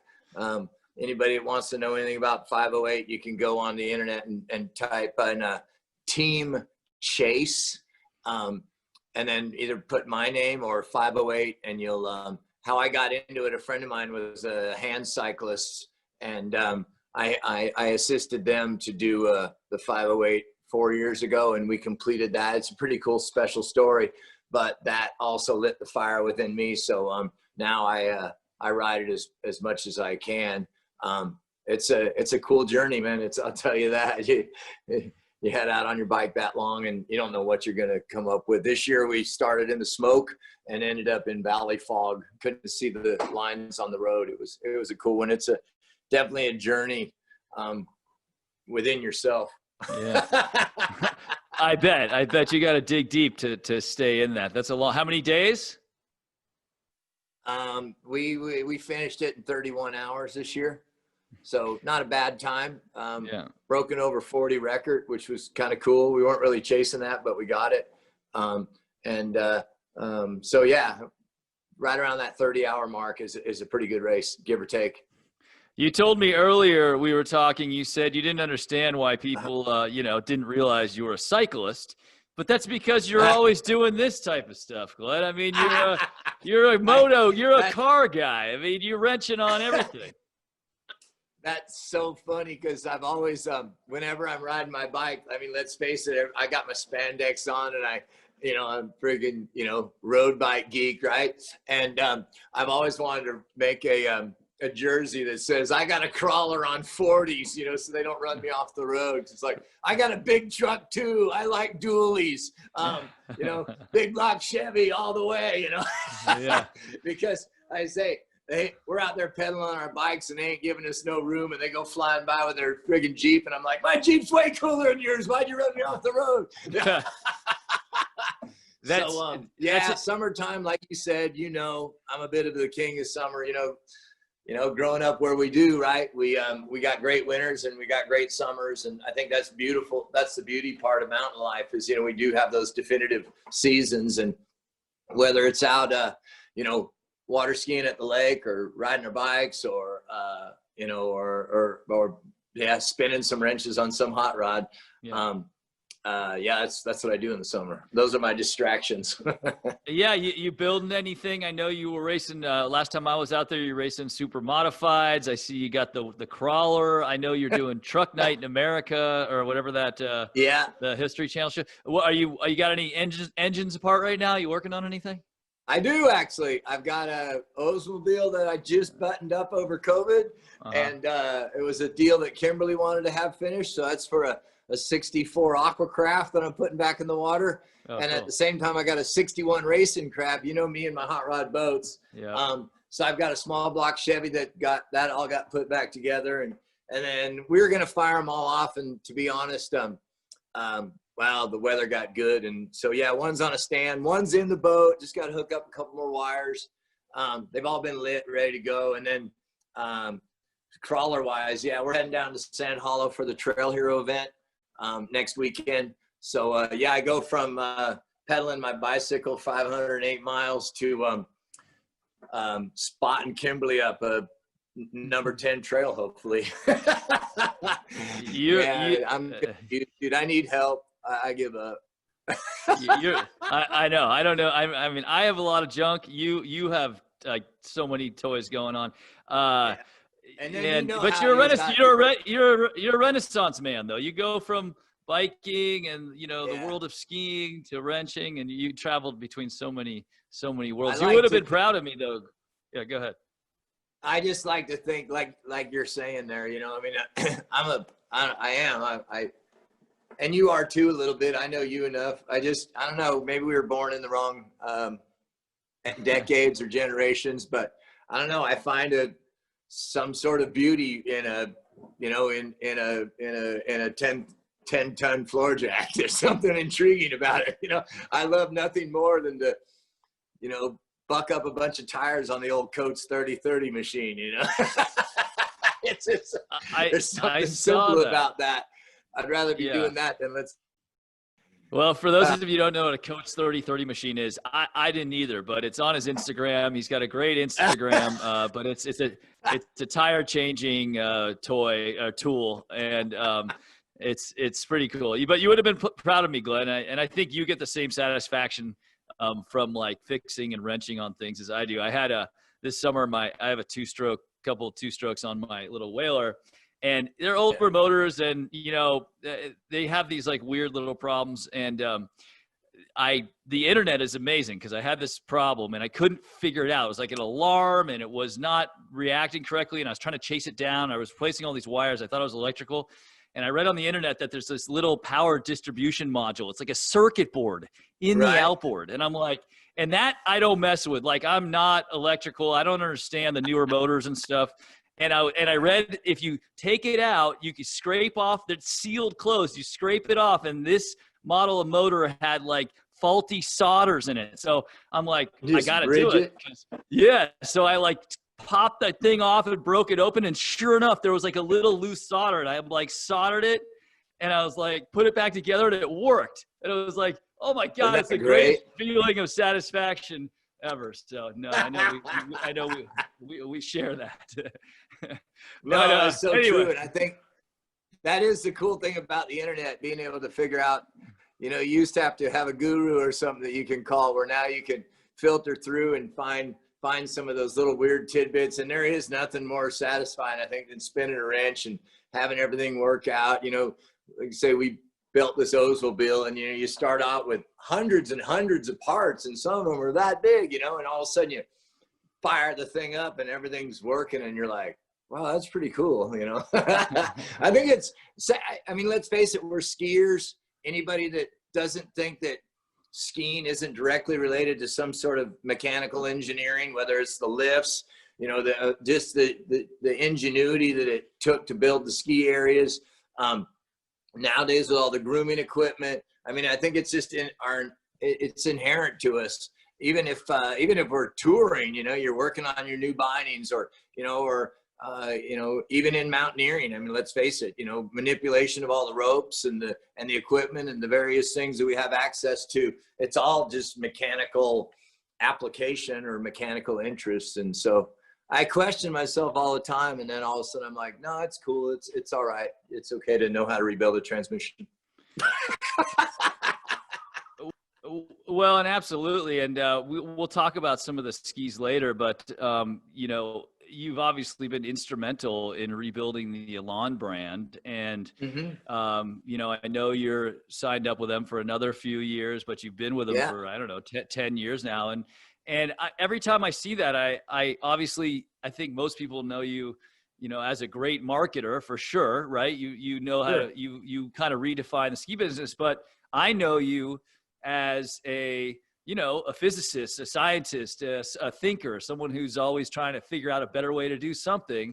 And so when I see that all these cool designs coming out of Elan, I immediately think, Blake, you know, he's in there wrenching on stuff. He's taking all his knowledge from the different parts and putting them into the skis. No, absolutely. It all applies. You know, I'll be working on something and go, oh, that's interesting. Or, you know, when I'm working with ski boots and stuff too, that I was working at the factory and they were like, why is he back in there like actually working and using machinery? Isn't he just a skier? And they were like, no, he knows how to use those machines too. So yeah, it's neat to be able to think of something and go, wait a minute, wouldn't this work? Or could this work? Or wouldn't it be neat if we could? And the fact that I am doing all the different things that I do, I think it's just the process more than like ultimately the product or what you put into it. It's the process of having an idea, figuring out some way to communicate that idea, obviously going through the test phases, going through the design phases, and just having the patience, you know, to realize that something you might talk about might not come to market for several years just because it just takes that long, you know, to get things ready to go. But it is neat when you come up with some interesting, speaking about Elan specifically and the, you know, the carbon fiber tubes that we're doing. I mean, a lot of that came from my bicycle, you know, riding carbon fiber frames. I couldn't believe the absorption qualities that we get about carbon. When everybody thinks of carbon, they immediately think, you know, stiff and hard and, you know, and rigid. And the reality is when we went to the, you know, the carbon fiber frames from the aluminum frames, all of a sudden we were like on old steel bikes. They had a lot of give. They had, and there was like the vibration was completely under control. And so at the same time, using an efficient pole, as you know, the difference between a fiberglass pole and a good, you know, carbon fiber efficient pole or something, you're going to have that dampening characteristic to it. And that all of a sudden it was like, hey, this works in one place. What would happen if it became, let's say, a stringer in a ski? And that's exactly what happened. And not only did it become an absorption device, but it changed everything about the flex of the ski and everything else, because it was just something we had never done before. Now, is that the technology in the ripstick and the Wingman, or is that something new we're looking at? I remember talking about it a little bit before. Mainly the technology in the ripstick, where we can. There's no metal in those skis, and traditionally, you put metal in a ski to absorb, to control, you know, vibration. But in the problem with that is it became heavy, it became sleepy, it wasn't reactive, it wasn't the things that we would like to have in a ski that typically, in fact, didn't have very good absorption qualities. So, you know, you go, I want a light, you know, agile ski. Well, that thing's going to chatter all over the place. And so, yeah, it was neat to get rid of the metal, to be honest, and lighten things up. And then, and now not only are we getting absorption in any direction, it's not like if you took a sheet of carbon and laid it on there, that just typically stiffens the ski up.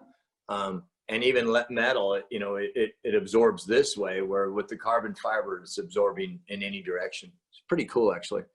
I really enjoy working with that from a ski standpoint right now. Yeah. How often, you know, how does that all work? I know that a guy you worked with for a long time at K2, Jeff Matura, is now running Elan. Are you guys, you know, are you just constantly in touch? Do you have different testing sessions? Like, how did this sort of year go down? We're about ready to debut on a new project. So, you know, you have a concept meeting, you have technology meetings. We start building prototypes, start testing prototypes. You know, hopefully everything that you want to have happen works in the prototypes. I've been lucky sometimes, other times I haven't. along the way though, you find out something. When we invented Amphibio, which is our twisted skis basically, and I'm just saying it that because it's the easiest way to say it. That I was trying to find a ski that would in fact flex on its length. So basically I wanted a torsionally unstable ski, which obviously is not something that the engineers wanted to talk about. But it's what I wanted. Everybody was wanting rocker. And I'm like, wait a minute. I want my ski to actually twist. I want my ski to go into a turn and actually twist out of the turn. And they thought I was crazy. And we started cutting material and doing all these different things to, let's say, I wanted that releasing edge, but I didn't want rocker flapping all over the place. And then an engineer who actually was open to what I was talking about started actually putting some twist into some of the prototypes, and without telling us, and in the process of testing and not asking questions and being I'm very, very candid in my testing. I don't care what I'm testing. I'm very honest. I don't want to know nothing. That's what the test is for. I don't want to be influenced in any way. In fact, I've always wanted to, I think it's a great idea for consumer testing too. I think for the ski magazine test, and maybe even Peter Glenn, you guys wear those like dog collar things, like when the dogs have stitches.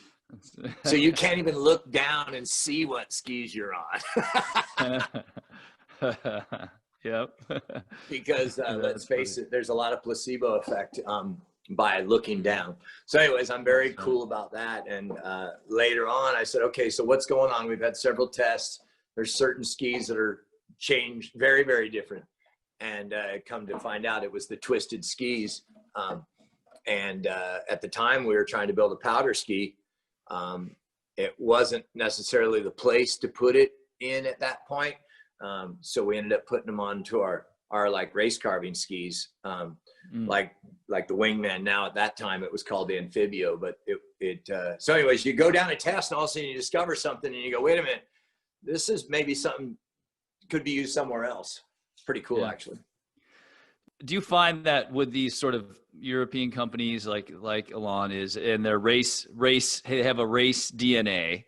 Yes. Have you had to battle to sort of get credibility with these engineers that are used to building race skis, or is that era kind of past? Are they accepting of a freestyler like yourself giving? No, I think there's giving technical ski advice. You obviously, the great thing about that is that there's no way the ski isn't going to be made incredibly. There's not going to be a warranty issue. There's not going to, and at the same time, your toolbox is full. I mean, you got a lot of tools. You're not reaching around looking for something because I've got all that race heritage behind me. But yes, as far as, building some skis, like I say, a torsionally unstable ski, a ski that's twisted, these different things, that doesn't necessarily fit into the race DNA.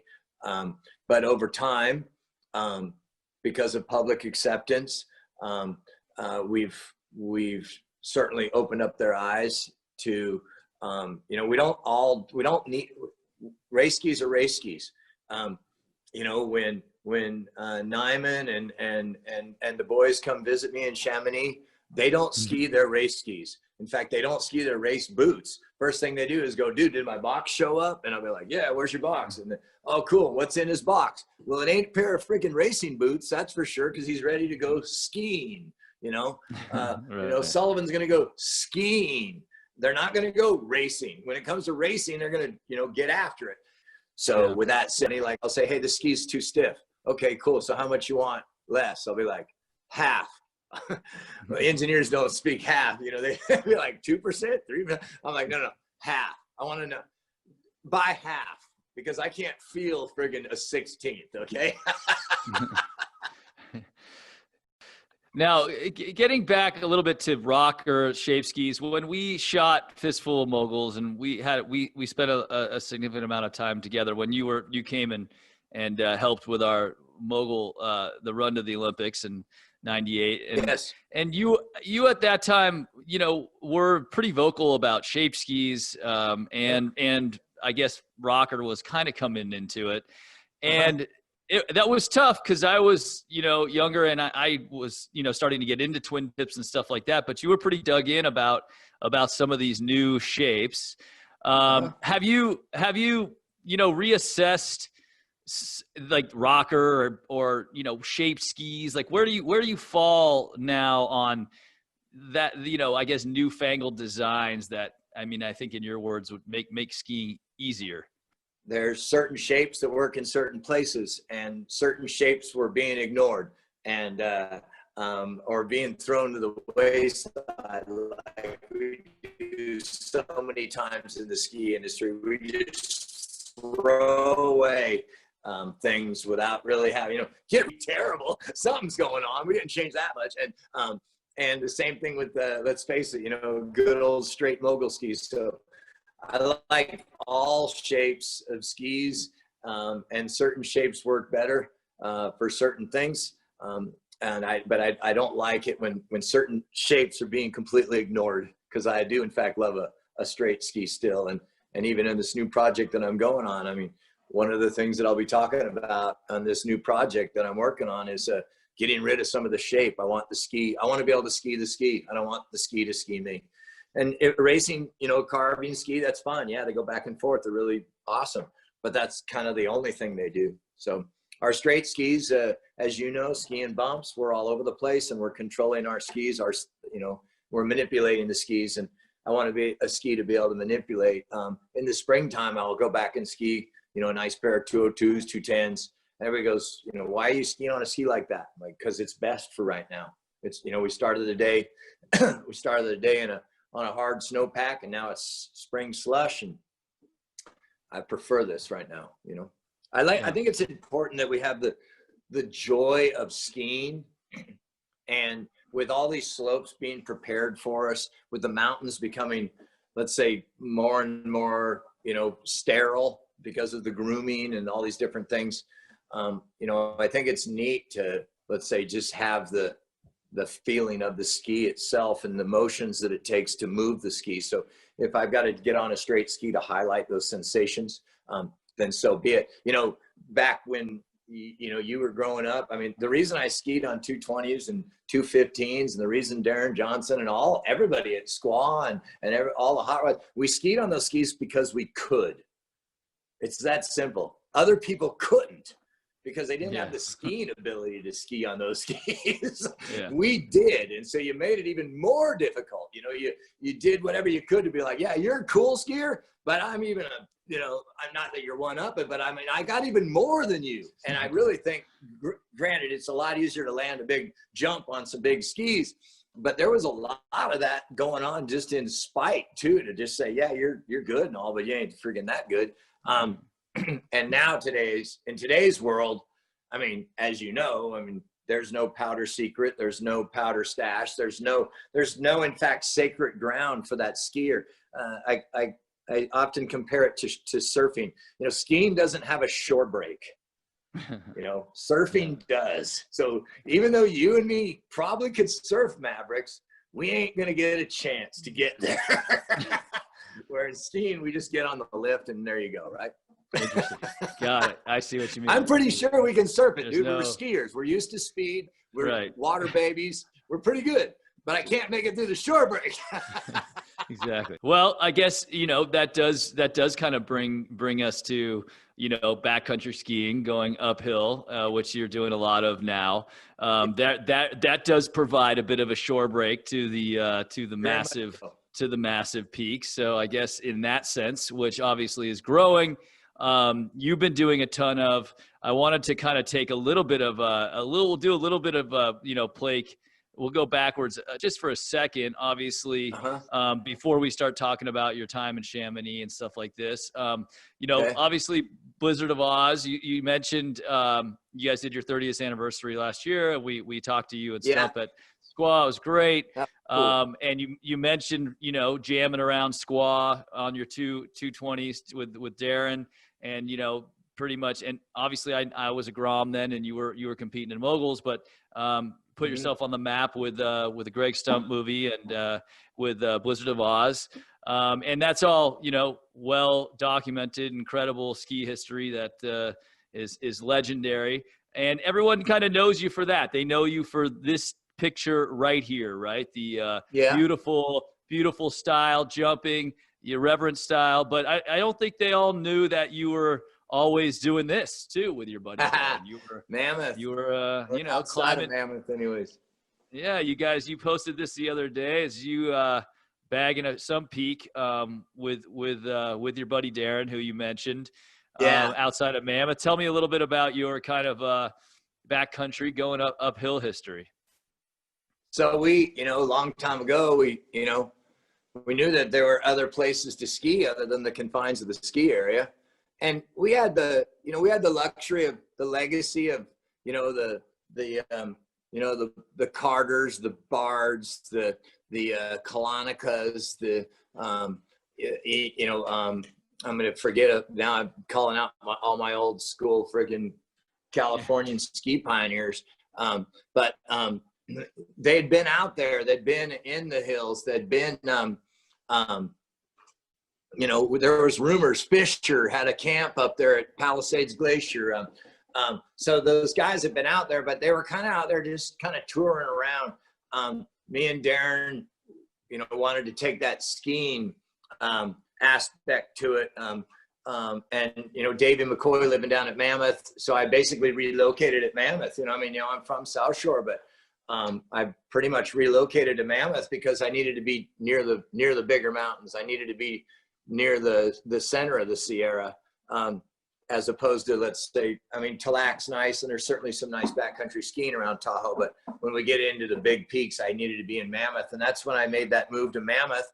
And for years and years and years, we went out there and got a bunch of really nice peak descents, and we started skiing, let's say, not the hippie bowl, but we went down the steep side. We went down the side that we may have to rappel into or what have you, and brought much more of a European aspect to it. Being in Chamonix, I was getting these heavy influences of Chamonix ski mountaineering, ski extreme, and I was bringing it back home and doing it and making our own gear and kind of going, doing a lot of things out there. But it was like our time. We didn't really talk about it. We got a lot of nice photos and a lot of wonderful memories, but backcountry skiing wasn't something that anybody cared about or needed to know about, to be very, very honest. It's dangerous. You got to be stubborn. You got to be, maybe stupid. I don't know. Yeah, it was really fun to go down there and to look back at some of the descents that we were able to accomplish. And then again, like I say, it allowed me to relocate to Mammoth as my winter home, which still is my winter home. And have access to the great peaks down there, and obviously a great mountain to ski around on when I'm not out climbing. But backcountry is interesting right now because, like I say, everybody wants to do it. I think it's an interesting topic, the stewardship that we need to have as an industry on how to allow the public to really enjoy it. The public's going to go out there, the Subarus and the Sprinter vans, leave, fine, whatever, have your deal. But the average public that, is coming up for the holiday, talented skier that might want to go ski a peak that they've driven by many, many, many times. I think at that point you need to look at the guided supervision and not just send them to an avalanche course. I don't think they care about an avalanche course. They need to have guided supervision. Yeah, absolutely. As we get into this winter, it's going to be a lot of people out there, and for good reason, and hopefully they all stay safe. So then, of course, the other thing people, I guess they know this a little bit about you by now because you're out there doing it quite a bit. Is you're really a hot dogger at heart. You're a freestyle skier, and you've embraced ballet skiing, and honestly, I think as a ballet skier myself, until you embraced it, I was running away from it, right? Like it was something I loved. I did my whole life, but you out there bringing back the tricks and showing people and being kind of like proud of it and thinking it was cool really, has allowed me to sort of own it and get out there and people love it. So it's kind of yes, they do. Another little thing you've done is sort of, made ballet skiing cool again. So appreciate it. Well, I appreciate that. Going back to that other picture was quite funny. I mean, we don't have beacons on. We don't have anything in those pictures. Sure. Yeah. Oh, really? Yeah. What is that? That's like 85. So that was after you came back from Chamonix the first time? That would be like maybe 90. And I'm trying to ID it. It might be, let's see, is that Paiute Craig's in the background? I'm trying to ID that peak in the background. It might be right at the top of Emerson or something. That peak in the background looks familiar, but I have to go back and dig around and tell you exactly where that is. Either way.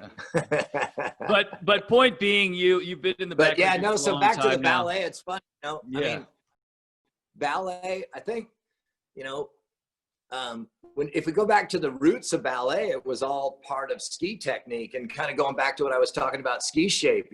I find great joy in feeling my skis do something that I have made them to do, or made them do, excuse me. I feel great joy in my body reacting to something that my skis have done. I mean, that interaction of ski and skier, well, nothing makes it more apparent than ballet. I mean, we're out of position, we're out of balance, we're on this edge, we're on that edge. And if we go back to the roots of most of the ballet moves were, all old ski school moves. When the ski school was sitting around waiting for a lesson or doing something, they'd be out doing tricks. They'd be out exploring their abilities, and they'd be out exploring technique. At the same time, if we look at the early days of freestyle, ballet was kind of a skiing discipline. And when it's certainly at your peak of ballet, I mean, my gosh, what you guys did at ballet, what Spina did, what Howard did, what Herman, all these ballet greats.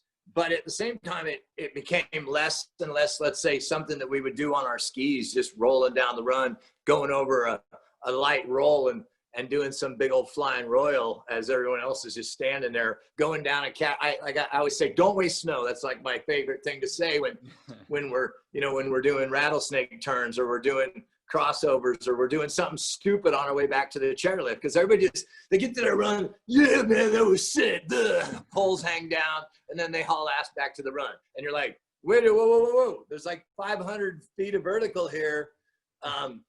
There's some skiing we can do. I know it's flat, I know it's boring, but hang on. And you and I both know that we could hang out and learn the ski area all day long doing ballet. Exactly. and have ourselves as challenged as could be. And so I think just doing ballet from let's say from a skier's sense, or in a skiing setting, is what I certainly enjoy. Would I love to go out and get the big poles and the skinny small skis? I'm not sure that part of ballet is something that everybody should aspire to, even though, like I said, there's what you guys did was crazy. I bust a 540 every now and then. I can do a recross on my rear, on my good stuff, but the skiing, the basic skiing moves of ballet, I think, are important for everybody. It makes the mountain bigger, right? Absolutely. So if you're doing 360s or 360 javelin or royals, big old high kick spins, I mean, all these fun things. I just think it's cool. I mean, the ski areas are small. I think that's why people are reaching out to the backcountry. They want a more unprepared skiing experience. Absolutely. But that doesn't mean within the ski area, there's lots of games we can play. Just like ski shape, and you've been around long enough. We're so quick to throw everything away in skiing. We just throw it away. Just throw it away. Rapid gates. You don't need the gates no more. We don't need A-frame. Just throw it away. And it's like saying that wheelies aren't cool on your bicycle, or wheelies aren't cool on your motorcycle. Gotcha. The wheelies are freaking cool. Period. Yeah. And ski tricks are cool too, regardless of what era they came from.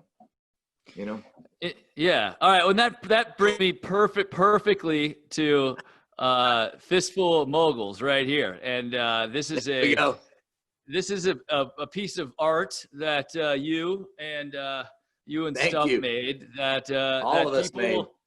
people love. I mean, and it has, I think it's just grown in its sort of popularity. But I got to say, when you approached us about doing it, I mean, that was like the nadir of moguls. I mean, I obviously love moguls and grew up doing it. But for a kid that was 21 years old at that era in skiing, 1997, moguls was dead and not cool, and it was not something my friends did. Everyone was snowboarding, and I was like, I love it, but I'm trying to go to the Olympics, and here's my hero, Glenn, wants to make a movie about it, and I was like beyond stoked.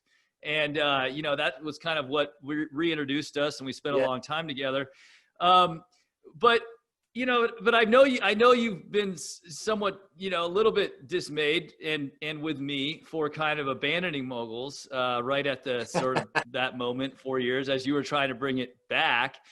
Right. Do you think it's still like, can you salvage? I understand and I appreciate where you're at with saying like, you got to keep, you can't cast away these parts of skiing that that exist as just they're done. Like they still are fun to do. They're still part of the sport. What about where do you see moguls, I guess, in its natural form, and then also in its competition form? And what's your, like, if you're a young, how do you see people getting into it? Do you like the way it is right now? Where are you at? Well, I guess backcountry moguls is going to be the future because they got so many people out there. There's moguls everywhere now. But on the mountain, let's face it, they're grooming the heck out of a lot of them, but there's a lot of moguls out there still. Especially with some of the Colorado areas. I mean, really the only reason it's a black diamond is because it's a mogul run, right? I would just like to see that social aspect of mogul skiing come back. Unfortunately, some of the skis that people are on are not good at moguls. They don't ski well. I mean, you get anything over 88 underfoot and that ain't no dang mogul ski. It doesn't work. You're stepping on your edges and you just snake around a little bit, but you can't do the things that you and me know how to do. But I would love to see that social aspect embrace. Everybody's trying to be pro. Everybody's they got some powder dream on their mind. They got their helmets on. They got all their like, yeah, man, I'm going to go get some. And you're like, get what, dude? It hasn't snowed in 2 weeks. All right. You're going to get what? What are you doing here? Get those stupid 100+ off your foot and let's go bump skiing. Whenever we do a down home tour, I always make sure we get some people out bump skiing, and some people are like, well, we do this all the time. And other people are like, I haven't done this in a really long time. This is really, really, really fun. Because it doesn't matter if you're good or bad when we're bump skiing, we're all bump skiing, right? I mean, it's just, you're like, wow, it's just, we all inspire each other. It's a very social thing to be a part of. Answering the question on where do I see competition, obviously social mogul skiing is very, very different than World Cup mogul skiing. I think World Cup mogul skiing is like World Cup racing. I mean, it's the epitome of technique, and we could certainly bash the course and we could bash the format and we can bash the judges, but the reality is the skiers that are winning are going to win regardless of the format you come up with. It's like Tanner Hall, change the rules, he's still going to win. Yeah. I wish the competition form didn't highlight the aerials as much as they did. I know it's wonderful and it's awesome, but I've kind of always thought aerials was tomorrow or this afternoon, and that mogul skiing was the competition. I always prided myself in my skiing technique and the furthering of my mogul skiing technique as opposed to, let's say, the aerial technique. Yes, you needed to have aerial skills. So yeah, it's still a spectacle. Everybody should go watch it. It's amazing. You'll never spend 3 hours watching skiing like you've ever seen. But where that applies to, let's say, your typical mogul run that you find at a ski area, they're obviously growing further and further apart. But I'd like to see that social part back. And so, yes, I do believe mogul skiing come back. I do believe skiing around on some skinny skis because they're your bump skis comes back. I still believe in it. it's the only thing that we haven't. It's the only thing that we haven't like gone back to. I hate to say it comes around, but maybe what goes around comes around. I don't know. Well, I've been lobbying for a long, skinny, ski for a long time, but they're hard to get done because the competition mogul skis now are actually too short and narrow, like the ID ones. Too short and narrow. Yep. So as people are getting some smaller skis, I just had someone the other day. They're like, "Hey, I'm thinking about getting the Ripstick 88. What size should I get?" I went, "Get the longest ones you can." Right. If we could make them at 195, I would. Yeah. Because I do believe as you do get narrower on the skis again, it's time to get longer on the skis too. Yeah.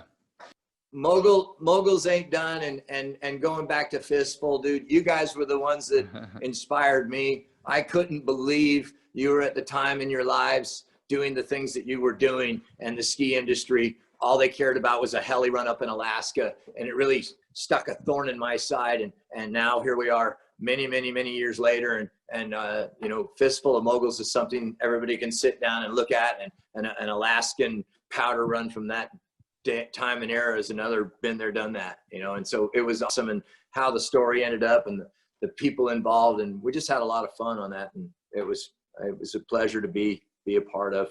Yeah. And thanks for bringing me back in. Those were very, very, very wonderful years. I swear I've had like 5 or 6 or 10 careers, and that's one of my careers that I truly love, absolutely love. Yeah. Right on. Well, it meant a lot to us too, that for you to, endorse us. We were all, huge fans, and that was you pretty guys cool. were amazing. You were I think you guys still were the biggest mogul team ever to exist. You guys could all been tight ends on football players, not skinny little mogul skiers. All right. So here's a couple skis. Here's the Ripstick 88 that you're talking about, and we already kind of went through a little bit of technology, but that's congratulations. It's just done really well. It's very well reviewed this year. Even I was just reading some reviews about it. Great ski. If I'm on a down home tour or something, you will find me on that ski. I'll ski park in it. I'll go rip bumps in it. I'll go do groomers. I teach on it. If I'm doing a PSIA thing, I'll end up on that 88. And in fact, I also have a pair mounted up for touring for my steep ski, hard snow steep skiing touring skis. So it's a great ski, part of the Ripstick collection, which does in fact include the carbon fiber tubes. It is amphibio, and it's just a really, really great ski, like all the Ripsticks, but it fulfills that 88 category. And I think everybody's gone out and bought some big skis. I think it's seriously, these are not, let's say, a race carving ski. I think there you get down into sub 80s. You start talking your race carvers, but for that kind of, high 80 millimeter underfoot, it's just a really fun ski, and everybody should probably have that type of ski. It hasn't snowed in a while ski. Yeah, you gotta have that. You gotta have that. Yeah. And then you got the women's version. Anything different in the women's version than the men's version? To be honest, because of scaling, yes, they're completely different. But as far as it only happens because of engineering, as the sizes are scaled down, the ski is different. Just like it would be with mine. Someone called and said, "Hey, I bought the 88. It's actually 90. I'm like, "Well, what size did you get?" "Well, it's the big." "Well, of course it's 90. If every ski was 88, every ski would be different." Yeah. So, but as we scale down into the women's sizes, we have some differences that take place there to make that fit. But like the men's skis, super fun. It's not a race heritage ski. These are fun skis, like I was talking about earlier. When we go skiing, racing's racing, and you need special equipment for that. When you're just out skiing, you want these things to be fun and do most of the work for you. All right, absolutely, they look great. And then of course there's the Wingman, and that's a little more of like an on-piste firm ski snow. So the Wingman's a cool ski, and that whole series, we had a race carving series, you know, kind of the classic Euro race carving. It was black. It looked like a Porsche or a very expensive Audi. And I'm like, that's cool, but nobody's into that. So anyway, you know, and your glasses come down with a shield. But no, I'm not making fun of my German speaking friends, but anyways, that Oh, series I was thought just you were. I thought you were talking about Bodie Miller. Doesn't he wear the? no. Does Bodie got pneumatic shield? He probably does. Yeah, anyways, he's been wearing the Obies or whatever. Awesome, but he's wearing soft boots, so we got to give it to him. Yeah. Anyways, the wingman, it was like, hang on, we got Ripstick, which is over here. We're having fun sliding around. Who cares if you're carving your turn? I skidded mine the whole way down. It was awesome. And then we had like that race carving type thing that wasn't really race skis. And so the wingman took that that philosophy of the Ripstick and put it into more of an on-piste ski, and gave us a ski that, yeah, if you wanted to do a night of club racing, it'd probably work. You might get smoked, but the rest of the week you're going to have a blast. Now, maybe you can explain to me, does this have the ski? Is this the ski that's got a like rockered outside edge or something like that, where it's a shorter edge on the outside? Wingman and Ripstick are, okay. I call it twisted because it's easier to understand, but it's the same. So there's the side cuts are the same, tuning them's the same. You put them together, you'd never know the difference. But one thing, so rocker is actually in ski design called the profile of the ski. Hold on, you got to say that again. You got to say it again. Say it again. Is the what part of the ski? So the profile of the ski is if you had the ski laying on the table. Oh, got it. Does the tip, rise up? The profile of a table, does it early rise? Does the tip start going up right at the binding plate, or does it, does it rise up at the tip? And so, rocker skis, for instance, were skis with a lot of, high profile. I didn't want to get rid of my camber, especially on my inside edges, but I understood what early rise and what rocker skis did to made the ski easy to release out of the turn, made the convergence roll over really fun to do. And then when you got into the carving skis, you didn't have that edge lock hook that, threw everybody on their back. So yes, these skis in fact have a different profile on the inside edge than they do on the outside edge. So the skis, if you actually were laying there, look like that, and the tip, and at the same time on the tail. So there's different cambers on the edges. Side cuts the same. Got it. Well, Glenn, what's the plan this winter? Are we going to see the down home tour come back? What's the COVID plan? I mean, are you? No down home tour. Probably shouldn't go into crowded ski areas and create chaos in the middle of the lodge with hundreds of people crawling all over me, and I refuse to allow anybody to have a line, so it's usually just this big mass around a big pile of posters. I wish we could, but it's probably not going to happen this year. I'd probably get in a lot of trouble if I showed up and it's like, it's hard enough to explain what the down home tour is sometimes, but I'm like, no, man, I'm just here to ski. I'm going to go in the lodge, sign some posters. No big deal. And then all of a sudden the fire marshal's like, what are all these people doing in here? That's a great point. That's a great point. I just thought, considering I think there's supposed to be an uptick in RV and parking lot tailgating, that your awesome, down home tour fifth wheel would be like, would fit right in. I mean, No, dude, I let's face it, if the ski industry needs anybody to represent the Winnebago portion of our ski world, I got many years and pieces of equipment to validate my experience. And it'll be interesting to see what all that happens now. But again, back to mine, no down home tour this year. Not sure what's going to happen. We're talking about doing some kind of maybe some special small group kind of ski clinics, through PSIA, and planning on going back over to Europe with the apartment. And we're not sure what's going on over there, but it seems to be relatively open. And at the same time, who knows? Maybe we're just hanging out at some trailheads doing some backcountry stuff. I'm not sure what the heck's going to happen. I know people are excited about being in the outdoors, and that's a wonderful thing for our sport and for our industry. Well, Glenn, man, it's so great to catch up with you. Thanks for taking some time, and give all my love to Kimberly, and hopefully we'll make some turns this winter at Mammoth. I hope so, dude. I hope we cross paths. It's been way too long, and then again, some of our summertime stuff we've had a lot of fun together over the years. We need to make that happen again, and water life. I know where you are. You got a totally different type of water life, but we need to hook those two things together. That'd be awesome. And the folks at Peter Glenn, this would be a very, very typical time for me to be down there doing autograph signing at Lauderdale or over there at one of the other stores. And I used to base my water skiing training around my promotions to Peter Glenn in Florida. So I miss that, and hope to get back to it sooner than later. Absolutely. We miss you.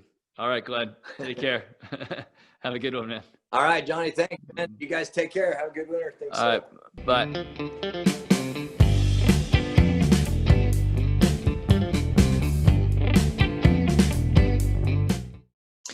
I mean, Glenn Plake, you can't help smile when you hear him talk. I think he's the most fun guy you'll ever ski with. Definitely. He loves all aspects of skiing and appreciates them all. And that's why we love him. We didn't get to it because, we tend to go long when we hang out with Blake. I'm a long talker. He's a long talker. So I only got to a fraction of what we were getting to. One of the things we didn't get to were the boots. And we talked a little bit about Alon skis, which we carry here at Peter Glenn Ski and Sports. Make sure you check the manufacturers tab and get in there and learn some more about that. Check some coupons. But Roxa Boots, also a brand we carry, and he's been very integral in designing those boots as well. You can learn more about that at the manufacturers tab above my head as well. Remember, all the videos you've seen so far, we're getting to the end of day 2 here of Snowtober. So all the videos we showed from day 1 are right below me. Make sure you check them out.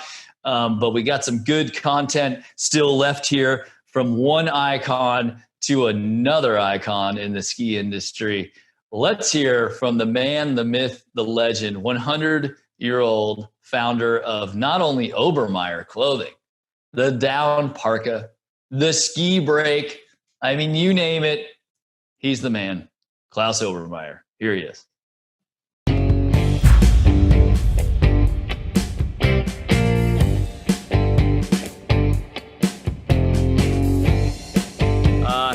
Klaus, how are you? I'm well. Thank you for asking. Klaus, you look well. You look fit. You look healthy. It's great. Yeah, I feel good. Klaus, I notice a sort of European-looking flower box behind you with the window. Where are you right now? Yeah, I'm at our house at the Vents, and we built that a long time ago, and I designed it kind of like a Tyrolean house in the mountains. So that is what we have here as a background. That is my favorite style, Tyrolean, and so hopefully at some point we can get a wide look at your house. But it looks beautiful. What's the temperature like there in Aspen? Right now it's probably like 60 degrees. 60 degrees. Now, I've seen a video of you chopping wood as just last year. How's the wood chopping going this year? Is your stockpile building up? Quite well. We've got lots of wood for the winter, which is now starting pretty soon. A few days ago, it snowed already. On September 6th, we had a snowstorm here. That's incredible. Is that one of the earliest snowfalls you've seen in Aspen? No, we've had snowfalls in September before a few times, but it is an exception. Now, Klaus, when I was getting ready to do this interview with you, I told my 12-year-old son that I was going to interview you, and he said, "Oh yeah, Obermeyer. That's my favorite clothing. That's the stuff I wear all the time." And so I said, "Why?"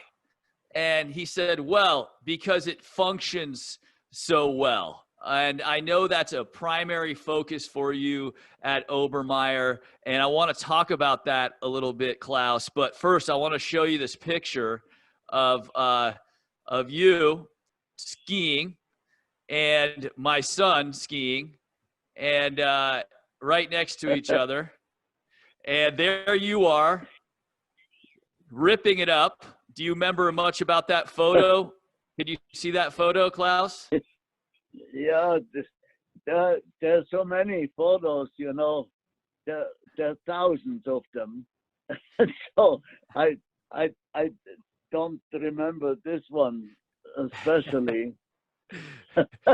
But you have so much style in your skiing, and I just wanted to show you next to the next generation of skiers, my son in Obermeyer clothing, and him recognizing without being prompted how important functionality is and in ski clothing. So I wanted to show you that.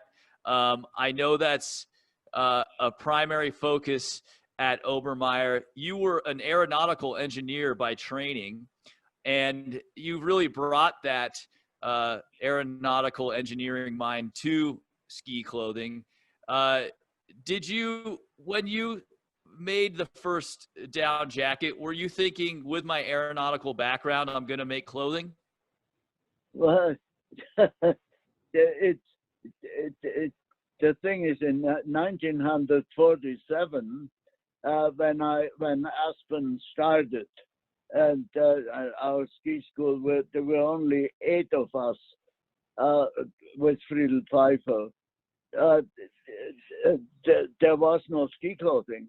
You know, the people skied in city jackets and rode the lift up in a long winter coat. There was nothing, and so Friedel Pfeiffer, who was running the ski school, and I knew from St. Anton in Austria, he said, "Klaus, you're an engineer. You when you're not teaching skiing, figure out how to make skiing safer and more fun." And so that's how it got started. And so one thing with the down parka, maybe the Chinese had a down parka 5,000 years ago already in silk. But my mom made me take the down comforter with me to America. She said, "You're going to North America. It must be cold there, or it wouldn't be called North America." So I had to take that down parka, and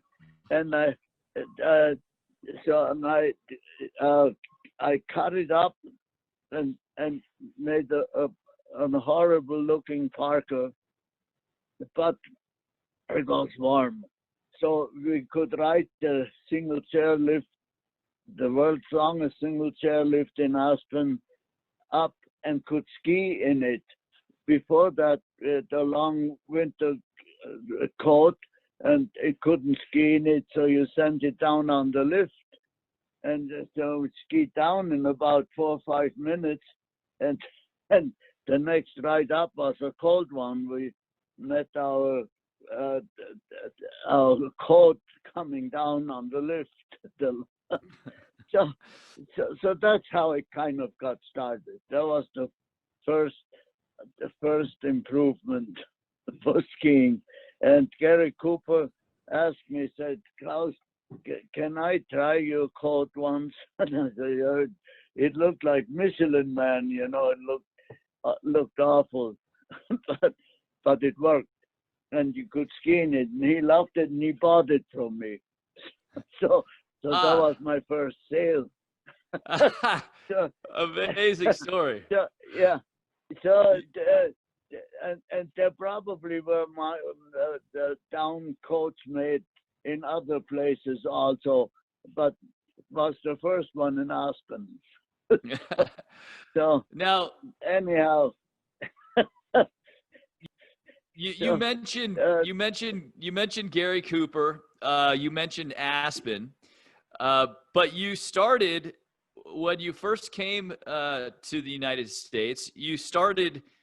You made your way to Sun Valley first before making your way to Aspen. Tell us a little bit about that journey. But I called Friedel from New York in late summer, and he said, "Come out to Sun Valley. I'd love to have you come and teach in our ski school in Sun Valley." And when I came out in the fall, I went to the Challenger Inn and said, where do I find Friedel Pfeiffer? They said, "Aspen." And I said, "Okay, thank you." I went across the street, went into the Aspen Chalet, and I said, "I would like to talk to Friedel Pfeiffer." They said, "I know he's in Aspen now. It's a new resort they do in Colorado. It's 800 miles from here."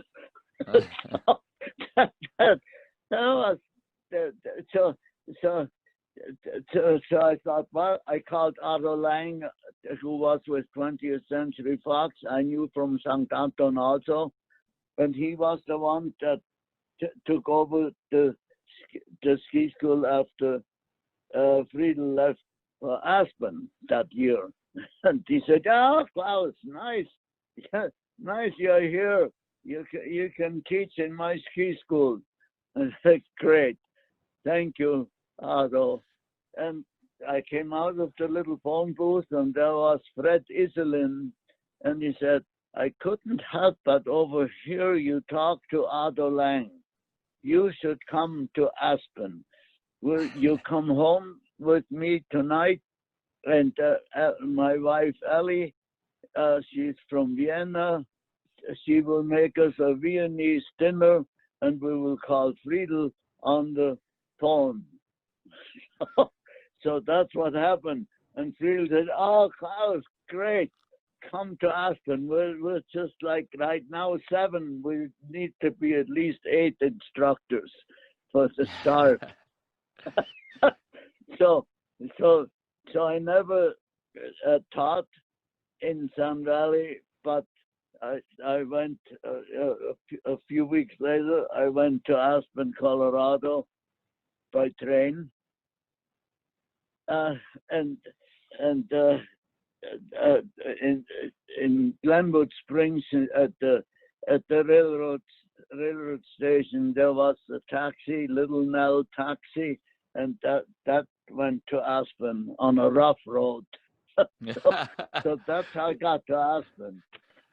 You know, I love that story, and you know, you guys then you really put Aspen on the map. It was a little known. It wasn't very well known. You seem to. I have 2 questions for you. You seem to have been loved right away by a lot of skiers, people in the entertainment industry. Two questions. How did they know that you were already a qualified ski instructor? And then what do you think led to you being such a beloved friend basically as soon as you hit the ground in America?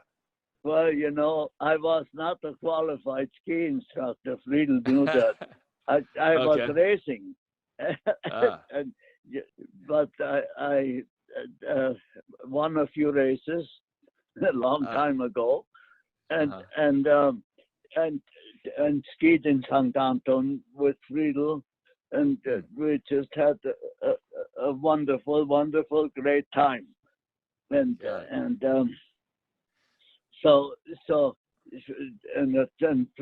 Friedel showed me the technique that he wanted to teach in his ski school, which was kind of the Austrian technique, you know, like from Kruckenhauser. So, we did the snowplow turns, then Christie, and then parallel turns. So that's what we taught, and had a lot of fun teaching the nicest people in the world that came to learn how to ski. You know, people from Hollywood kind of gave us the first publicity in the papers. There was no money in the Aspen cash register to advertise, but by having actors, the great movie actors come, that gave us publicity, first publicity, which was nice, and then it attracted some very important, very nice people, and had fun with them, teaching them, you know, just made it fun. We had at the Jerome Hotel, there was a band, a Mexican band, Stumpy, and every day at 4 o'clock, we were dancing. They had a tea, after ski tea, and dancing rumba and samba, and everybody in Aspen who came to that dance. So because there were not that many people yet. So I love that. I'm getting a great visual of the scene, and I appreciate you painting that picture for me. It's a time in skiing that I, you know, if I could transport myself back to, I would, you know, minus the equipment, right? Minus the equipment. And that's kind of where you came in. You mentioned that Gary Cooper bought your first down parka that you sewed from the blanket, from the bound comforter that your mama forced you to bring to America. And then you went back to Germany just for a brief period, and you had your buddy make 70 or so jackets, convinced him to make some jackets, and then brought him back to America. And I guess that's the start of Obermeyer. Was that how you would say it? That's the start of Obermeyer? Yeah, it was a start from zero. So you didn't have to worry about mistakes that you had made because there weren't any. There was nothing. And so, but what was important, we tried to keep the fun in it, even in the people that made the jackets for us.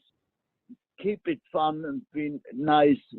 We ended up in Aspen with 17 seamstresses in a little room, and I did the cutting, you know, with the Eastman cutter for jackets, and they all smoked. So it was a park in that room.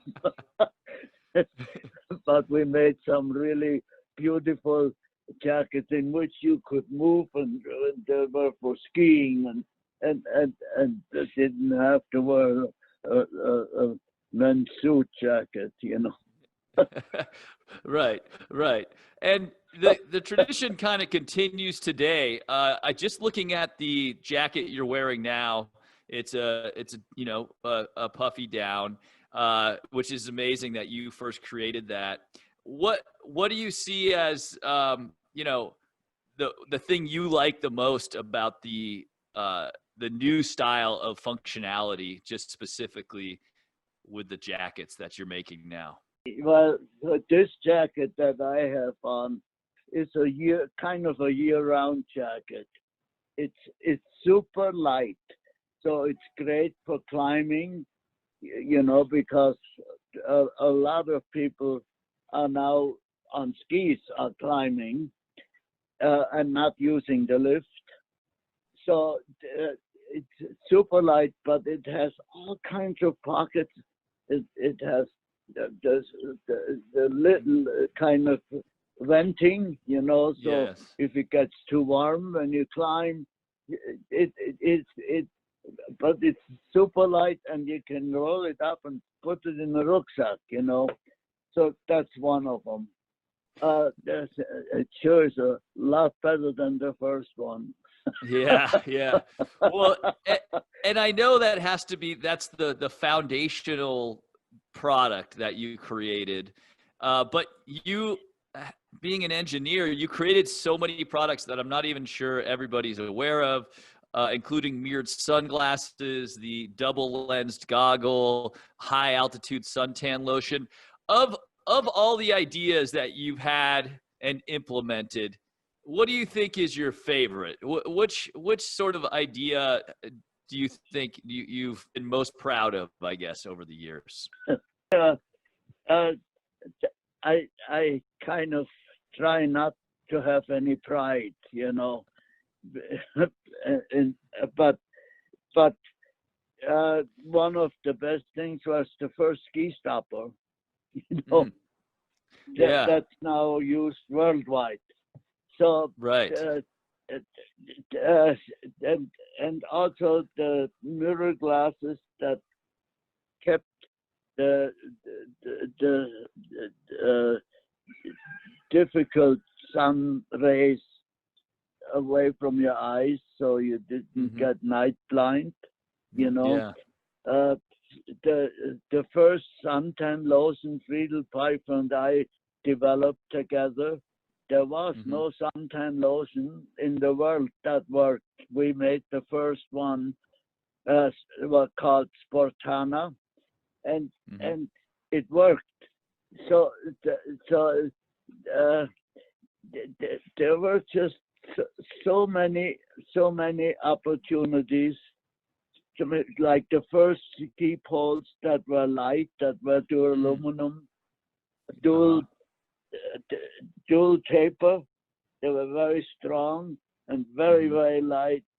So I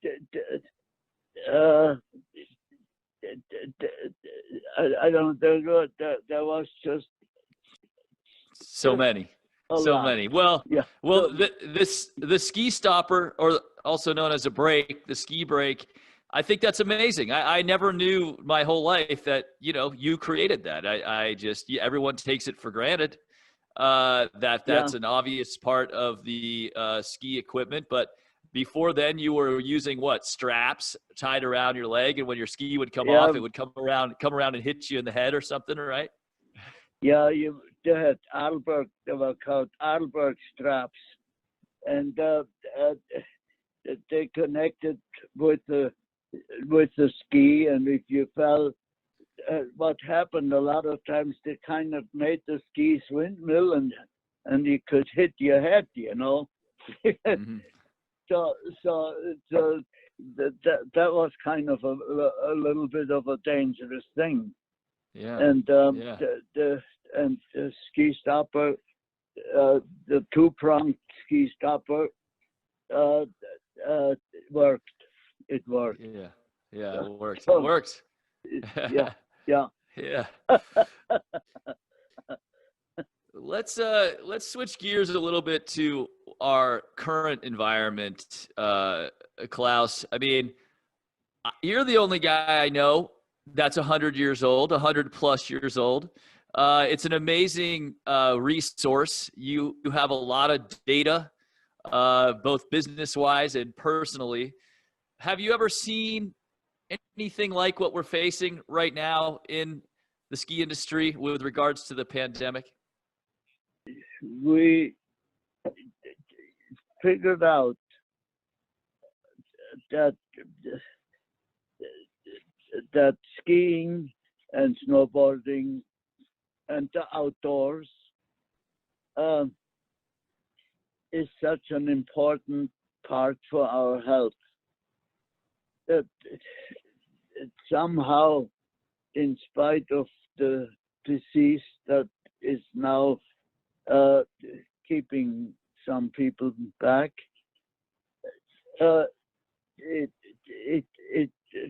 people will still ski. The Aspen Ski Company is a very, very well-run company, and they'll figure out a way to safely operate. And if they can't, you can always climb. You can go out and you can always climb. So, which is a great part of skiing. And that is how skiing started. When I started skiing, there were no lifts. There was so you were climbing everything you wanted to ski down. Mm-hmm. And now the young people climb more and keeps them in better shape, gets them in good shape, and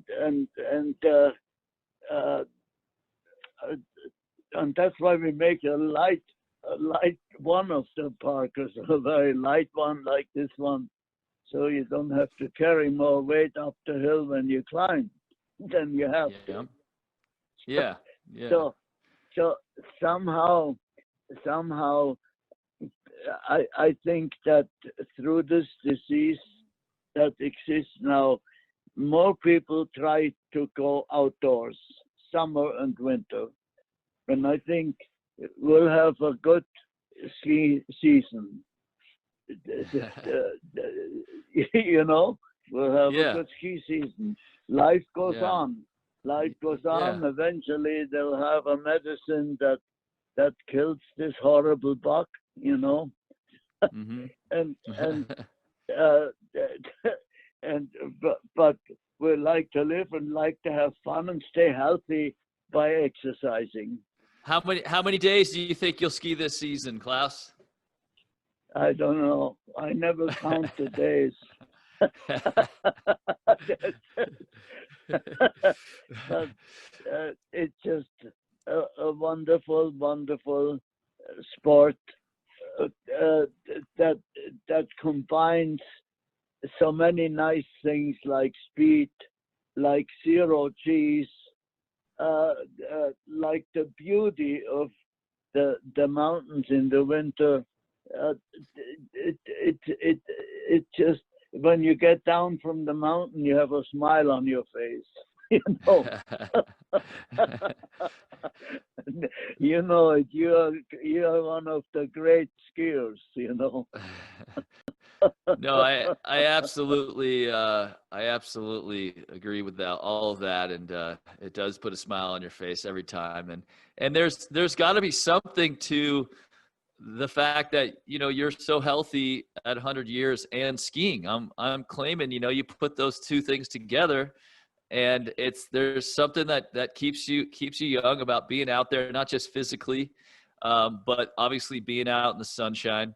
And I think you're proof of that, and that's encouraging for everyone to remember. Do you have anything, for people that who are struggling, I guess, through this period with what to do personally? Are you drawing on your long life experience during this time to help your company? Like what personal experiences in your life are you kind of drawing from right now? Well, we started out with the philosophy of creating win-win situations. Never make a deal that's win-lose, where you have a loser. Make winners, and be a winner. And so, for instance, now we did not let any people go in our company. They all worked at home at first, and now some work at home and some are now back in the office. But make it for them also a win, and for our customers a win. To make things that are great and are right. Problems are our teachers. When we're tiny little, try to walk and we fall, that's a problem, but we're learning how to walk. And when problems come in the business, we greet the problem, we enter the problem, we learn from the problem, and make it towards a win-win.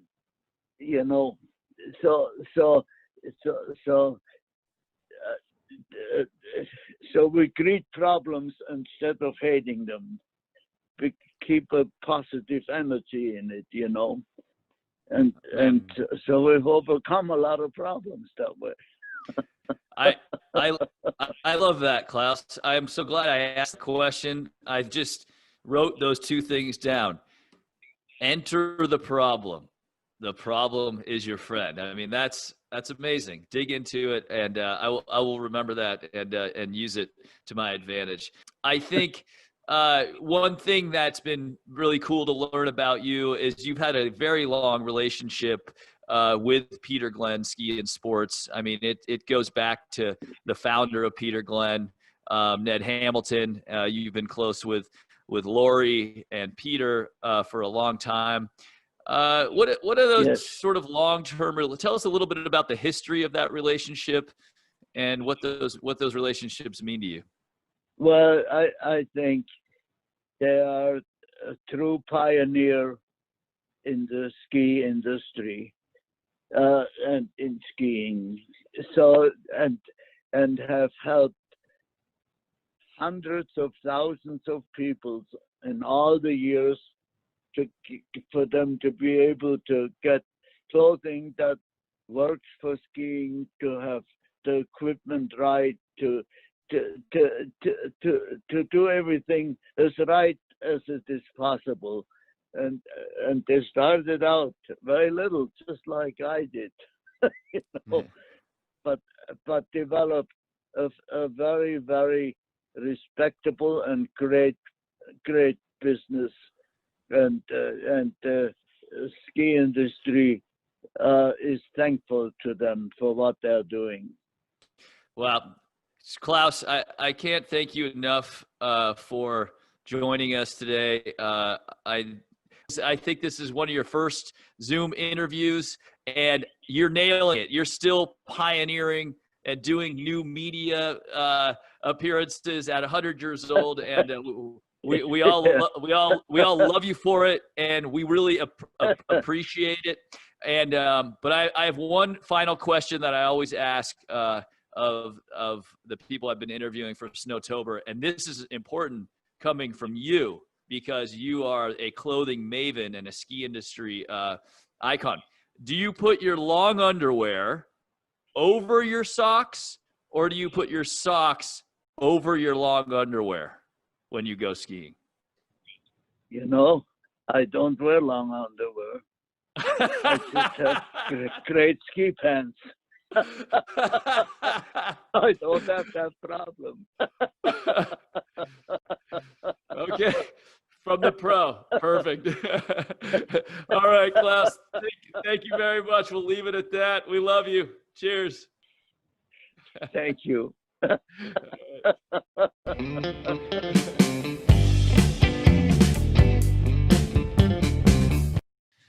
Enter the problem, says Klaus. Enter the problem. I mean, prophetic. 100 years old, doing Zoom calls. And the clothes are incredible. I tell you what, if you get into the Overmeyer gear, dig into it a little bit, check the stitching, check the way it's designed, you can see that he is still involved. And that's years and years and years of experience in every piece of clothing. Still reports to the office, still chopping wood. I mean, if that doesn't sell skiing and a little bit of an outdoor lifestyle to you, nothing will. All right, Klaus Overmeyer, we love you. Thank you for joining us on Snowtober. All right, finally, I don't know who put them up to this, but we're going to end it off with the tables being turned on me. Mike Powell, of course, has been conducting a lot of the interviews here at Snowtober for us, but now he's going to turn around and interview me. And Mike's a tough interview for me because he knows a lot about me, and he sort of doesn't allow me to get away with any BS. You know what I mean? I still manage a little bit here and there, but he's an educated, journalistic type interviewer, even with his lamb chop sideburns. So Mike is going to interview me for this next segment on Snowtober, the virtual ski and snowboard show. I hope you're enjoying it. Make sure you click on the links above, the manufacturer's links, get into the virtual booths, get some coupons, get into the show specials for up to 60% off, and make sure you check out the destinations. And in the meantime, enjoy me rattling off way too much information about myself.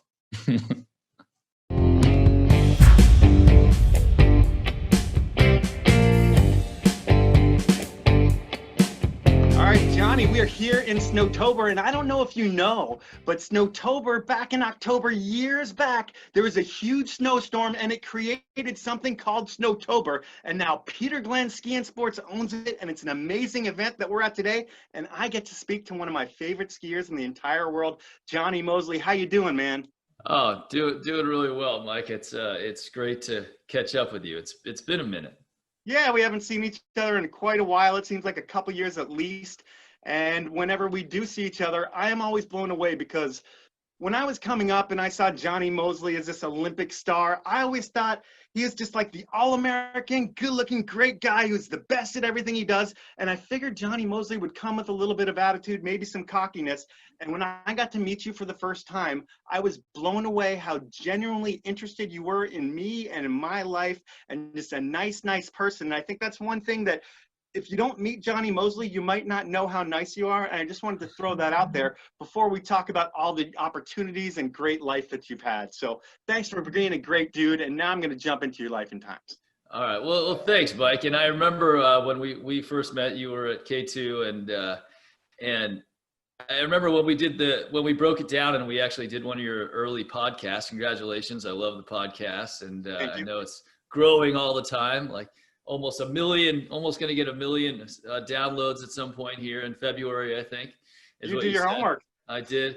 And, but I was going to say, I really also appreciate, now we're going to ego job each other and have a love fest, but I really appreciated your in-depth knowledge of my career. Like when we did that interview on your podcast, had to be within the early days, you had a very, nuanced knowledge of, the different parts of my career. And I had never really gone that deep into it. So I thought that was, it made me really understand and respect you as a podcaster, Mike, as a podcaster. All right, so there's nothing more pleasurable for me than going deep on Johnny Mosley. So we will do that now. And we're going to talk about, you grew up with all the opportunities in the world. You come from I would say a privileged family. Your dad built houses and money wasn't an issue. And when that's not an issue, comes opportunity. And soccer, baseball were your sports, but then there's skiing. And did you guys have a house in the mountains when you were growing up? We did. We didn't own one in the mountains. We were ski leasers. We'd ski lease a family with a place in Squaw with another family. So we were just weekenders from the Bay Area. And then over time, we were up there so much, my parents ended up buying a place in Squaw in like 85. Okay. And so you must have spent countless hours in the car, it seems like, with you and you have an older brother?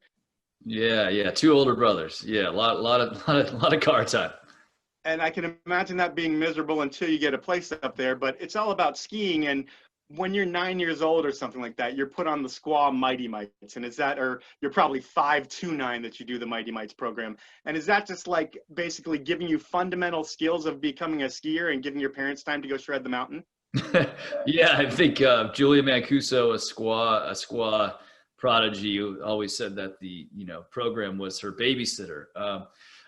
Yeah, it was. I think for our family at least, it was my dad's wish that we learned to ski, not from him. I think. Yeah. He wasn't a guy who he's a good skier, but he's like a double pole planter, feet together, they're used to skiing on leather boots. And so I think he wanted us to learn right away from people who knew how to ski. And yes, I think simultaneously it worked out really well. You get three like rambunctious boys, you put them on the program, squaw they get to have a great time with their peers, and then you get to go ski around with your wife and have a beer at lunch and chill. So, and then once we got into it, my parents they just loved the whole program, just like the confidence we got from it, how much we loved it, how it kept us, on the mountain 48 hours a weekend and just busy and out of trouble. Yeah. And I think the big thing that really sucked you guys in is the whole scene in Squaw Valley. I mean, you had Hot Dog, the movie, being filmed there. And just with all of that, you've got older brothers at the time. Are they getting into the freestyle scene when they see Hot Dog and they see Squirrel on the mountain? Yeah, Squirrel was so Dan Herbie. He ended up, yes, you got it all right. So right around that time was right around when Hot Dog the movie was being filmed, is when we kind of transitioned from the race program there into freestyle. And in fact, the coaches of the freestyle team there, the newly formed freestyle team, were the guys who did all the skiing in Hot Dog the movie. So Kevin Whiteman, who had started the program, he was Rudy Zink. Rudy Garmish. Garmish, yeah. And so he was a big ballet guy and really believed in combined skiing. So we were learning from him, and he was a ex-World Cupper and high level. And then Squirrel, Dan Herbie, he was our coach, our mobile coach. So it was just like, and I was really too young to even watch that movie, but I did. And then everyone, there was a thing going on there, right? Freestyle was happening. It was hot. So it was a cool scene. And it's all bumps, aerials, and ballet. And is this around the time that you're going to like the Mount Hoods of the world and heading to Lake Placid and hitting water ramps and doing that kind of stuff? Yeah, it's right about that time. So I think we started when I was 9. So you're talking like 84-ish. By, I think, a couple years in, my older brother, I have two older brothers. One quit kind of a few years in. The other one started going to school in Squaw and competing heavily. And he realized that, okay, in order to sort of get better at freestyle, we got to start going to skiing in the summer. So, and he was, old enough that he could drive. And so we packed up the car and started driving to Hood. That's where we, got introduced to sort of the Freestyle International and the, Pete Judges of the world. And, of course, all the pros were up there. So we got immersed in the freestyle. That was where we encountered the first water ramp, which was like this rickety wood ramp into a slug-filled pond. And so, yeah, that's where we really got indoctrinated into freestyle skiing. And you had it from the get-go. It's like by 11 years old, people are already recognizing who you are. You get to go to junior nationals at that point. And while I think in your squaw contest, you used to dominating stuff, when you get to junior nationals, you realize that you have to give it a lot more to actually be good. Like you don't dominate your first junior nationals. Yeah, freestyle being new in the Tahoe region, and I had that like first mover advantage, right? I was always like, this is the youngest kid in the Tahoe region, so there was only like 4 kids in our division or something. So I was feeling pretty good about myself coming out of Tahoe. I was always top 4 at least, and doing well. And then when I went to junior nationals for the first time was kind of the realization that, oh, there's some other young kids that have been doing this sport for a little while. And, you know, the kids from Steamboat who were not weekenders, who were skiing full time, and the kids from the East Coast. And yeah, I got my ass kicked. And when you get back to Squaw, I feel like there's some mentors on the mountain for you. And I feel like one of them is like the biggest bad boy per se in skiing. He's a World Cup mogul skier named Brad Holmes, who's a bit older than you, probably 5-6 years older than you, and just a total dirtbag in the way that he looks and the way that he acts, but a full-on athlete who's an incredible skier. And what does Brad Holmes do for you as a young Johnny Mosley? Yeah, well, Brad was he was like my idol, right? He just was this huge personality and just an incredible skier, right? He was the youngest kid to make the US ski team. I think at 16 or something, he was already on tour. And he was, you know, kind of embodied a skateboard sort of punk attitude, which was very attractive for me. He was my brother's age, so they were all in that same kind of category and competing. But Brad was obviously a standout. And so, but he was also super cool to me always, you know, like he'd come home and from the tour and he'd compete. And I remember one particular time I was standing in the gate and I'm super nervous on the North Pole and Squaw, and Brad rolls up and he's like, "You got this, dude." And he, you know, gave me a little, like, shook my legs a little bit and gave me a little, like, go for it. And I remember just being like, yeah. And I did well. And so I've just been a huge fan of Brad's ever since. Most people give you knuckles and they say go, but Brad grabbed your legs and shook them. Yeah, give me a little, like, you know, get the quads going. Not in a weird way, way, but it was good. It was good. Yeah. Yeah. I think by the time you're 15, you win junior nationals, and that's a huge deal because junior nationals is like kids that are 18 and under. So being a 15-year-old, it's like being a freshman in high school and beating the seniors doing what they're doing. And does everybody take notice of you at that point? Like, Johnny Mosley is the guy to beat from here on out? I think so. Yeah, I mean, it's certainly, you know, like I said, I got smoked when I was 11, and then it heavily motivated me to, you know, that became like my goal. I would go to bed like, I want to win junior nationals, but I did not expect it to happen sort of that quickly. You know, we were on the East Coast and it was a icy day, and it was one of those days where, you know, it was like, just, everyone wants to go in the lodge, and you know, the people were like getting knocked out on the course. It was challenging. And, but you know, we get weird conditions like that in Squaw, and I had a great coach, Ray DeVray, and he was, you know, just basically like you know, don't be a wuss, get your practice runs in, like, you know, keep going. So I think I sort of stood out in that range. And yeah, when I won that competition, that put me on the map. I mean, I'm sure my competitors were like, "Oh, you know, it's a unique day. You got lucky." But the rest of the world, the microcosm, you know, the U.S. ski team, et cetera, started to take a look, and that's when that's when I started getting invited to bigger competitions and NORAMs, et cetera. Yeah, you do. Next up's NORAMs. I think you end up winning that one. And is that when you realize that if you do things right, you make the right choices and train hard enough, the Olympics are in your future? Yeah, I think that it started to become a reality, or at least you know, I had been mentioned in that voice before. I remember I did this little like TV show that they filmed me up in Tahoe, and they said, "Hey, Johnny Mosley, next Olympian," and I just, in my mind, 10 years old then, though. Right. I just, it wasn't even really a reality in my mind. Of course, I love the Olympics.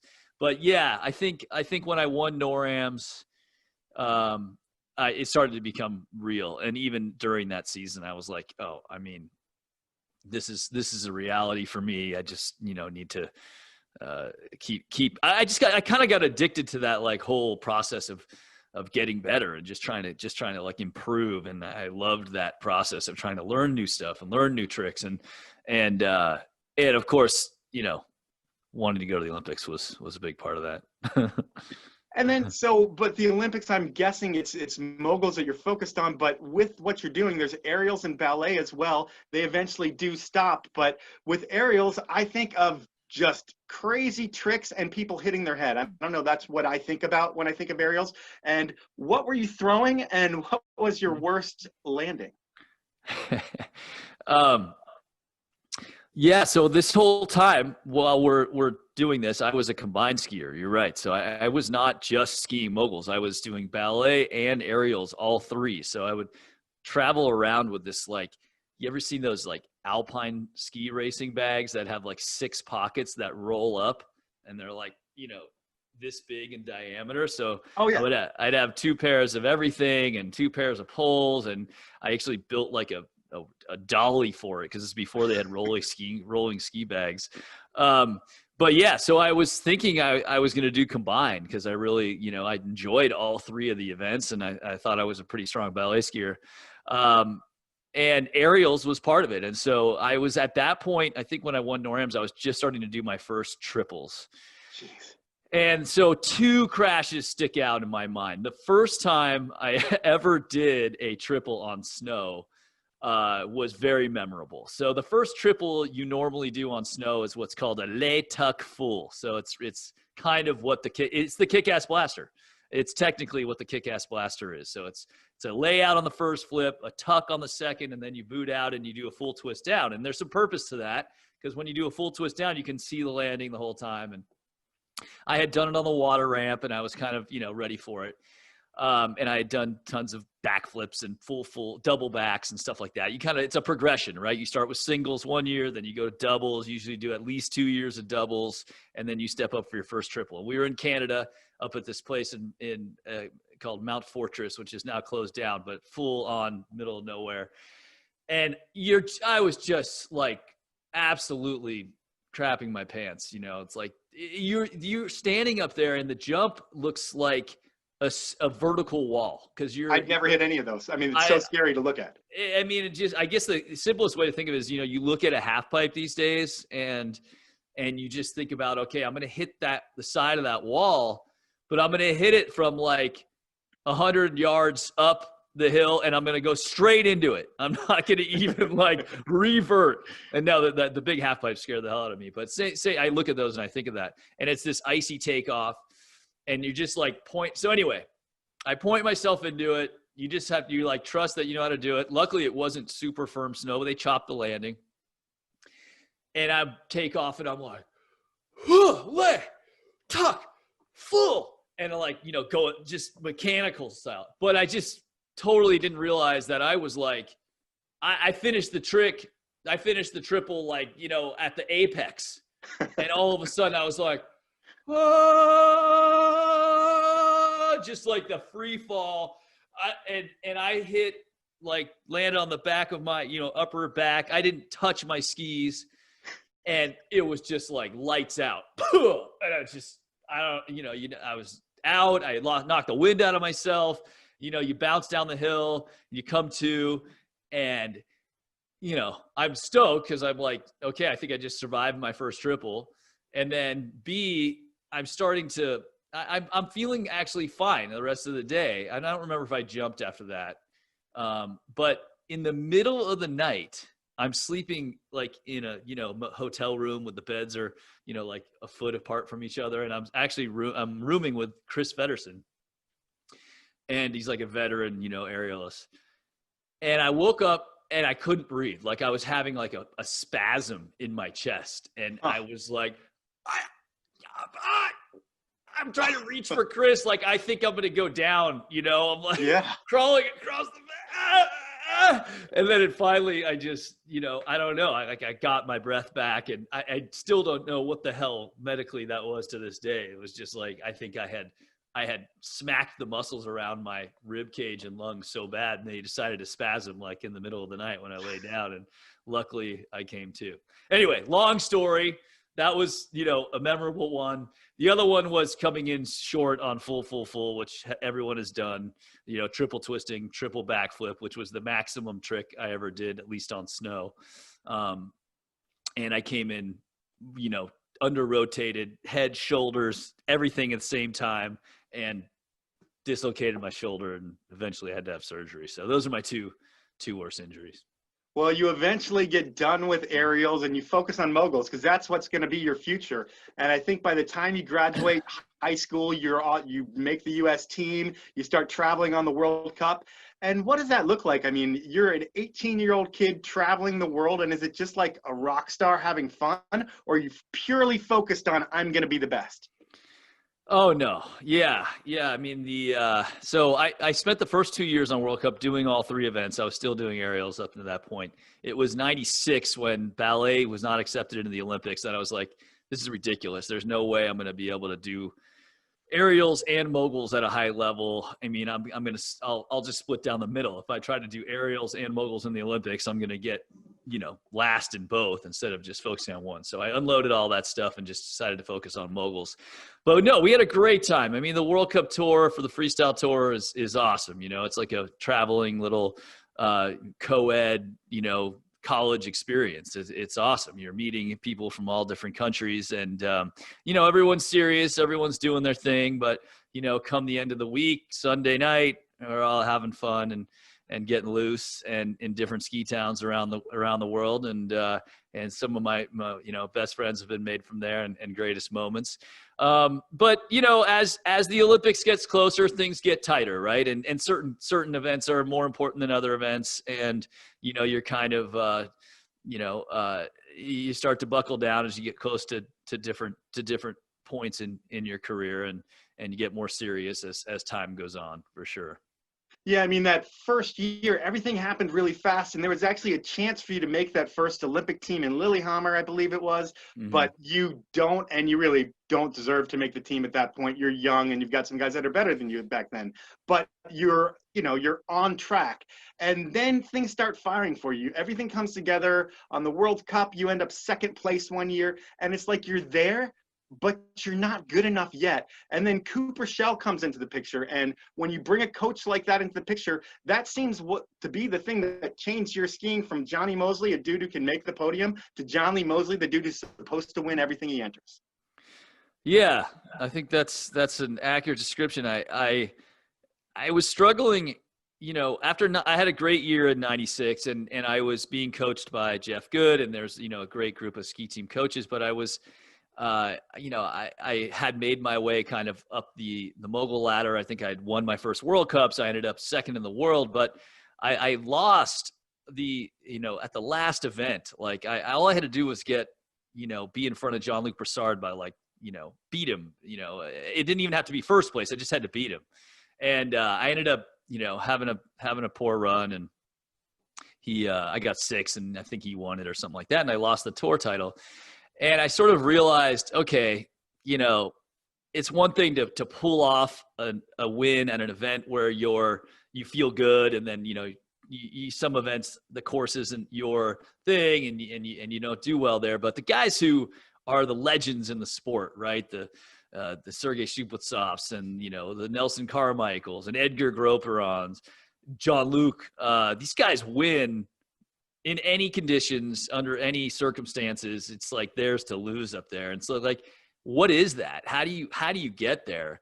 And I remember after that year, I went and I tried to sort of emulate Jean-Luc's style, and kind of, maybe it's something about the way he skis, and it was worse. I got worse. So like I ended up, trying to mimic someone instead of trying to take what the common thread was. And that's kind of when Cooper and I, got together. It was a summer before the 96-97 season.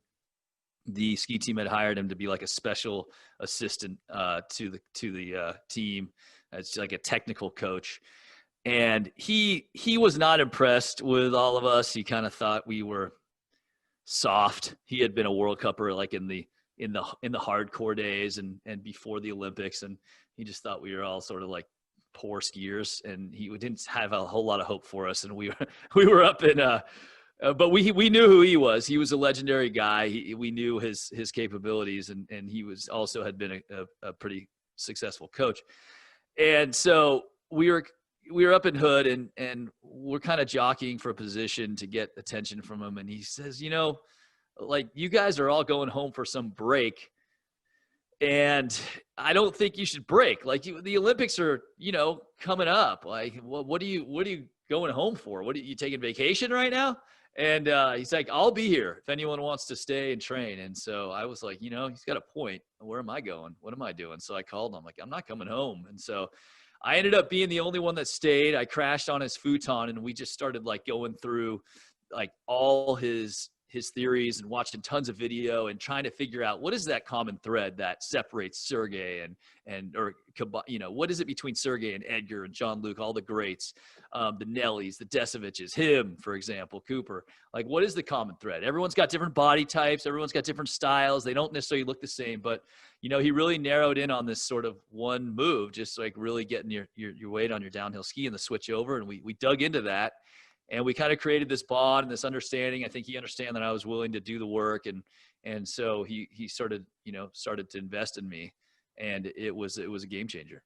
I mean, it paid off. If you look at your skiing on the World Cup that next year, I mean, you had like 9 wins, which is ridiculous. Nobody has 9 wins.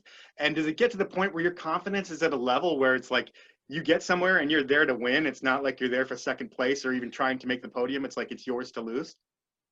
Absolutely. I think that's where you want to be. My goal was, I think what I recognize that the guys who do really well, who win a lot, who dominate, they win at 97% of their best, right? They don't have to do something extraordinary beyond their range to win. Because it's very hard, as everyone who's done anything, it's very hard to like uncork the run of your life week after week. When most likely what happens is you try to, and I had made a whole career doing that, right? I'm like, I'm going for it. Like I remember particularly, and I'm straight lining into this bottom air, and I'm going to go bigger than anyone else. And sometimes it would work, and I'd go to the 3 moguls down and I'd stick it, and I'd end up on the podium, and sometimes I would absolutely blow up. So, but it's not a great strategy, right? For winning a specific event like the Olympics. And so, but if you can get your sort of fundamentals to a point where you feel so confident, like where you're coming down the moguls and you're like, you can know that I can send this and I'm going to be able to shut it down in an instant. I know exactly where the edge is. I know what this, I just have so much confidence that I'm not going to have to absolutely do something crazy to win this. Like I just got to stay sort of close to my plan and push the limit a little bit. That's the feeling you want to have when you're in the gate. And when you're coming into that season and you're running into an Olympic qualifier or coming up to the Olympics and you drop the first 360 mute, I think in competition, I don't know if it's the first one ever, I think it might be, but I'm not sure. But the judges see that, and do they immediately respect that trick and score it appropriately? So the first time I threw it in competition was Breckenridge, and it was, a couple events before the Olympics. There had been a group of us, obviously if you trace it back, right, it's JP Auclair, and he may have thrown, I'm not sure he had thrown it on the World Cup. Maybe Julien Rainier-Laforge had thrown it. I think Jean-Francois, JF Cousson had done it in La Plagne, I think, before that. And so there was a couple people who had kind of done it, but hadn't put the whole package together. I had obviously ripped it from them and then started incorporating it into my run. And that was all happening kind of years before that, right? 96, 95, where the 360 mute grab was coming on the scene. But as far as like on World Cup moguls, it was all happening in that year, that kind of lead up to the Olympics in 97, 98. And, so I felt like, okay, now I have my World Cup spot locked, because the American system is tough. Like you need to win a World Cup or get 2 top 3s and make sure nobody else also gets that as well. There's nothing, it doesn't matter what you did the years before at all. So I had to lock that in, and then I'm like, okay, now let's start. I want to do that trick. Like I love these guys. These are my peers. I want to beat them. I want to show that I can do this stuff. So, I was thinking it would be pretty cool to do in the Olympics as well. But I remember particularly in that event, I was like, I want to see if I can do this. And, so I remember hitting it at the World Cup in Breck, and it was a big jump. It was a steep course, Mach 1. and I totally nailed it. And I landed, and the judges loved it. They rewarded it. They were all over it. And it gave me full confidence that I should do it in the Olympics. And that's what I did. Yeah, you fast forward to the Olympics. It's like the Olympic final. I think is it the last run, Johnny Mosley on the top? You're the last person to go, and you can walk away with the gold medal. So all the pressure in the world is on your shoulders, and you're going to throw a trick that I think Julian might have thrown it in there at the Olympics too. I don't know if he landed it clean or not, but you have the chance to land it clean and walk with the medal. And is there any, like, when you're in that starting gate, do you feel the pressure, or is it just more like, dude, let's just get this over with, and it's going to be relief when I walk away with the gold? Oh man, the pressure is just, it's aggravating. Like it wears on you so much. I mean, you never really get used to it when you're competing on the World Cup. I mean, you deal with it. The better you're skiing, obviously it's easier to deal with, the more confidence you have. But yes, particularly at the Olympics, it was gnarly because like you said, I qualified. They have a semifinal one day, and that takes the field from 60 to 16 or something. And I won that. And so then they reversed the order from 16 to 1. So yes, I ran last on the final day. And it was like, dude, I mean, even into the night before, like, how do you sleep? I mean, you just nothing. Your whole life is like basically coming down to this 30-second performance. And it's terrifying. And so you're just dealing with all the tools. And I had really focused on like trying to figure out how to deal with those emotions throughout the year. Whether it was like monitoring your heart rate or, your pre-race routine and stuff like that. But, when it came down to it, and I'm sitting at the top of the course and the skiers are going, and you can hear the crowd and everyone's laying down their best runs of their life. It's just the scores are going up, right? And you're just going, it's hard for you to imagine that you're going to be able to pull this off. And you're trying not to think about the end result. Like, what if I win? I could be the gold medalist. Like, this is my chance. And you're just like, stop. Don't think about that. What are you going to do like now? And I'm like, listening to music and hiking up and down. You're trying not to get too cold, and you can't really take runs because who knows if the chairlift stops. So you're fully getting iced, right? Like, it's a benefit to go last for sure, because the way the judging works, it's a benefit, right? You can see what everyone's done in front of you. But it's also like hard to stay loose because you haven't skied the run. Like, every minute that goes by, you haven't skied the course, it changes, etc. And so I slide into the gate, and I had this little list in my pocket I'd been carrying all year, and it was just like these 5 little keys to what I should think about. And they were, I had seen this sports psychologist, and he said you can only do like the things you can control, and it was just like simple things like stack your weight over your right ski, hit the backside of the mogul, switch your weight, like just these 3 little, I think I had 5 on there. And so I looked at the list, and then I kind of looked at Coop and, took a deep breath and, and just rolled in. And as soon as you kind of start going, right, your reactions kick in. And I remember coming off the top jump, and I remember like my ski slipped off a little bit on the takeoff, like just a tiny bit. If you look closely at the picture, like when I first take off and I'm just doing double twister spread, like this right ski is like out a little bit like that. And I was like, whoa. And I do my double twister spread, land strong, and then it's like, whoom, your skis just take off when you land, right? And I'm like, bap, bap, bap, bap, bap, and I'm in good form, like I'm doing, doing what my coach and I talked about, like get an outside ski, just try to get side to side, because all for moguls, it's all about, people think moguls is just extend, absorb, but that's not it. It's how fast you get side to side. And so you really got to focus. Like when you want to extend, absorb, you got to think side, because you got to get pressure to the outside.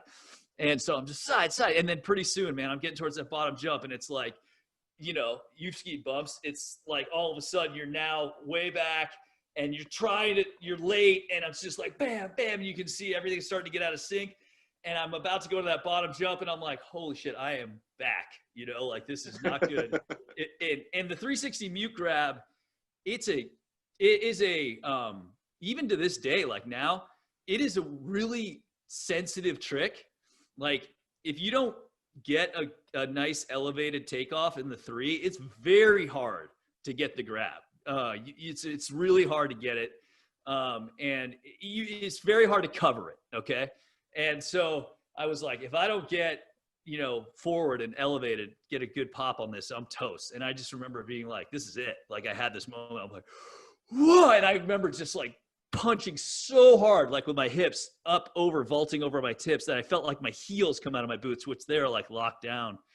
And it was like an elevator. I just felt it go, and I was like, oh yeah, like I got it, And I just, then it was like autopilot. I reached down, I grabbed the ski, got a little tweak in, and it was just like, oh, I got this. Like, and it just slowed down. I saw the colors, and then I just floated down. And that was kind of an easy bottom. So I just landed and, claimed it. And it was just, it was a moment. You won the medal when you go through the gate? I mean, in my mind, I was like simultaneously, and this happens, so psyched that I didn't crash, right? Like that it all worked out together. And then I was like, I mean, that's got to be it, right? Like I had been winning with that package.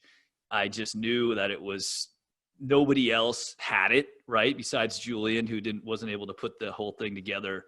And he had already gone. So I just knew nobody else kind of had that unique advantage. So in my mind, yes, but I wasn't confirmed. Actually, the cameraman was like in my face, right? And they're waiting for the score, and I'm breathing and waiting. And then he turned to me and he was like, he gets it first in the IFB, and he's like, and that's what That is pretty awesome, man. Well, That is definitely, that's the highlight of your career. I don't think it's pretty easy to look at what you've done and say that's the highlight of your career. Yeah. From there, though, you did a lot more stuff. You went and at the X Games, you took a silver medal there. And I think that legitimizes you to the twin tip crowd, where Johnny Mosley was a bump skier and twin tips kind of came out of bump skiing, and the new school of skiing came out of that. And you were definitely lumped into that. But then when you get into the X Games and you're actually skiing on twin tips and you can take a silver medal, that speaks a lot of volume to what you can do. Then you go on to the Olympics again in 4 years later, and you kind of get screwed in that Olympics because your trick, which is the dinner roll, which is kind of like a D spin, kind of like a Misty flip-ish type spin that you're doing it that way in the Olympics, that trick is judged as the same as a quad twister, which kind of screws you, so you end up off the podium there. But from that one Olympics in the beginning, you have changed the game in skiing. I think when you landed that trick and won that gold medal, I remember where I was, and a lot of people remember where they were. It really changed the world in skiing, given things were happening with Mike Douglas and JP Auclair, JF Toussaint behind the scenes, and that was all happening. But when you did it, it put it on the map, and it changed the world of skiing for the better. And nowadays, it's nice to see you've gone through a bunch of different sponsors and you're back to your original one, K2, and it's always good to see you back on that brand. And it seems like you're disrupting the world right now with K2. And what's this whole Disruption Cup and Disruption video game and Disruption Ski? What's all this stuff that K2 is doing?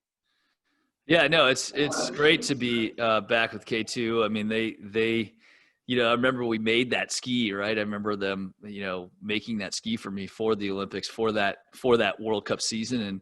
And I never have had a ski like that since, like that thing felt so good. It was like perfect for what I was doing. So I just have this a great affinity for the brand and I love their skis. And so it's been great to be involved in all the different aspects of what they're doing. And lately they've come out with a piece ski, which is pretty cool. Obviously they have a history in racing that goes way back to the poster behind over your shoulder. But now it's sort of like, for a ski that is really built on, anti-racing in the last 20 years, they've kind of gone back to, having some of those roots. And the Disruption Cup was a celebration of this kind of re-entry into some, into the kind of pieced market. And but K2 style, right? It was a race that we did in Garmisch, Germany, and it was a skier cross, but with two guys with like the hammer style start gates and a really cool course. and all these different competitors from all the different aspects of the sport, from freestyle skiers to downhill racing champions to free skiers like Pettit, and it was very cool to see them all in the same course and see all their skills kind of come through. And it was very surprising to see how just good skiers are good skiers. Like to see Pettit go against Stankala, a downhiller who had raced on that course in Garmisch, and see them get equalized by the different elements of skiing. Very exciting race. It was a great way to sort of test out the skis, and we had all the dealers there testing out the different disruption line.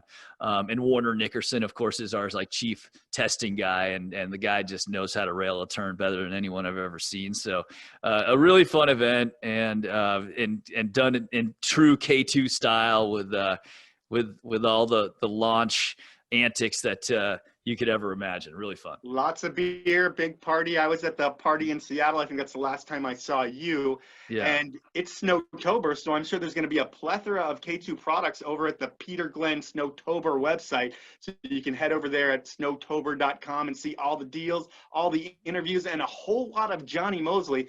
I'm going to show one more piece of Johnny Mosley here because I don't know if you saw it before, but this is my Johnny Mosley Huck doll, never been opened in the plastic. I have a McConkey one that sits next to you.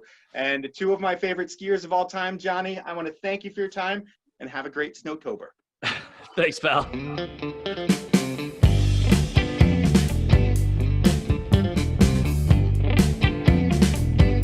Well, I'm not sure who gives longer answers, me or Glenn Plake. I guess you'll have to decide. Man. Anyway, thank you for joining us here at Snowtober. I personally am looking forward to some après ski scenes that look like this. A little hot toddy, a cozy sweater by the fire somewhere where there is snow. And I hope you guys can make it happen this year too. Hope you guys learned a little bit. I hope we can help you with a little roadmap to navigate this interesting winter, if you will. I'm an optimist. I always think winter's going to be great. I think there's going to be snow on the ground. You're going to be able to get out there and shush around. Make sure you get the equipment you need. This is Saturday and it's over, but the sale continues Sunday and Monday at peterglenn.com and Peter Glenn Ski and Sports. Thanks for joining us. Have a great winter.